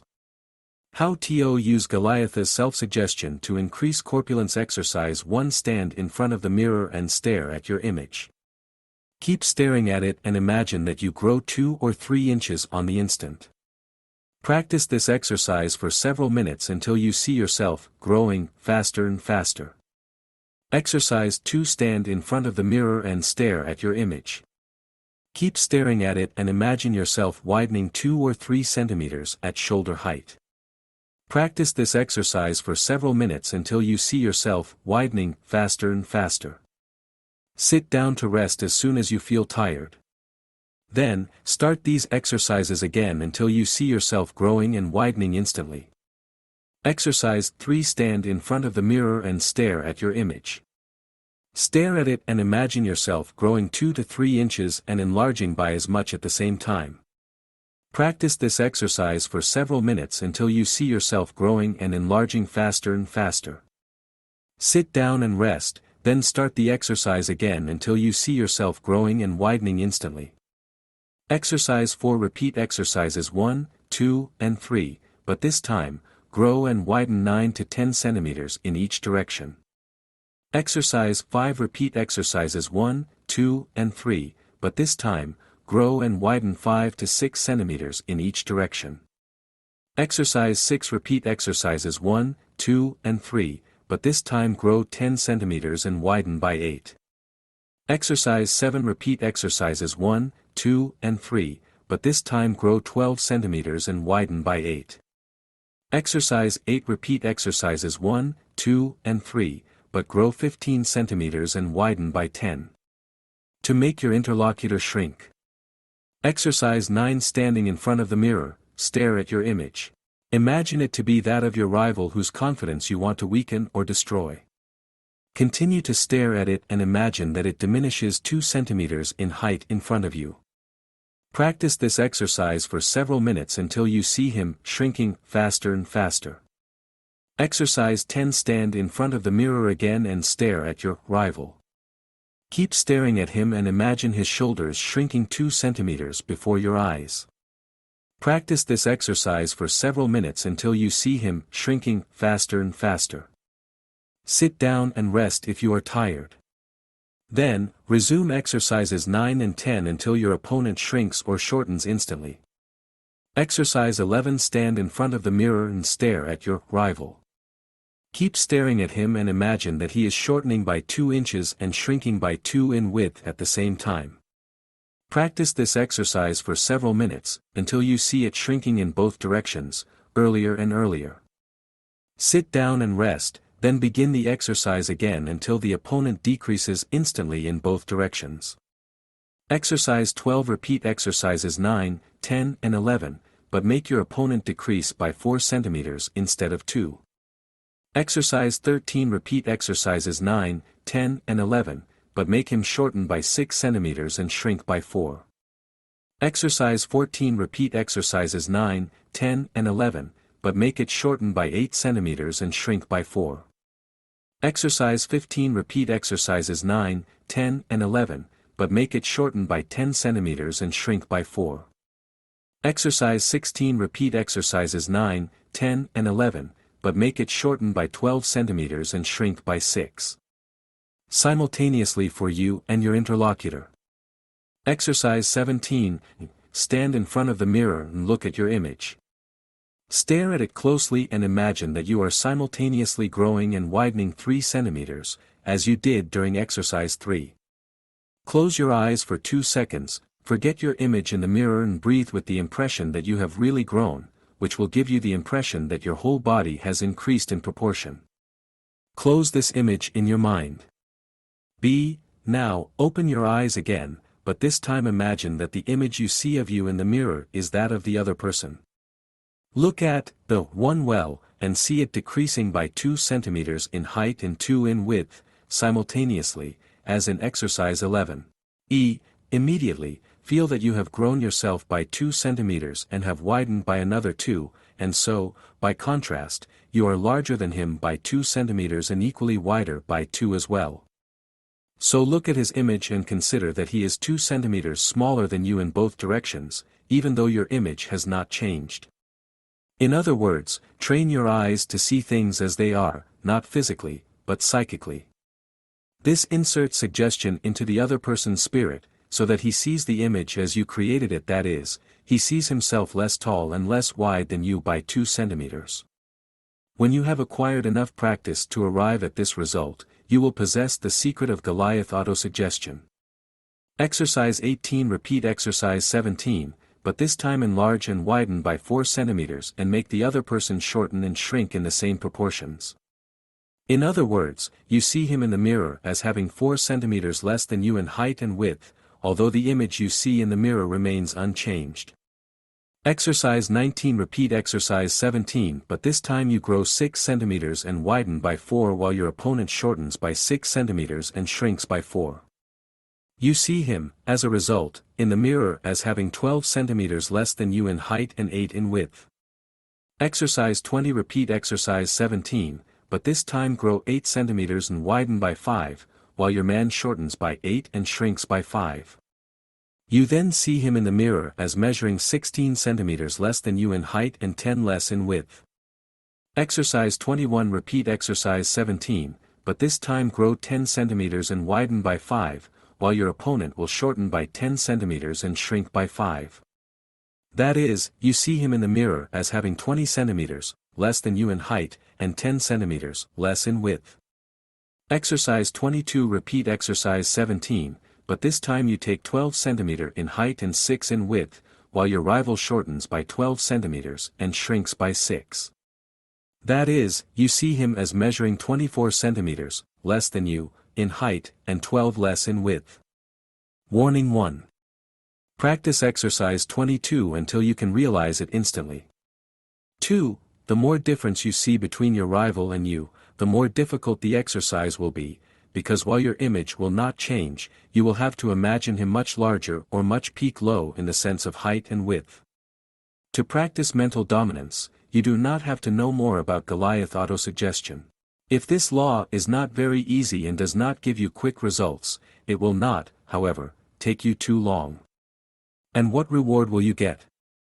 Even if you had learned only this law, it would serve you alone, to acquire extraordinary mental dominance over others. We recommend, however, that you study all the other laws and apply them. Since width is 1/3 of the total height of the individual, but you cannot and should not increase it in the same proportions as height. It may be that a man who is only 20 centimeters, less than another has the impression that he is half as tall. It may be that his shoulders are only 4 to 8 centimeters, less broad than the other man's, and that he has the impression that his shoulders are half as broad as his rivals.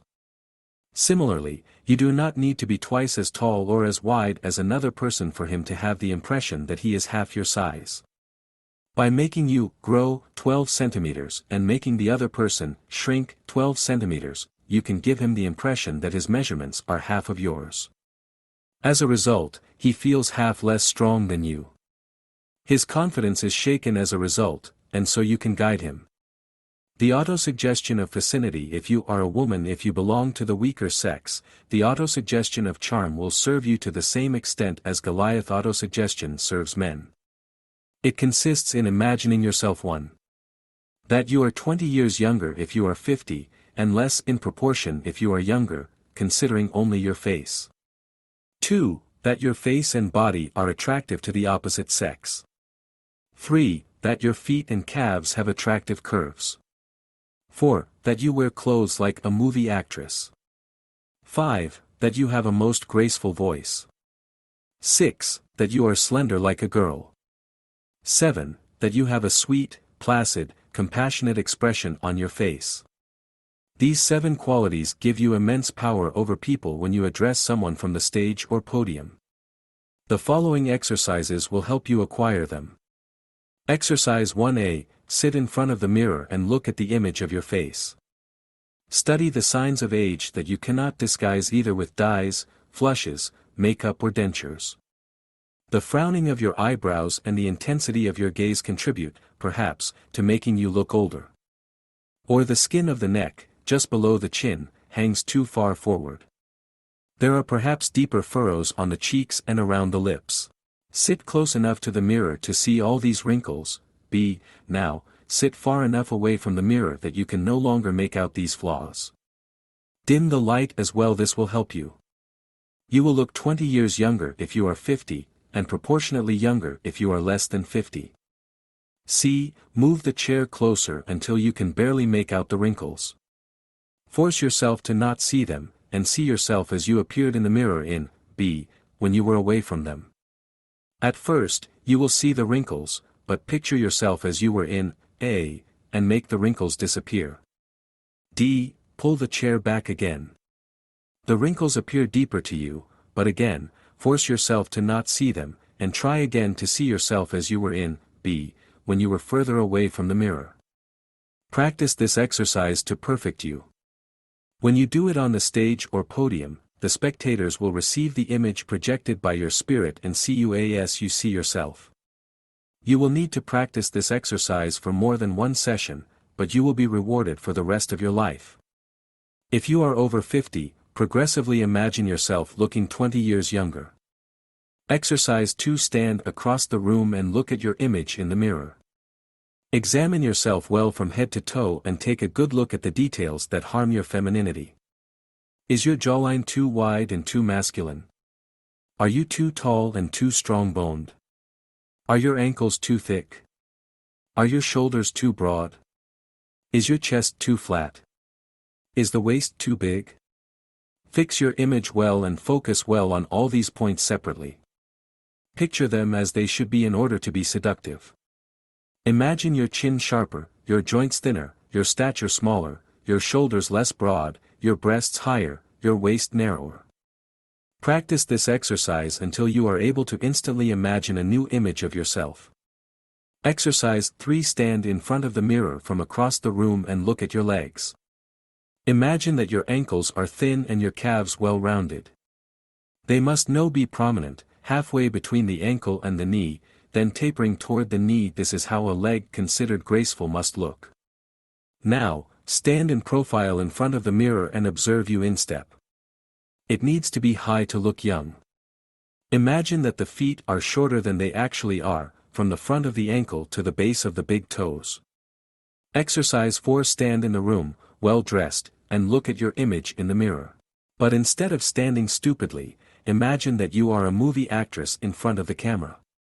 You pose shyly, then advance on your hips seductively, as if you want to control something. Smile innocently and walk lightly around the room with a slightly affected step. The dress will wrap around your neck or adhere to your body in an exciting way. Do not, however, look too sophisticated. Act vexatious just enough to remind those watching that you are a woman, and not simply a brain in women's clothes.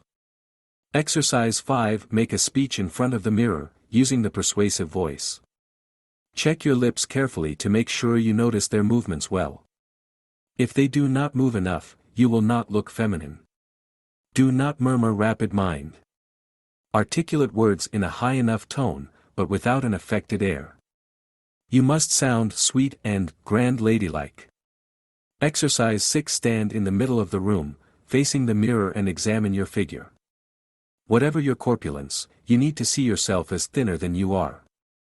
Continue this exercise until you come to see yourself as instantly slender as a girl. Exercise 7. Sit down and examine your image in the mirror. Carefully scrutinize your expression. Do you look too smart, too fearful, too indifferent, too distant, too careful? You can have the best nature in the world and look haughty and warlike. Make yourself a sweet, placid, compassionate expression that comes close to the irresistible look. Do not frown, stretch your lips, do not contract your jaw, and fill your eyes with love for those around you. To control the masses, use charm autosuggestion instead of Goliath autosuggestion, if you are a woman, and you will have as much success with the public as men who use Goliath autosuggestion. Fifth law, how to reach the summit of mental domain using your attractive fluid. The fluid and its different colors. The fluid or psychic atmosphere is a light, ethereal radiation or emanation that surrounds every human creature. It extends from 60 to 90 centimeters in all directions from the human body and is oval in shape. The part closest to the body is the thickest and densest. The part furthest from it is the finest and least distinct. It resembles a luminous cloud, a phosphorescent flame, deep and dense in the center, and gradually fading at the edges. Indeed, it extends far beyond the distance that can be perceived by the most skilled scientist, for its psychic influences can be felt, in numerous cases, at extraordinary distances. Sometimes, it resembles a calm, magnificent and luminous sartia. At other times, it launches in several directions immense flames that fall in great waves. Still other times, it projects from the depths of mental vibrations, corpuscles resembling sparks from a stove and disappearing in all directions. These are telepathic suggestions. Men of science have photographed the fluid by means of fluorescent screens and claim that every human being is radioactive. The fluid is never perfectly calm and quiet. It manifests constant movements and changes. Even during its periods of relative calm, it reveals a wave-like motion, like a pulsation, with iridescent clouds of color moving to the surface or to the depths. When the individual is in the throes of stormy mental activity or emotional tension, his radiation turns into a wild picture, with vibrations so intense that they can be felt by any normal person. When the honest man is dreaming, whether dreaming or sleeping, his radiation is similar to a kaleidoscope of great beauty. It possesses a hazy clarity colored by hues and shades of different colors that blend to give interesting combinations. The different colors of the fluid and their significance. Every individual is surrounded by the luminous halo of his astral fluid, which sparkles with 1,000 vivid colors. These colors change constantly according to the variations of thoughts and feelings. When he feels pure affection, you will see his fluid flooded with a blinding pink color. When he feels mystical, it is a vivid blue. When he is selfish, his fluid becomes a dull brown color. When he is angry, it is the color of purple. When he is sensual, it is a copper red. When he is afraid, it is a dull gray. When he hates, he is black. People can have similar expressions without having, for that matter, similar radiations. The smiling hypocrite and the one who is sincerely glad may have the same expression, but their fluid will reveal the true character. People may have similar expressions that give them the same air of intelligence, but their fluids will be different. The dishonest man and the shy man may behave in the same way, but their fluid will reveal the enormous difference between them. The hypocrite who smiles at you and the man who threatens you with his gaze may give you the impression that they have different feelings toward you, but their fluid will reveal that neither of them loves you. The flattering exploiter and the selfish, greedy bride do not look the same at all, but their fluids will show you that they are both exploiters. In other words, there are many whose behavior is different from their true nature, but they are unmasked by their fluid. When someone flatters you excessively, you can realize by their fluid that they envy you and want to harm you. If you know how to read in the radiation colors of those around you, you will avoid misjudging them, and you will also have the ability to use the appropriate techniques of mental dominion. Each of us possesses, in the coloring of our fluid, two distinct zones. One coloration results from his habitual thoughts and feelings, that is, of his character. The other results from the thoughts and feelings of the moment. The latter fades quickly, but the former, which is related to the individual's character, persists permanently and gives a decisive color to his fluid. He who is skilled in it can thus reveal not only the fleeting thoughts and feelings of another person, but also his probable character and behavior, by simply studying the changing and permanent colors of his fluid. How to habit 2 fluid reading. Spare no effort in learning to read into the fluid of those around you. Look closely at the other person in a relaxed and penetrating way, as if you want to see through his or her body. You will see her halo radiating all around her. Learn to recognize the different colors of the halos and interpret their meaning. Here is a very simple summary of the meaning of the colors: blue, purity of spirit, honesty, loyalty. Light blue, mystical purity. Ultraviolet, mysticism. Yellow, intellectual pride. Brown, avarice. Red, passion. Dull red, low passions, sensuality. Bright red, anger and even hatred. Red mixed with black, malignant anger and hatred. Scarlet, taste of gallant intrigue. Green, disappointment. Bright green, cunning, tact. Gray, melancholy mood. Pale gray, terror. Black, terror, revenge, spite. Any of these colors, and even all of them, can appear in any combination. Practice reading into the fluid of the people you meet until you can easily analyze them. Later, when you meet people, do not immediately try to dominate, influence or guide them. First examine their fluid, identify what it reveals, then act accordingly. But make sure that these people do not suspect what you are doing. If you cannot immediately analyze a person's halo without irritating them with your distant appearance, stare at them with the irresistible gaze, 4th law, and wait until they feel confident before trying to discern their halo. Train yourself to discern the color of her halo as quickly as possible.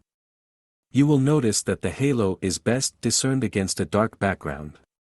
Outside, or in full sun, it is more difficult to discern. Practice, however, to discover it in the open air. However, since most important business is transacted indoors, it is more important to know how to spot it inside. Hypersensitivity to fluid. By adding hypersensitivity to fluid, to the detection of radiation colors, you will become a master in the subject. If you struggle to distinguish fluid, you can rely solely on your sensitivity to it, with results almost as good in what concerns the mental domain. You will achieve hypersensitivity to fluid by making a complete vacuum in your spirit to focus on the fluid of others, so that you can feel their emotions and personality. Through fluid hypersensitivity, you feel the vibrations of another person's fluid and are able to interpret the moods that cause them. Some fluids make you uncomfortable and give you painful heartbeats, others are soothing.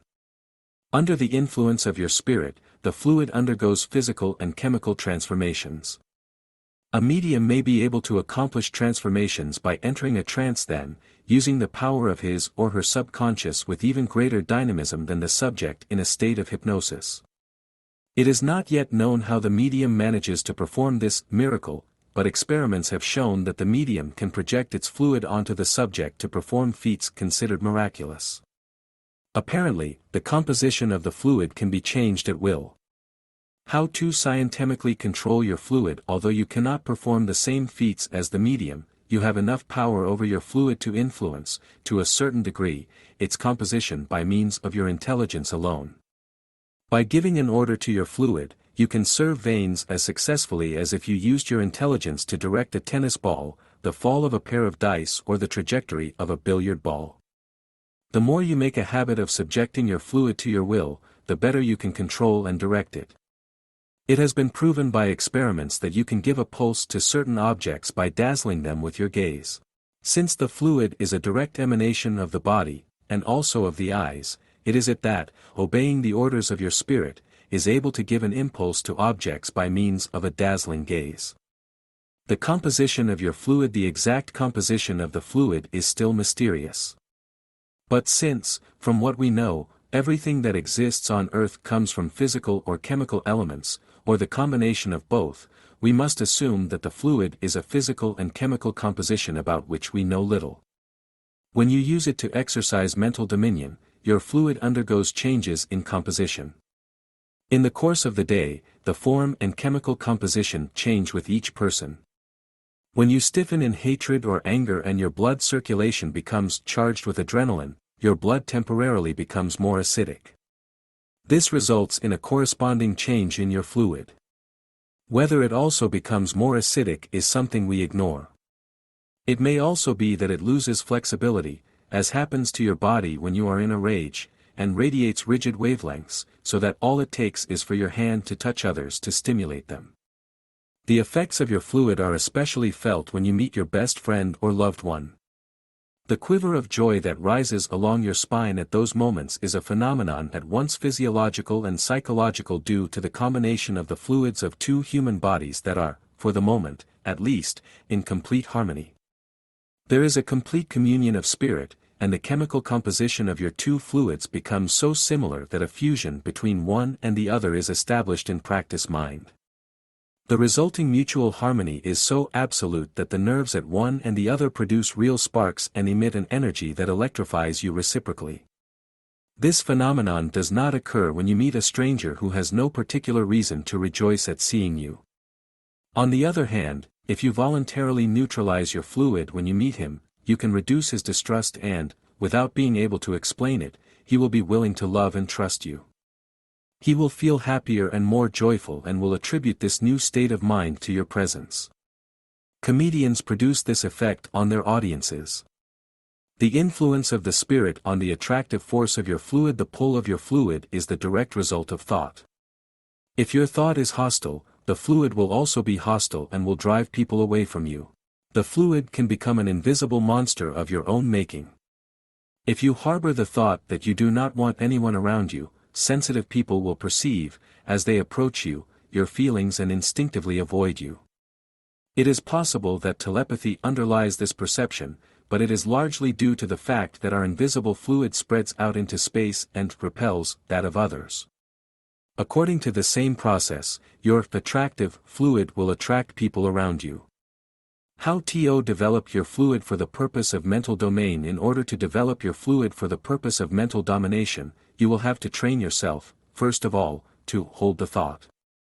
Hold clear, distinct and repeated mental images in your spirit of ideas and feelings that you wish to convey to another person.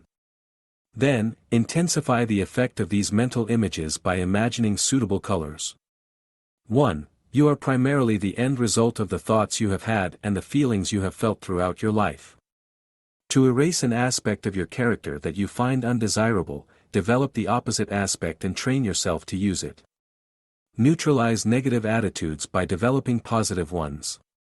The form of your fluid will find itself changed as a result and increase the power of mental dominance. 2. How to represent astral colors to yourself.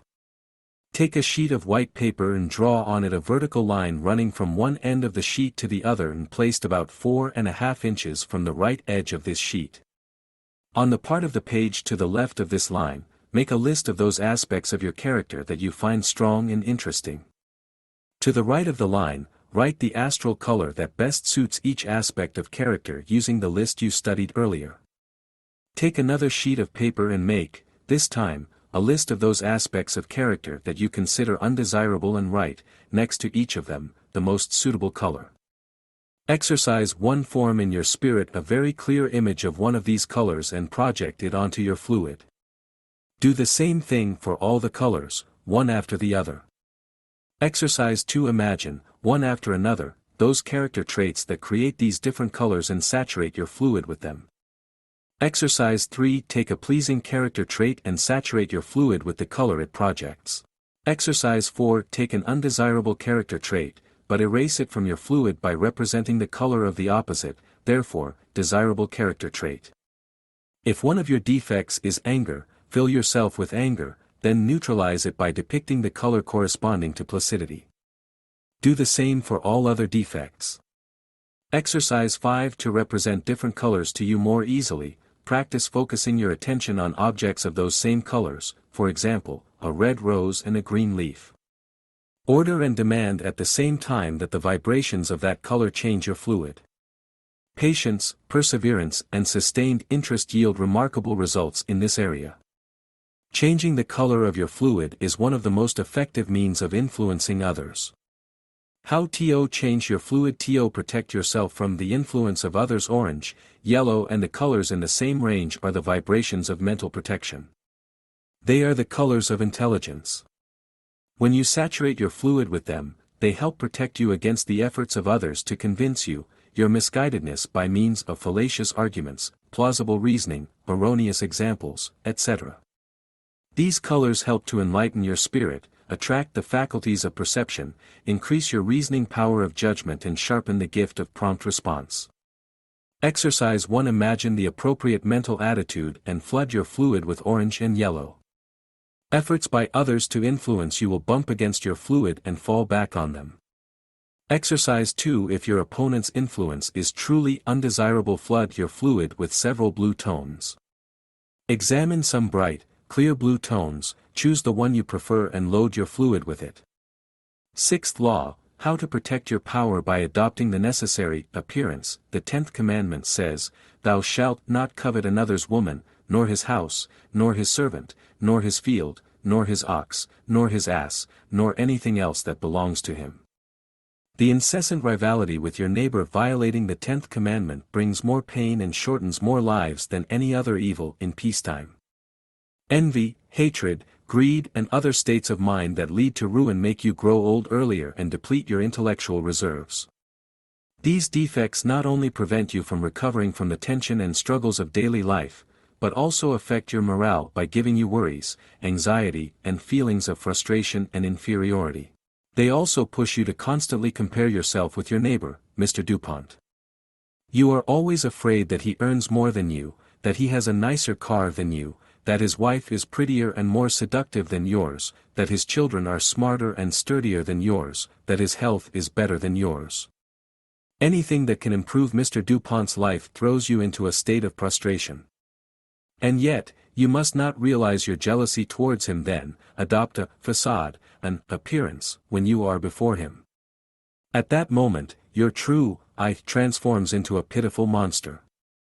In your inner self, you begin an incessant combat with Mr. DuPont, and nothing is more exhausting and useless than imposing introspection. In the field of the sport of music, for example, competitors train and repeat in a more or less calm spirit, then go to the meeting or show up for the competition. During the last day of training or repetition, their nervousness reaches its peak, then disappears shortly after the test begins. When the competition is over, whether they have won or lost, they relax again. Although discontent with the jury's verdict, the critic's opinion or their own essay, their nerves are no longer tense. They may prepare for another competition or decide to quit, but that competition, at least, is over. Your fight against Mr. DuPont, on the other hand, cannot end unless one of you retires and quits the fight, or changes wards, or you lose sight of each other completely. Otherwise, you will continue to envy each other until the last hour, when you will both be as old as Methuselah and each will even try to outlive the other. Consciously or not, this state of mind oppresses you during work or when you move around. And meanwhile, your wife and children are certainly not helping to make things right by demanding that you give them everything the DuPonts have and even a little more. Not knowing what to do, you go back into your shell to savor the hatred and turn into a frightening monster. You explode at your wife and children at the slightest infraction and they treat you as an old buffoon. More than one husband, in a similar situation, has eventually decided to abandon the family. You excavate your own tomb. Relentless competition undertaken against your neighbor seriously limits your power of mental dominance.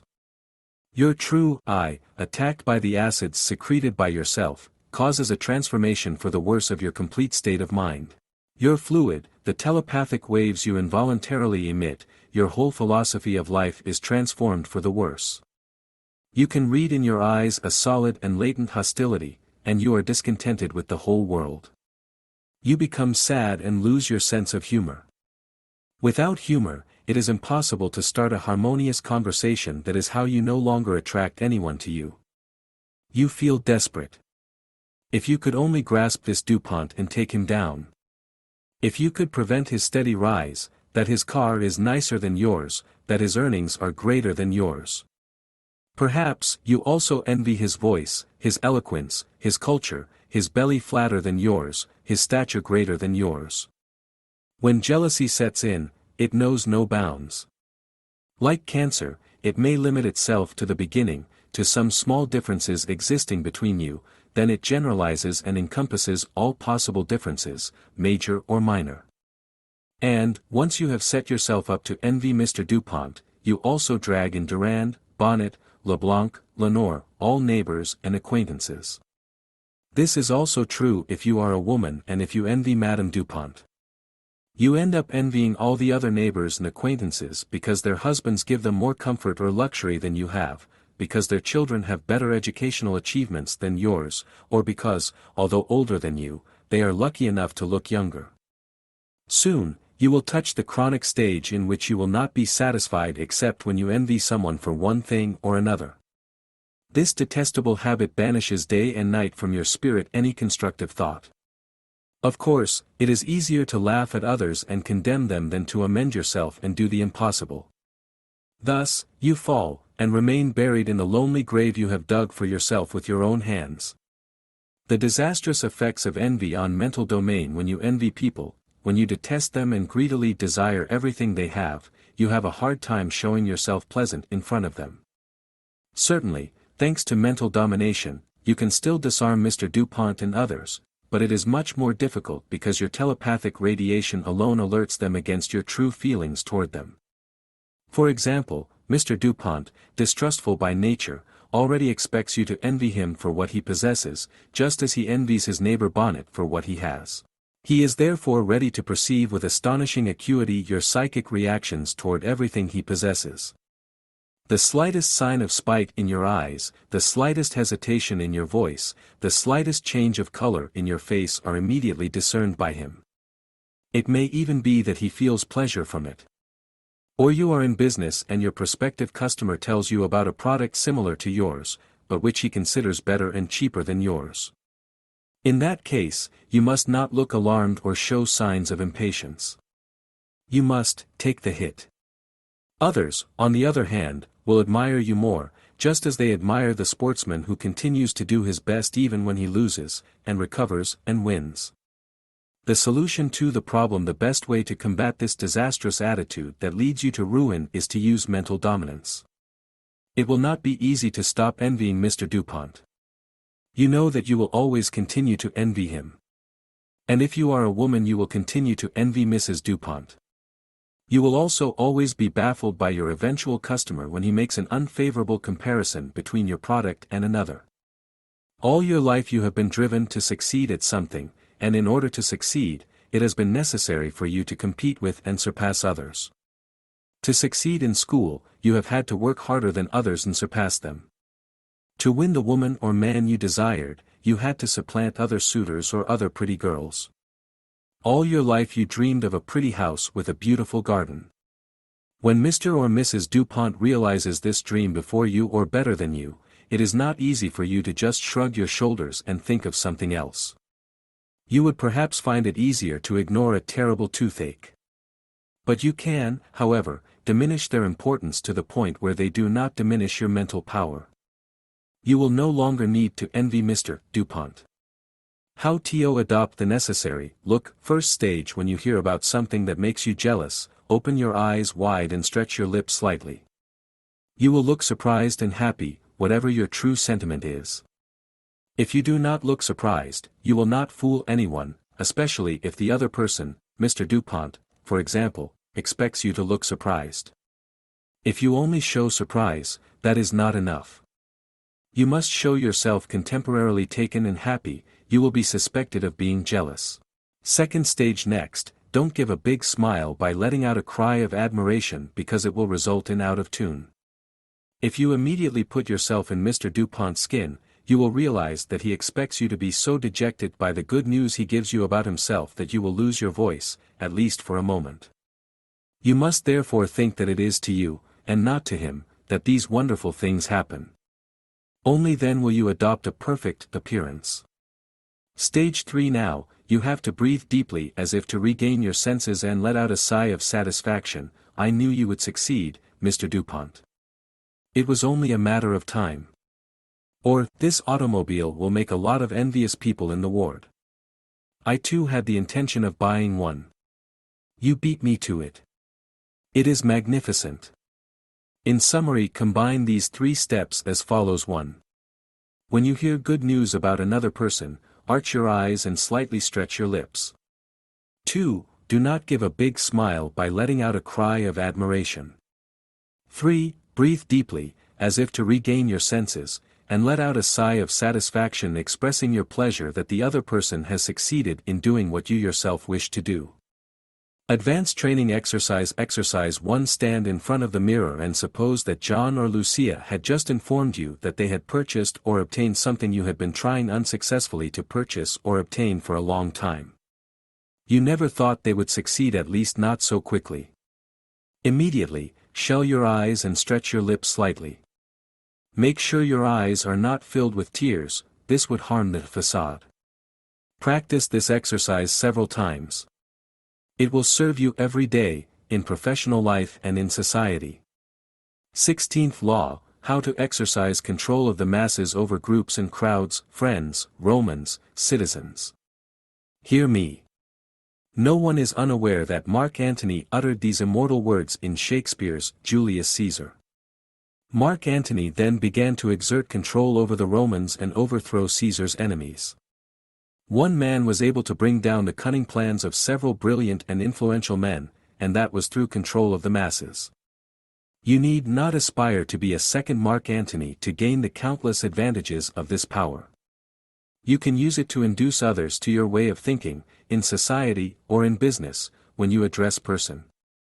You can induce others to vote for you, even simply within your own circle or committee.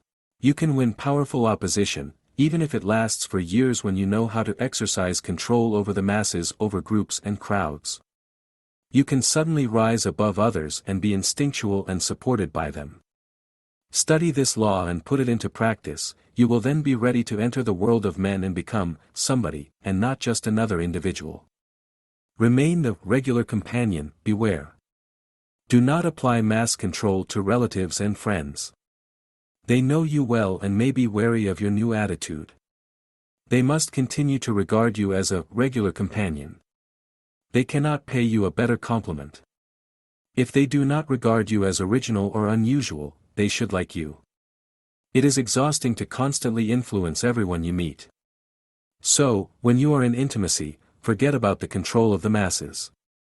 When mass control must be applied, it is entirely different when you are faced with a group of foreigners whom you wish to influence and direct. You will not stay long in their company, so do not exhaust yourself in trying to control the whole group. If you are a lecturer, an actor, a singer, a preacher, or if you lead a grouping, control of the masses will cut off the breath of your audience. A lawyer can, with his or her argument, apply it to the jury. Control of the masses distinguishes you from the middle class and places you in the privileged class that directs the thinking and actions of the crowd. Through it, you can make a lecture tour across the country and inflame the hearers. Cult leaders make the most of this law. Even if the newspapers ridicule them, their followers worship them. The more their fame grows, the more grip they have on the followers, for their fame annihilates all logic.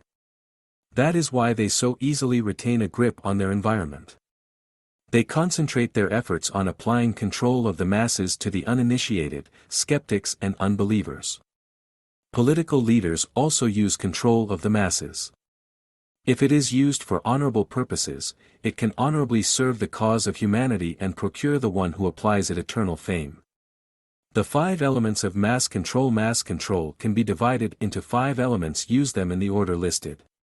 1. Attractive fluid. 2. Goliath autosuggestion, of charm, if you are a woman.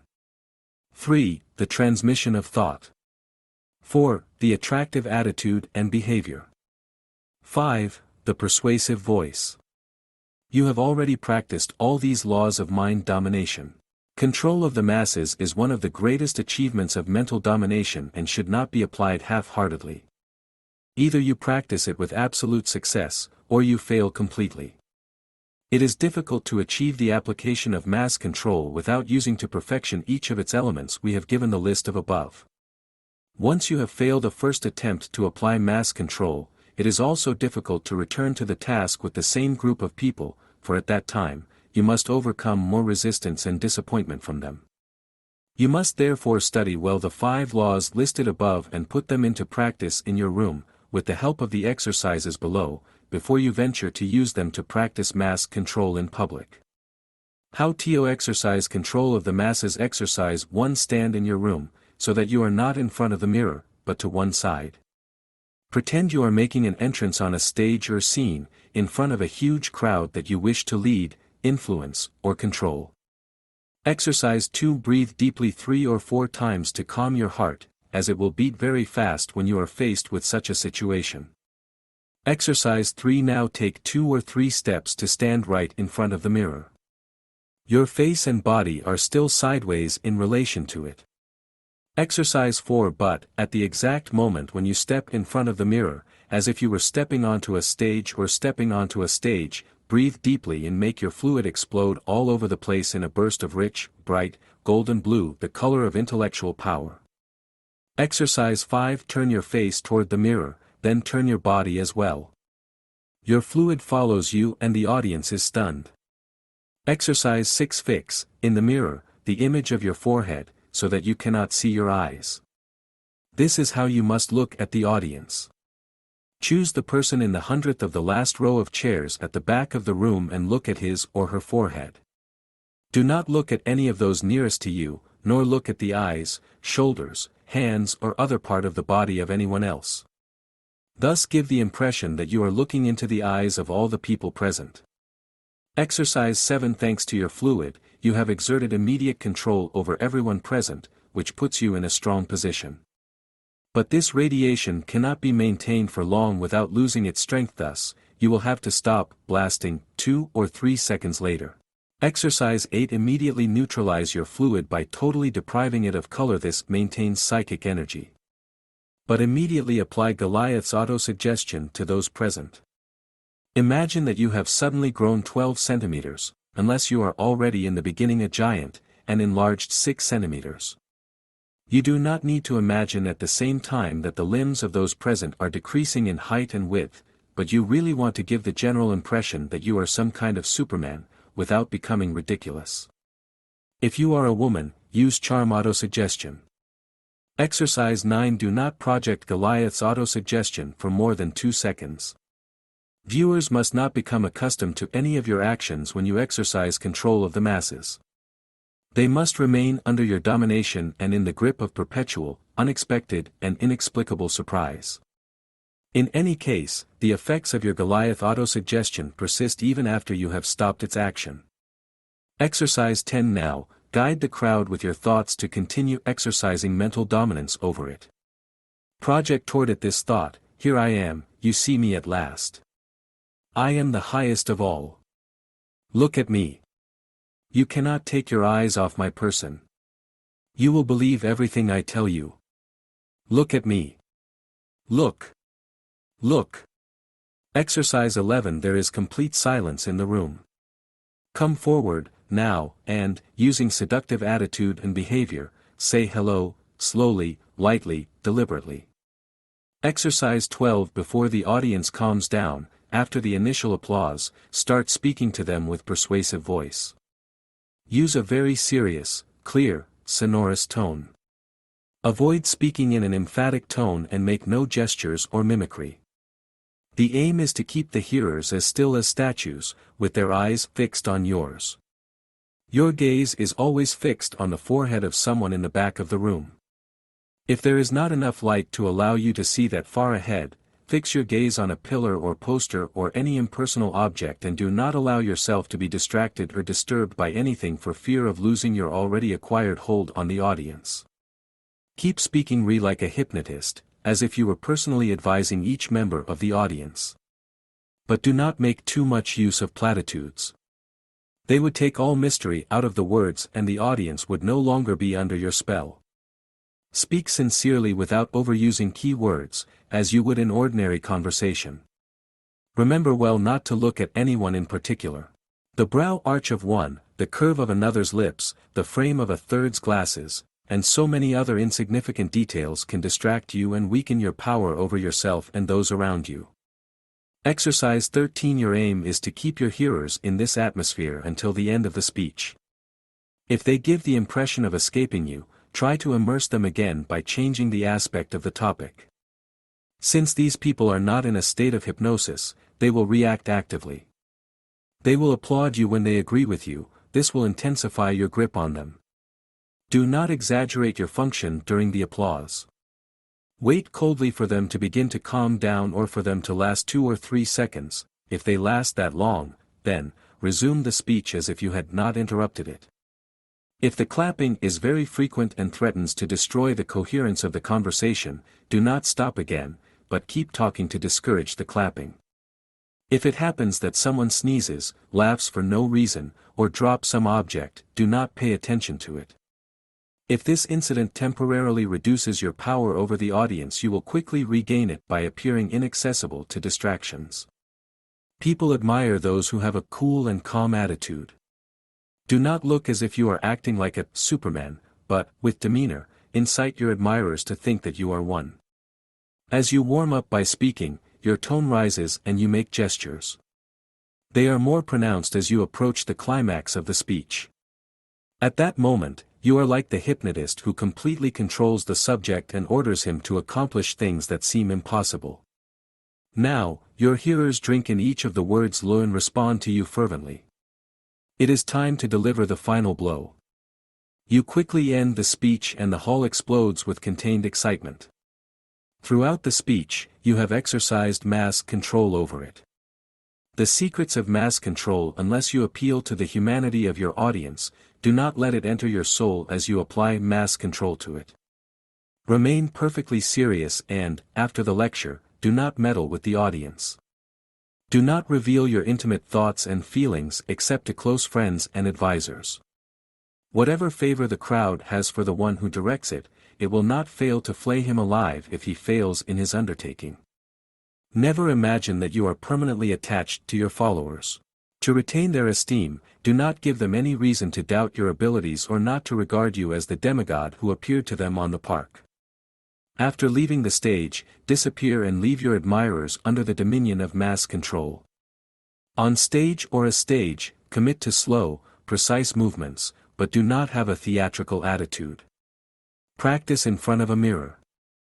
Do not speed up your exposure unless you have a specific reason for doing so.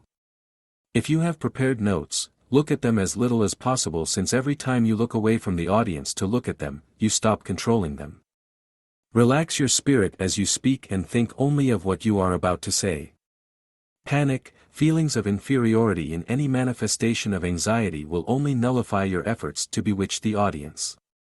There are cynics and pranksters in all audiences who are a threat to your safety and the application of mass control.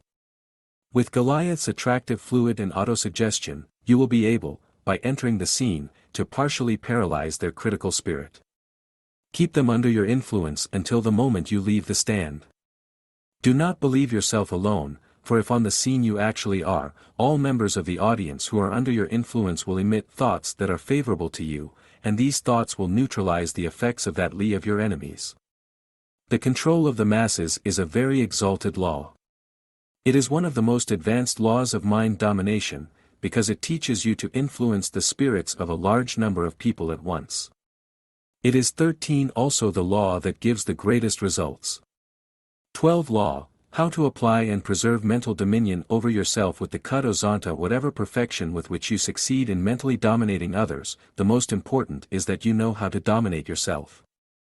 1. When you know how to dominate yourself with your spirit, you dominate the spirit of others much more easily.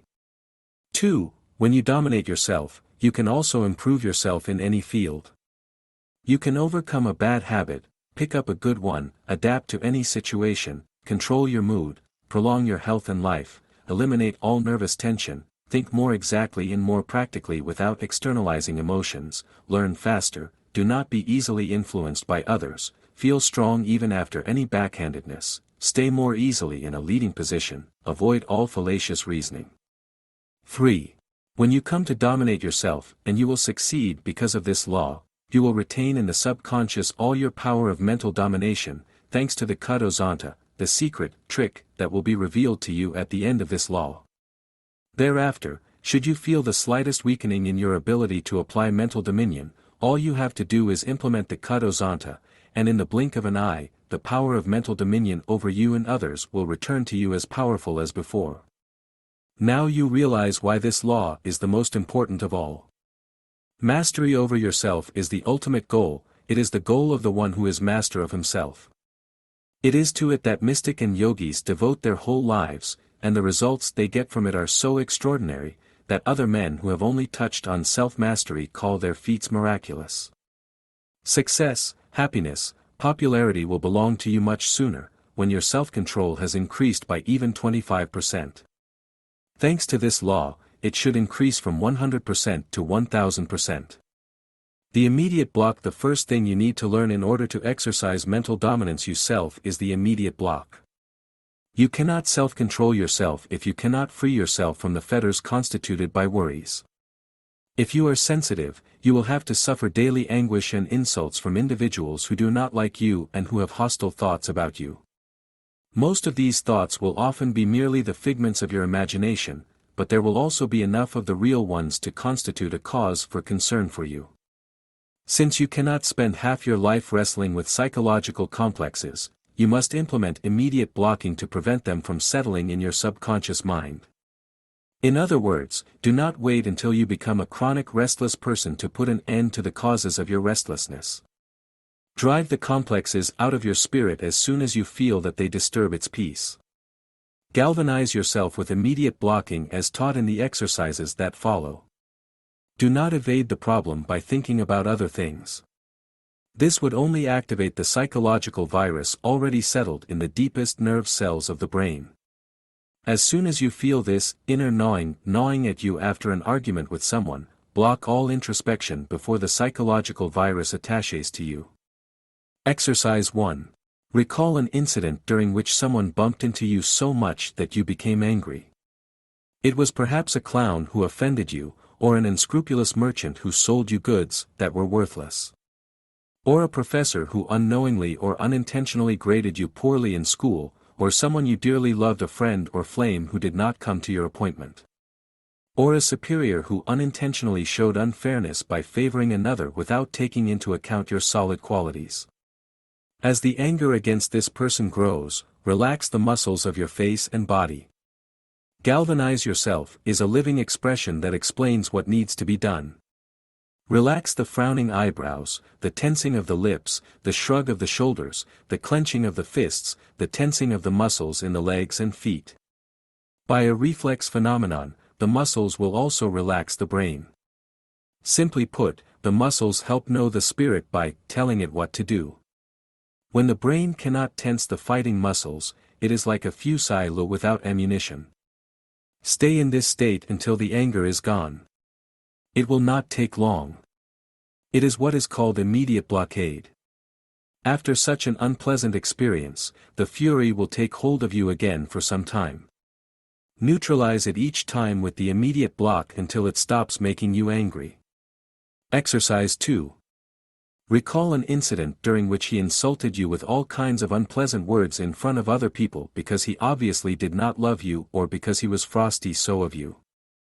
Although you have not seen your offender for years, this unforgettable insult has not stopped burning you like an internal fire and has made you bitter and distrustful of everyone. Reenact this exasperating scene, but as soon as you feel anger rising in you, apply the immediate block. Exercise 3. Recall the whole scene again and, again, apply immediate blocking. Repeat the operation a dozen times. By intentionally recalling to memory this unpleasant experience that instinctively repulses you, SOP quickly prime the upsetting effects, because this forces you to look things frankly in the face several times in succession. If, each time, you apply the immediate block immediately, you will get used to using this defensive power at will, until you can erase at will from your spirit every incident that makes you angry or upsets you. The immediate block is even more effective than the spirit void, because it uses the muscles to relax another part of the body, the brain. By relaxing the muscles, which are more easily controlled, you also relax the spirit, which is of more difficult control. The immediate block, protector of your mental faculties. The immediate block will allow your mental faculties to exercise whenever necessary. Your brain possesses a certain amount of energy of which you can use at will. If you use it without discernment, you will have less available for important uses. No one, even your wife and children, care about the fatigued state of your spirit. In fact, they treat you as an old owl when you look mentally exhausted.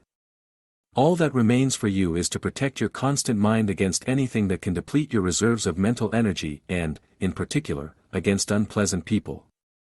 Do this effectively by means of immediate blocking and conserve your mental faculties for worthwhile occasions. How to prevent another person from dominating you? In order to dominate your spirit, you must first prevent others from dominating it. You cannot dominate it if someone else already does. The most effective means of preventing someone else from dominating you mentally is immediate blocking. As soon as you feel uncomfortable or at a dead end, and you are powerless to defend yourself from another person's influence, apply immediate blocking on yourself. Why? Well, here it is. If a person influences you against your will, your brain will turn against them and make you withdraw your forehead, lips, shoulders, fists, legs and feet. As soon as you counter this effect by relaxing your muscles, you cancel the muscle contraction messages emanating from your brain. The other person becomes discouraged when he realizes that he is not influencing you at all and stops transmitting psychic orders to you. You will then be liberated and ready to dominate yourself. The difficulties represented by personal mental domination: when you are a child or when you believe in something fanatically, it is easy for you to dominate yourself mentally.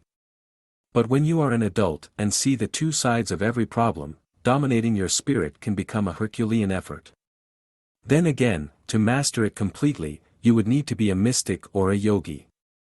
Psychologists claim that each of us has two brains. Each brain hemisphere is an independent entity. One is more powerful than the other and its action is predominant.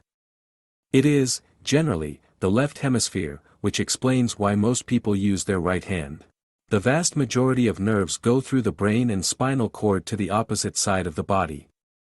In left-handers, the right side of the brain is more developed. In stutterers, the two hemispheres have probably developed in the same way, or nearly so they bicker to guide the words it utters. This conflict contracts his vocal cords and causes him to stumble over words. The more mature and sophisticated we become, the more the two halves of our brain become balanced and the more difficult the mental domination of one side over the other becomes.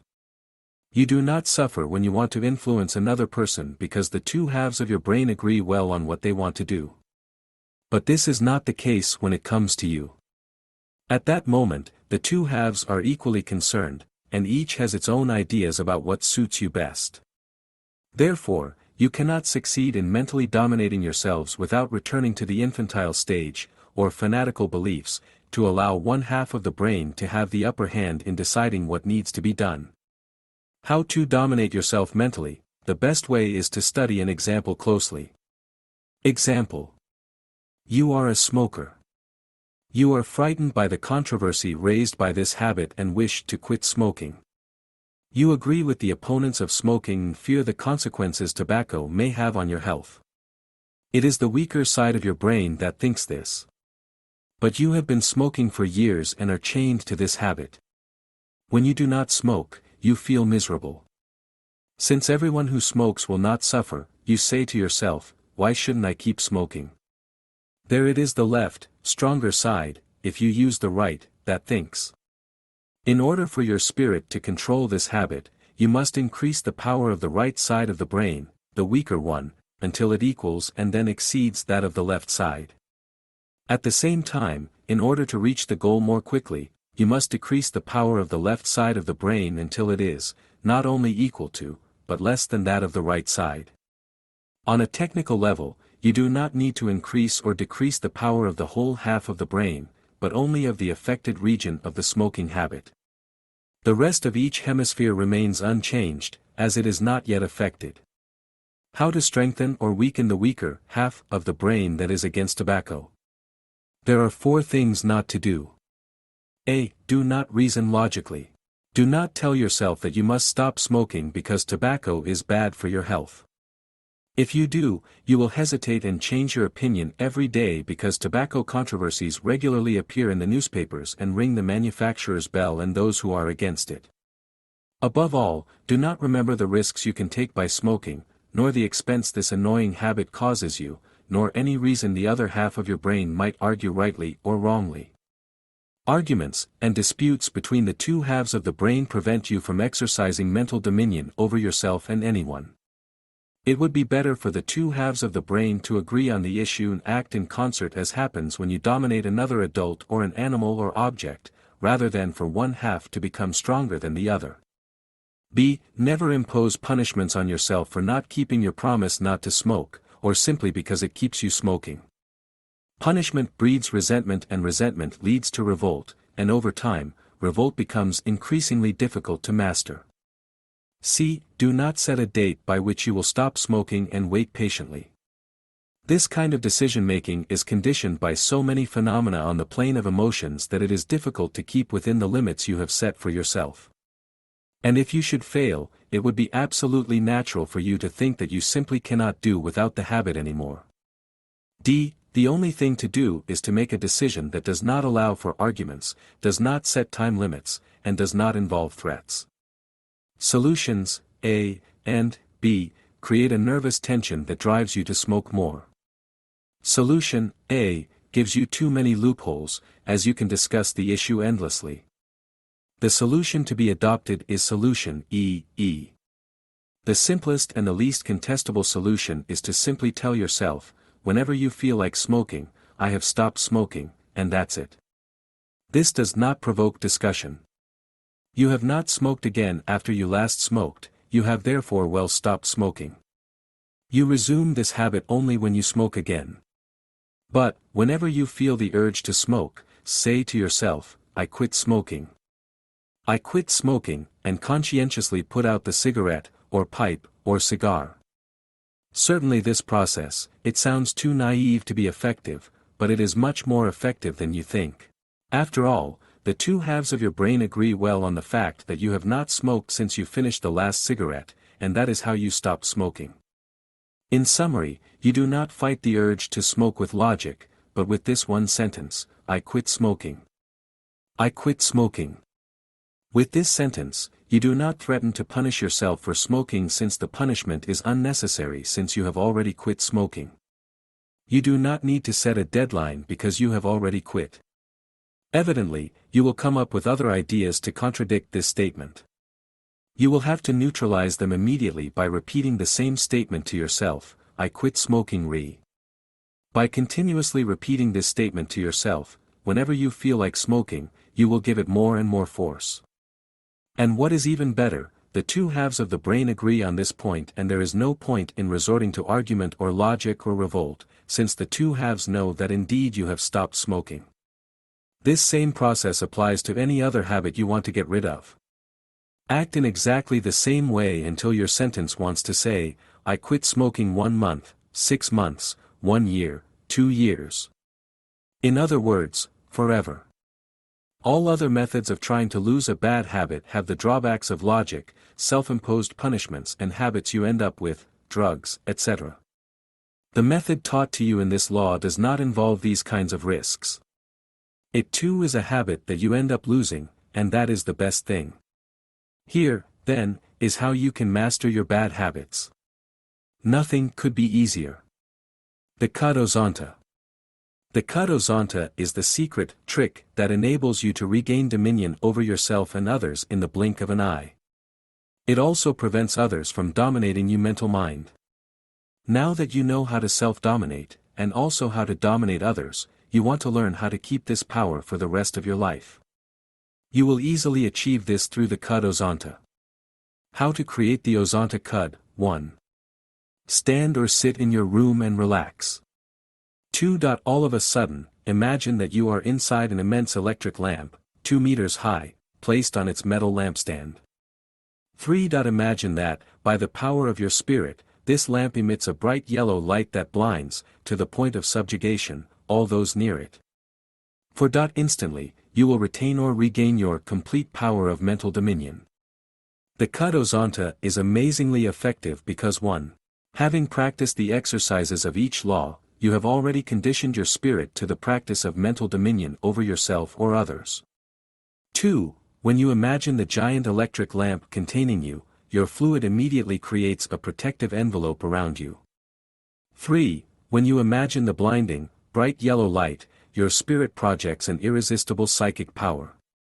4. As a result, your subconscious is induced to project * the autosuggestion of Goliath, or of charm, if you are a woman. 5. The other laws quickly come back to you, like a match that falls in the middle of a bush and causes a giant forest fire in the blink of an eye. 6. Those around you soon come under your dominion and you become their spiritual master. Practice Cadozonta until you succeed instantly. Imagine it perfectly, in its particular minutiae, with its yellow light, as vivid as that of a lighthouse seen up close. After that, you can retain your power of mental dominance forever. How to be a new person. For the rest of life you have learned all the laws of mind domination and the way to apply them. If you have practiced them, you have become a totally different person than you were. You can use your voice, gait, fluid, facial expressions, and spirit in a completely different way than you used to. But the change has taken place so easily and naturally that no one has realized that you have become a new you. And yet, people immediately feel the effects of this change. It is the path that will lead you to power, popularity and success.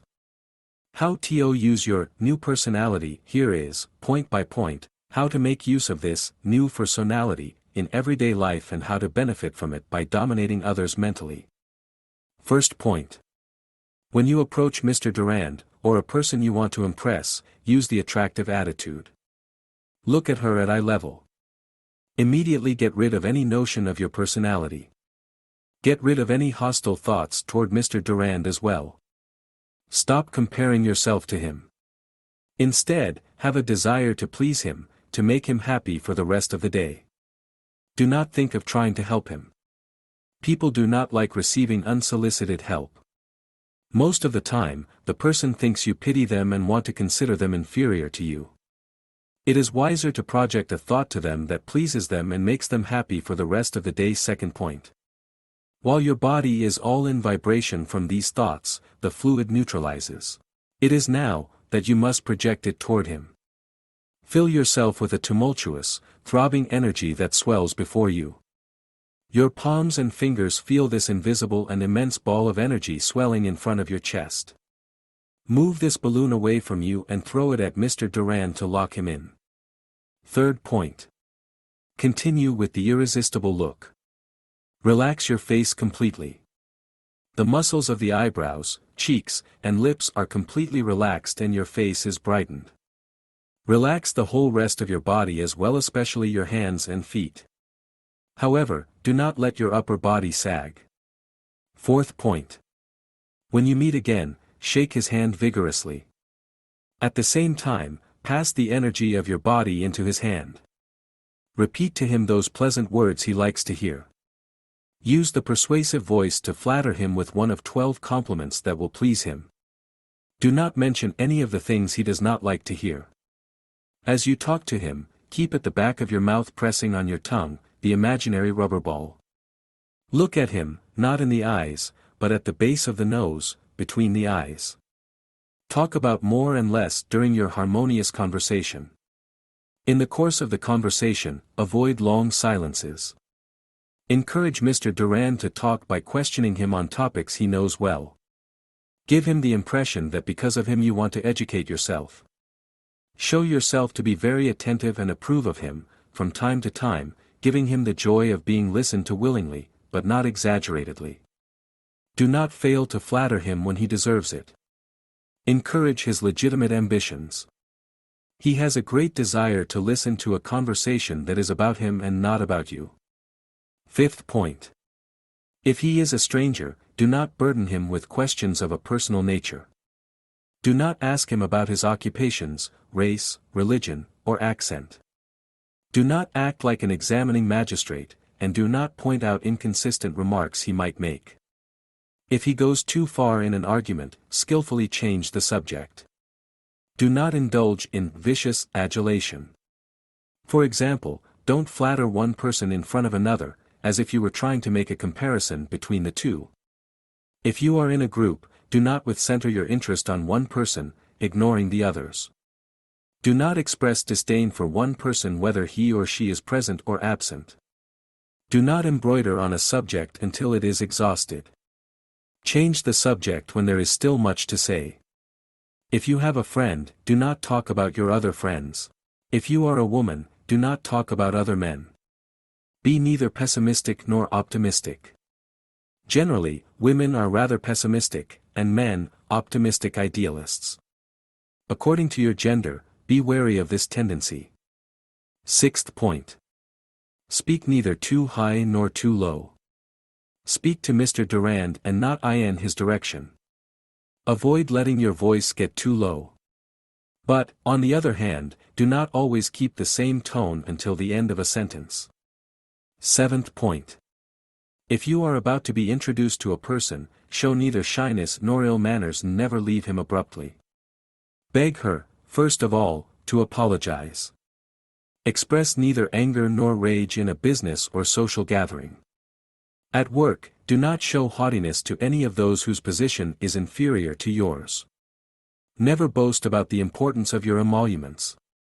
Never, to the person close to you, make unkind or sarcastic remarks about the one who grabs the conversation. Try not to respond with nods of the head whenever possible, express yourself rather in words. Eighth point. Give the impression that you are trying to please others, but do not be familiar in gestures and attitudes. Do not ask to borrow personal items except in cases of urgency. Never show selfishness or avarice either by deeds or speech. Ninth point. Never rush in on people in the midst of conversation to take the floor in a thundering voice. Do not break through people to break into a group that is conserving. Do not interrupt others while they are talking unless you are in a group of friends where everyone seems to be talking at the same time. Don't allow yourself to interrupt people except when you have a valid and definite reason for doing so, and don't fail to apologize in advance to the person whose speech you have taken away. Know how to listen. Say nothing with irony. But do not give back too much out of complacency or without reason. The golden rule is the best card: behave to others as you would have others behave to you. 10th point. Remember the 10th commandment: thou shalt not covet thy neighbor's woman, nor his house, nor his field, nor his manservant, nor his maidservant, nor his ox, nor his ass, nor anything else that belongs to him. 11th point. Establish a connection between you and others. Here's how: never show emotion in the course of a business discussion or argument. If you are in business, do not impose the goods on your prospective customer or present the item to him too warmly. Show yourself attentive to his wishes, but not greedy for profit. If you are a salesperson, start by talking about more and less then talk about your product. 12th point. Treat the person as courteously as you greeted him or her upon arrival and walk away applying seductive attitude and behavior. Assimilate these 12 points well. Your social and professional life will be transformed by them overnight in an amazing way. It is, after all, the purpose of the laws of mind dominance. The benefits of the 1000 percent that are expecting you, you will derive an incredible advantage from these laws because they teach you to quickly neutralize the fluid of others and put their spirit in a position where you can influence them. You can then induce them to your way of thinking. You gain not so much as 10% in your personal life, but a good 1000%. And you will soon succeed. You, who until today had barely one friend, will see that in a month you will probably have so many and be invited to so many social events that you will have to refuse numerous invitations. If, up until yesterday, you have known disastrous professional reverses, it is very likely that in a month or two, you will be so expensive co-workers that you will have to enlarge your company or hire more staff. If you are a salesperson, the increase in orders may become impressive. And that is not an exaggeration. You either attract people or you don't. Being tolerated does not mean attracting people. It just means that you are not rejected. Attracting people means that your presence is required. The same tactic that served you to attract 2 people will serve you to win many people. This is also valid in business. Either you succeed in business or you don't. There are no half measures. You may succeed even more than now, but until you have achieved success, you may consider that you have failed or are on the verge of failure very soon. In reality you will get 5,000 percent benefits and even more. Some people have invested 1 million francs in a deal and made a gross profit of 125,000 francs a year, over 4 years, by applying secret sales procedures. Gradual success does not exist. Success is success, mediocrity is mediocrity, and failure is failure. When you fail, not only do you not make money, you lose time and money. When you are a mediocrity you make an average gain of your time and money. When you succeed true-minded you make huge gains of time and money. These 3 situations cannot be placed in the same category. Nor can one go from one state to the other by an ascending procedure. This ascending procedure consists simply of increasing capital to enlarge the company, to finance further research or to amortize the debts of the company. Then, the jump from one stage to the next amounts to astronomical gains. The ascent slows down between jumps because of lack of capital to be able to enlarge the company to gigantic proportions, or because of lack of sufficient research to be able to arrive at better and more important production. It does not diminish because success happens gradually. You can make a great leap or a succession of small leaps forward. You will never reach the top by climbing slowly and gradually. When fate grants you success, it happens in a big way. So, get to work now and do miracles through the laws of mind dominion. For ways to use mental domination to prolong life and get yourself more pleasure, more wealth and more tranquility of spirit. First example, by means of mental domain transform your unfortunate experiences into produced capital. Almost everyone has had his or her share of unfortunate experiences. Each of us believes that our own troubles are more painful and more wearisome than those of others, and we openly or secretly try to pity others over our misfortunes. Once you learn the laws of mind dominance, you will no longer waste time pitying others. You will analyze and dissect your negative experiences to make capital out of them. You will not waste time complaining about things that are no longer topical. Do not become a pessimist naturally and do not continually shrug your shoulders.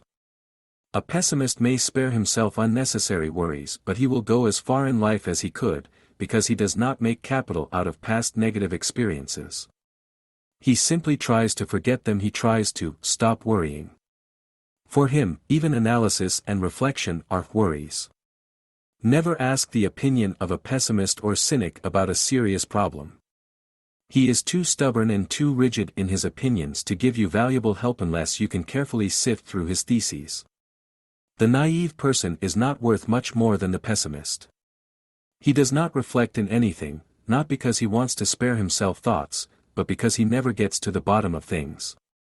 He takes everything for gospel, including what he reads in the newspaper or his favorite magazine, and never studies important issues in depth. The naive person cultivates intellectual laziness at will.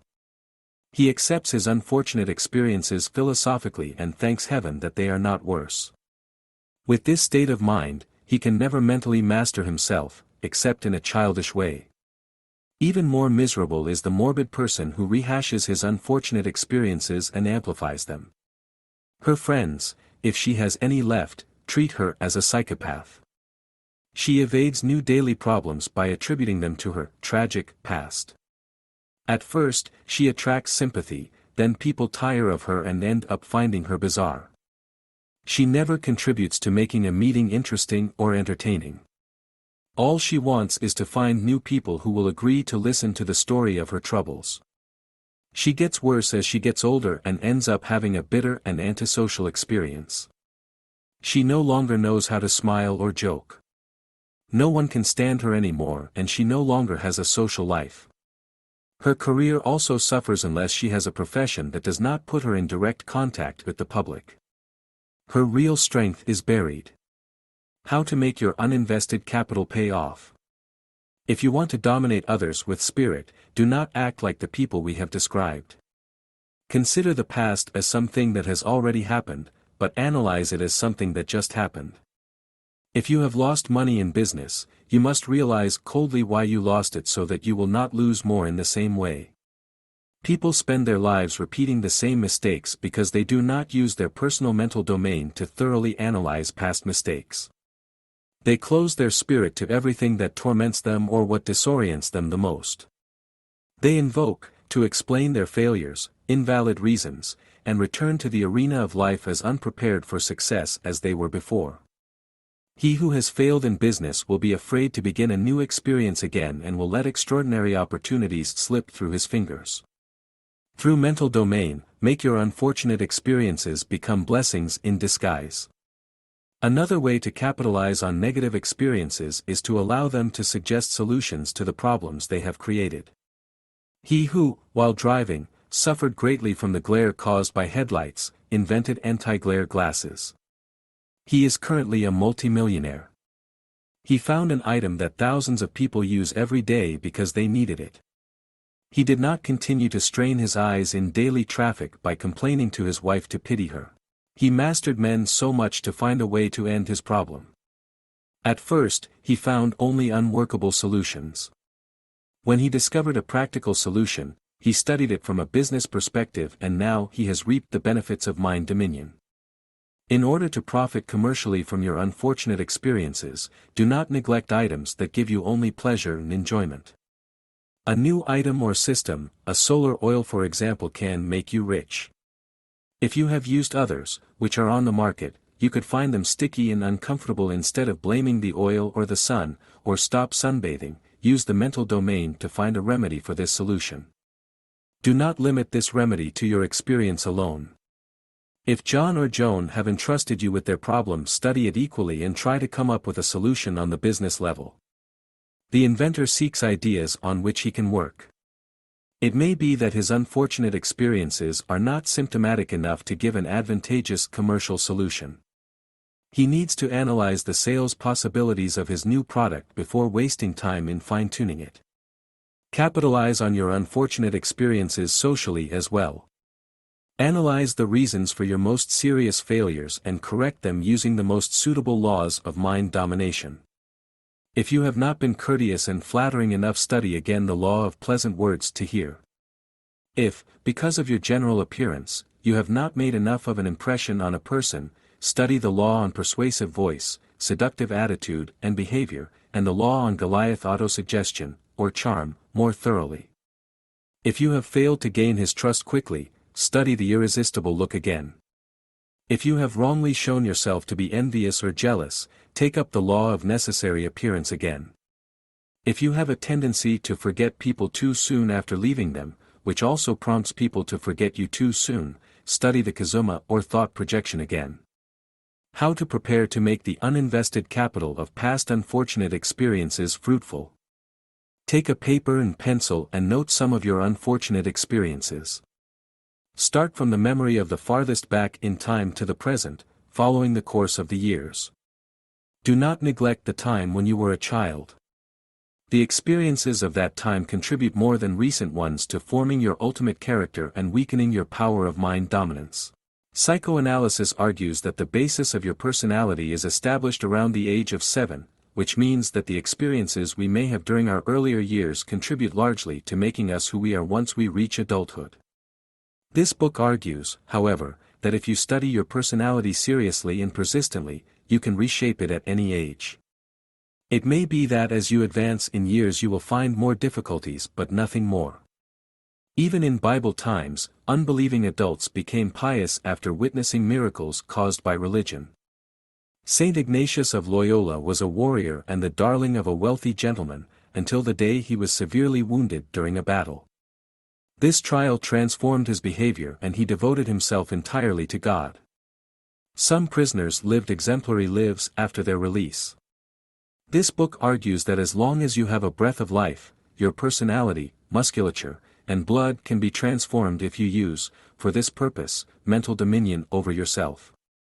Therefore, continue the list of unfortunate experiences you have had since childhood. Do this simply with a few words that will enable you to identify them. You will notice that the more you remember these kinds of trials, the more they will come to mind, including those you have completely forgotten and which will arise from your subconscious mind. Spend most of an evening remembering and noting unfortunate experiences. When you have too much difficulty remembering others, stop. The next day you will remember others with less difficulty. Take, now, the first one you jotted down and think about it. Notice your reflections whatever they are. If you have a tape recorder or phone, record them. But if you prefer introspection, adopt this procedure alone. This exercise stimulates your memory in an amazing way. Through it, you will remember certain incidents that you thought you had forgotten and that exerted a great influence on you by shaping your personality in a different sense than it would have become if they had never occurred. By reviewing these forgotten incidents through the eyes of the mature personality you have become, you will automatically discover different aspects of them, especially ones that you did not discover when you were very young or younger. If you were not the only one involved at that time, you will be desolate to see when you had deceived yourself about other people's attitudes. By using mental dominion on yourself in this way, you will amazingly come around your present personality by discovering your natural personality as it was originally. This will enable you to correct errors in judgment and have total control over blocked possibilities.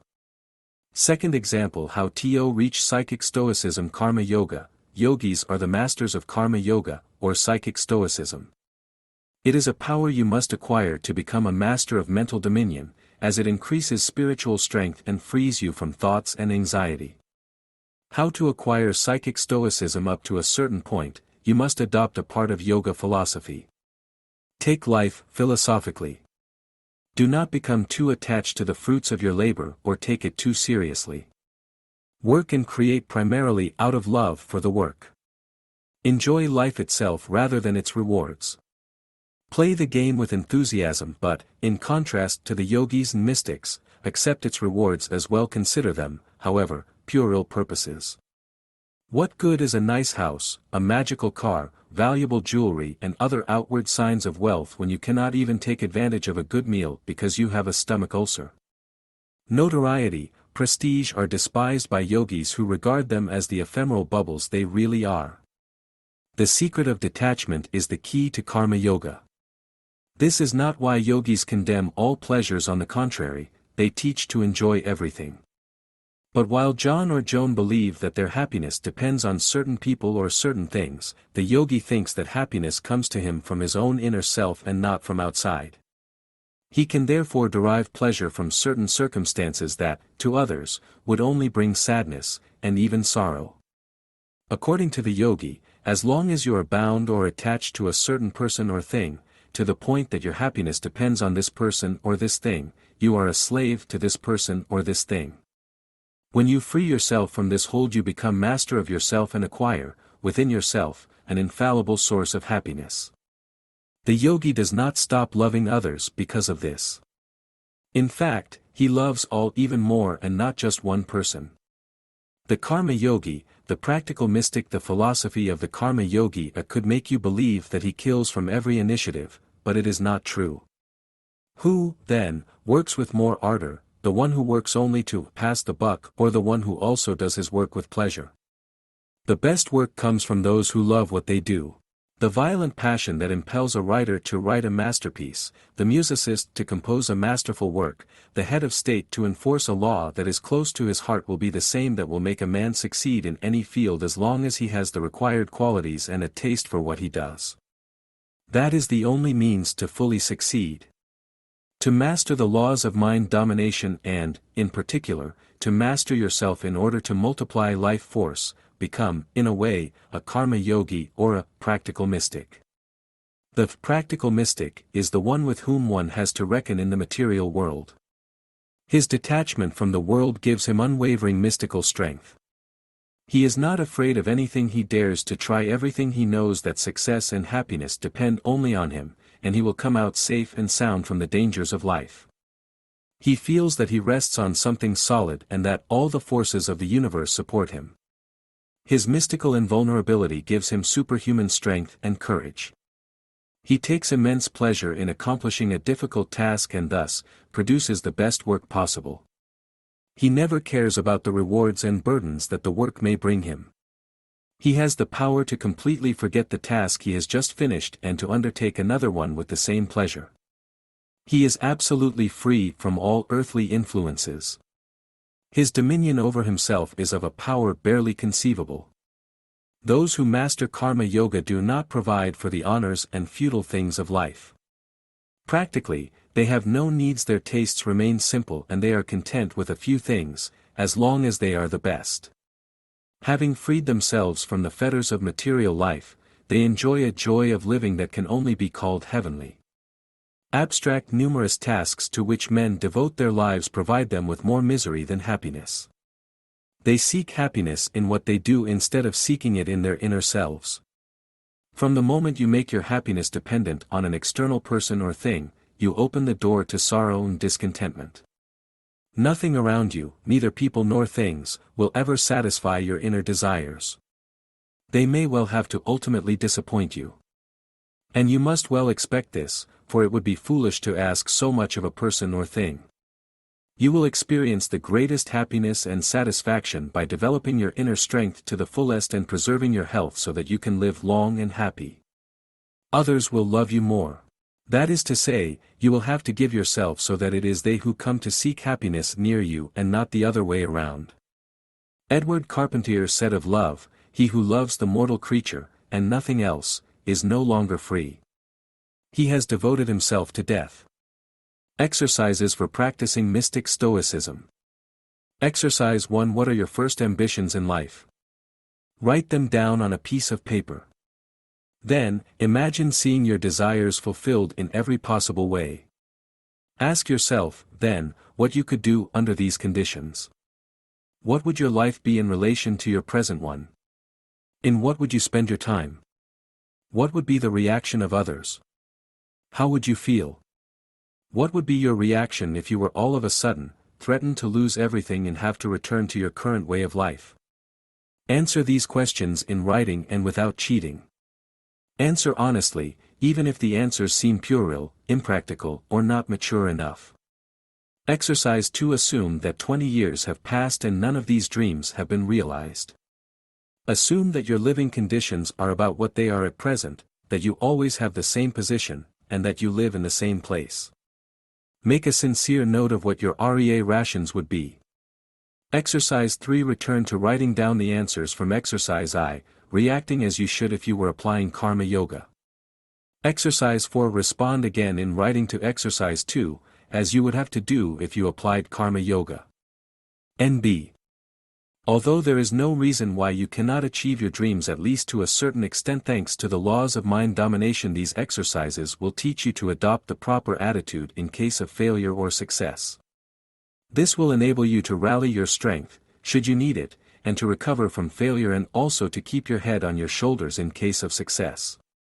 Third example: how to enjoy life more than your mental domain. To develop your sensitivity to the fullest, you must stop drinking or smoking too much. Your life must be so full of diverse interests that you cannot afford to waste precious moments on drugs. Intoxicate yourself, not with alcohol, but with joy in seeing yourself become, one day after another, the person you have always wanted to be. You are thrilled that you are finally free of the frustrations of having to content yourself with being a lesser individual than you should have been. Prove to yourself, now, the superior being you should have been and can become because of mind dominion. By tearing yourself away from the roadways of daily life, and escaping to a richer spiritual world, you will no longer feel the need to resort to artificial stimulants. By applying mental domain to yourself, you will put an end to worry and bewilderment. You will no longer be in bewilderment because you will detect yourself and others by developing and using qualities you no longer thought you possessed. It will be the end of your worries because you will have enough courage to face any situation and courageously come to terms with it.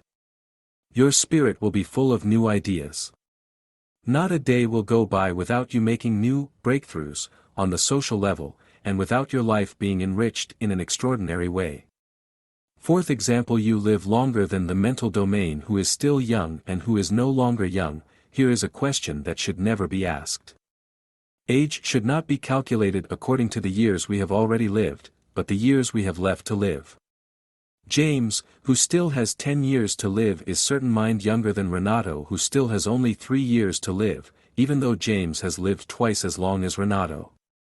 It is a mistake to say that you are old because you have already lived so many years. Your organs may be older than someone else's, but your life potential may be greater than his. Therefore, one should not say that you are older than the other even if you are 55 years old while he is 40. Get used, thanks to mental dominion, to always consider that you are 15 years younger than you actually are. The author, to whom a great-uncle Yogi passed on the secret, got used to thinking for years that he is no more than 28 years old, and for most people he is barely older than that. Thanks to mind dominion, banish from your spirit this phrase that leads you to the grave: I'm getting old. Live longer thanks to mental domain. Why do you live longer thanks to mental domain? Because you adopt a more intelligent way of life, and because your constant desire to live longer, for the purpose of perfecting them and accomplishing all the things to which you aspire, creates in your cells an abnormal desire to live, an insatiable need to live longer. The dying live longer, and sometimes manage to heal and continue living for several years, simply because they refuse to die or accept the idea of death, clinging to life with all their might. Sir Winston Churchill demonstrated there. The spirit has a great influence on the body. Moreover, the mental domain incites you to think that you can defend yourself against death, and this thought encourages all your interest in preserving yourself from it. Fatalist philosophers teach you to accept yourself as you are. They forget that none of us knows what we are really like until we are fully developed psychically and in excellent health. He who has poor eyesight should not deprive himself of reading, for by wearing lenses he will be able to recover enough sight to read satisfactorily. He who is poor is really mad if he accepts poverty as inevitable. Those who have had an unfortunate experience with a person of the opposite sex would be ridiculous if you thought it was their fate. 2. Desire to live longer. Nothing is hopelessly out of your reach as long as it is a good thing and as long as you do not make a fool of yourself in trying to get it. If a gas station mechanic aspires one day to become the King of England, he will make a fool of himself without thereby achieving his goals. But, if he aspires to become the wealthy owner of a gas station, even if it is because of an invention concerning automobiles, or a license paid for very dearly, there will be nothing desperately beyond his strength. Aspire to become what you want, of course, as long as you don't need, for that, to be a genius, and use the laws of mind domination to help you succeed faster. The ambition you may have to transform yourself into a higher being and to realize your dreams, increases your desire to live longer, to realize those dreams and at the same time to enjoy the benefits they will bring you. Feeling this desire, you worry little about dying. In other words, take the desire to live. You do not need to live one day after another in fear of death, but you should welcome each day as a positive phase of your improvement, as a day that brings you closer to the day when you will actually be a higher being. Instead of feeling yourself growing old, watch yourself become wiser and more passionate. You will see your qualities, including those you no longer exploit and had forgotten, develop daily through studying practice. You become a kind of perfecter of body and spirit. A perfecter never grows old. He constantly strives to perfect himself, never accepting either old age or decay. The secret to defying death through mental dominance. Your hair and skin may grow old, but your spirit should never grow old if you took good care of it. The spirit communicates to the cells of the body the desire to live longer. Mental domain also helps you resist death by refusing to accept it. As we said earlier, the will to live will help keep you alive when all other procedures have failed. The more you refuse to accept the idea of advancing age, the more powerful your mental domain will be, and the better you will defend yourself against serious disease to live to a very old age. Cling to life to the last and make every minute a source of joy and satisfaction for you. By remaining creative and inventive to the end, you will remain young. Creation and invention are the preserve of youth and also a need. This need keeps your spirit active, flexible and constantly progressing. It prevents you from stagnating, declining and accepting a negative function in life. It attracts young people around you. The vibrancy of your eternally active spirit inspires them. More importantly, remaining creative and inventive gives you an optimistic attitude toward what you undertake. By developing mental dominance, you are a superior being, far above your competitors. Optimism breeds originality, and originality breeds mental health and lingering youthfulness because it fills the spirit with all sorts of exhilarating ideas. This makes your presence in high demand in social life. You derive greater mental health and longer youth from it. Nothing will make you grow old sooner than a pessimistic and ill spirit. Two best way to avoid this is to develop mental dominion over yourself. When your mental dominion is developed, even your eyes have a youthful glow. You walk briskly because you are happy to live. Your conversation is full of enthusiasm, your body feels more alive and your circulation improves. Now it is you who take charge of situations when you are with others. You climb out of the shell in which you are a prisoner, as the spirit leaves a dead body, if you believe in reincarnation, to enter a living body. Those who have to do with you perceive this youthful radiation emanating from your person and are subjugated by it. This enables you to derive even more confidence and satisfaction from your life and to increase your desire to live longer.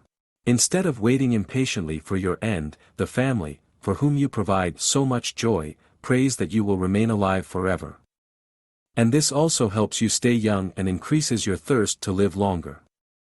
Mental exercises to stay young and defy death. Exercise 1. The next time you feel very tired, for example, after work, or after a long march or strenuous exercise, eliminate, solely by means of mental domain, any feeling of tiredness and imagine, until you realize it, that you are again full of vivacity and vigor.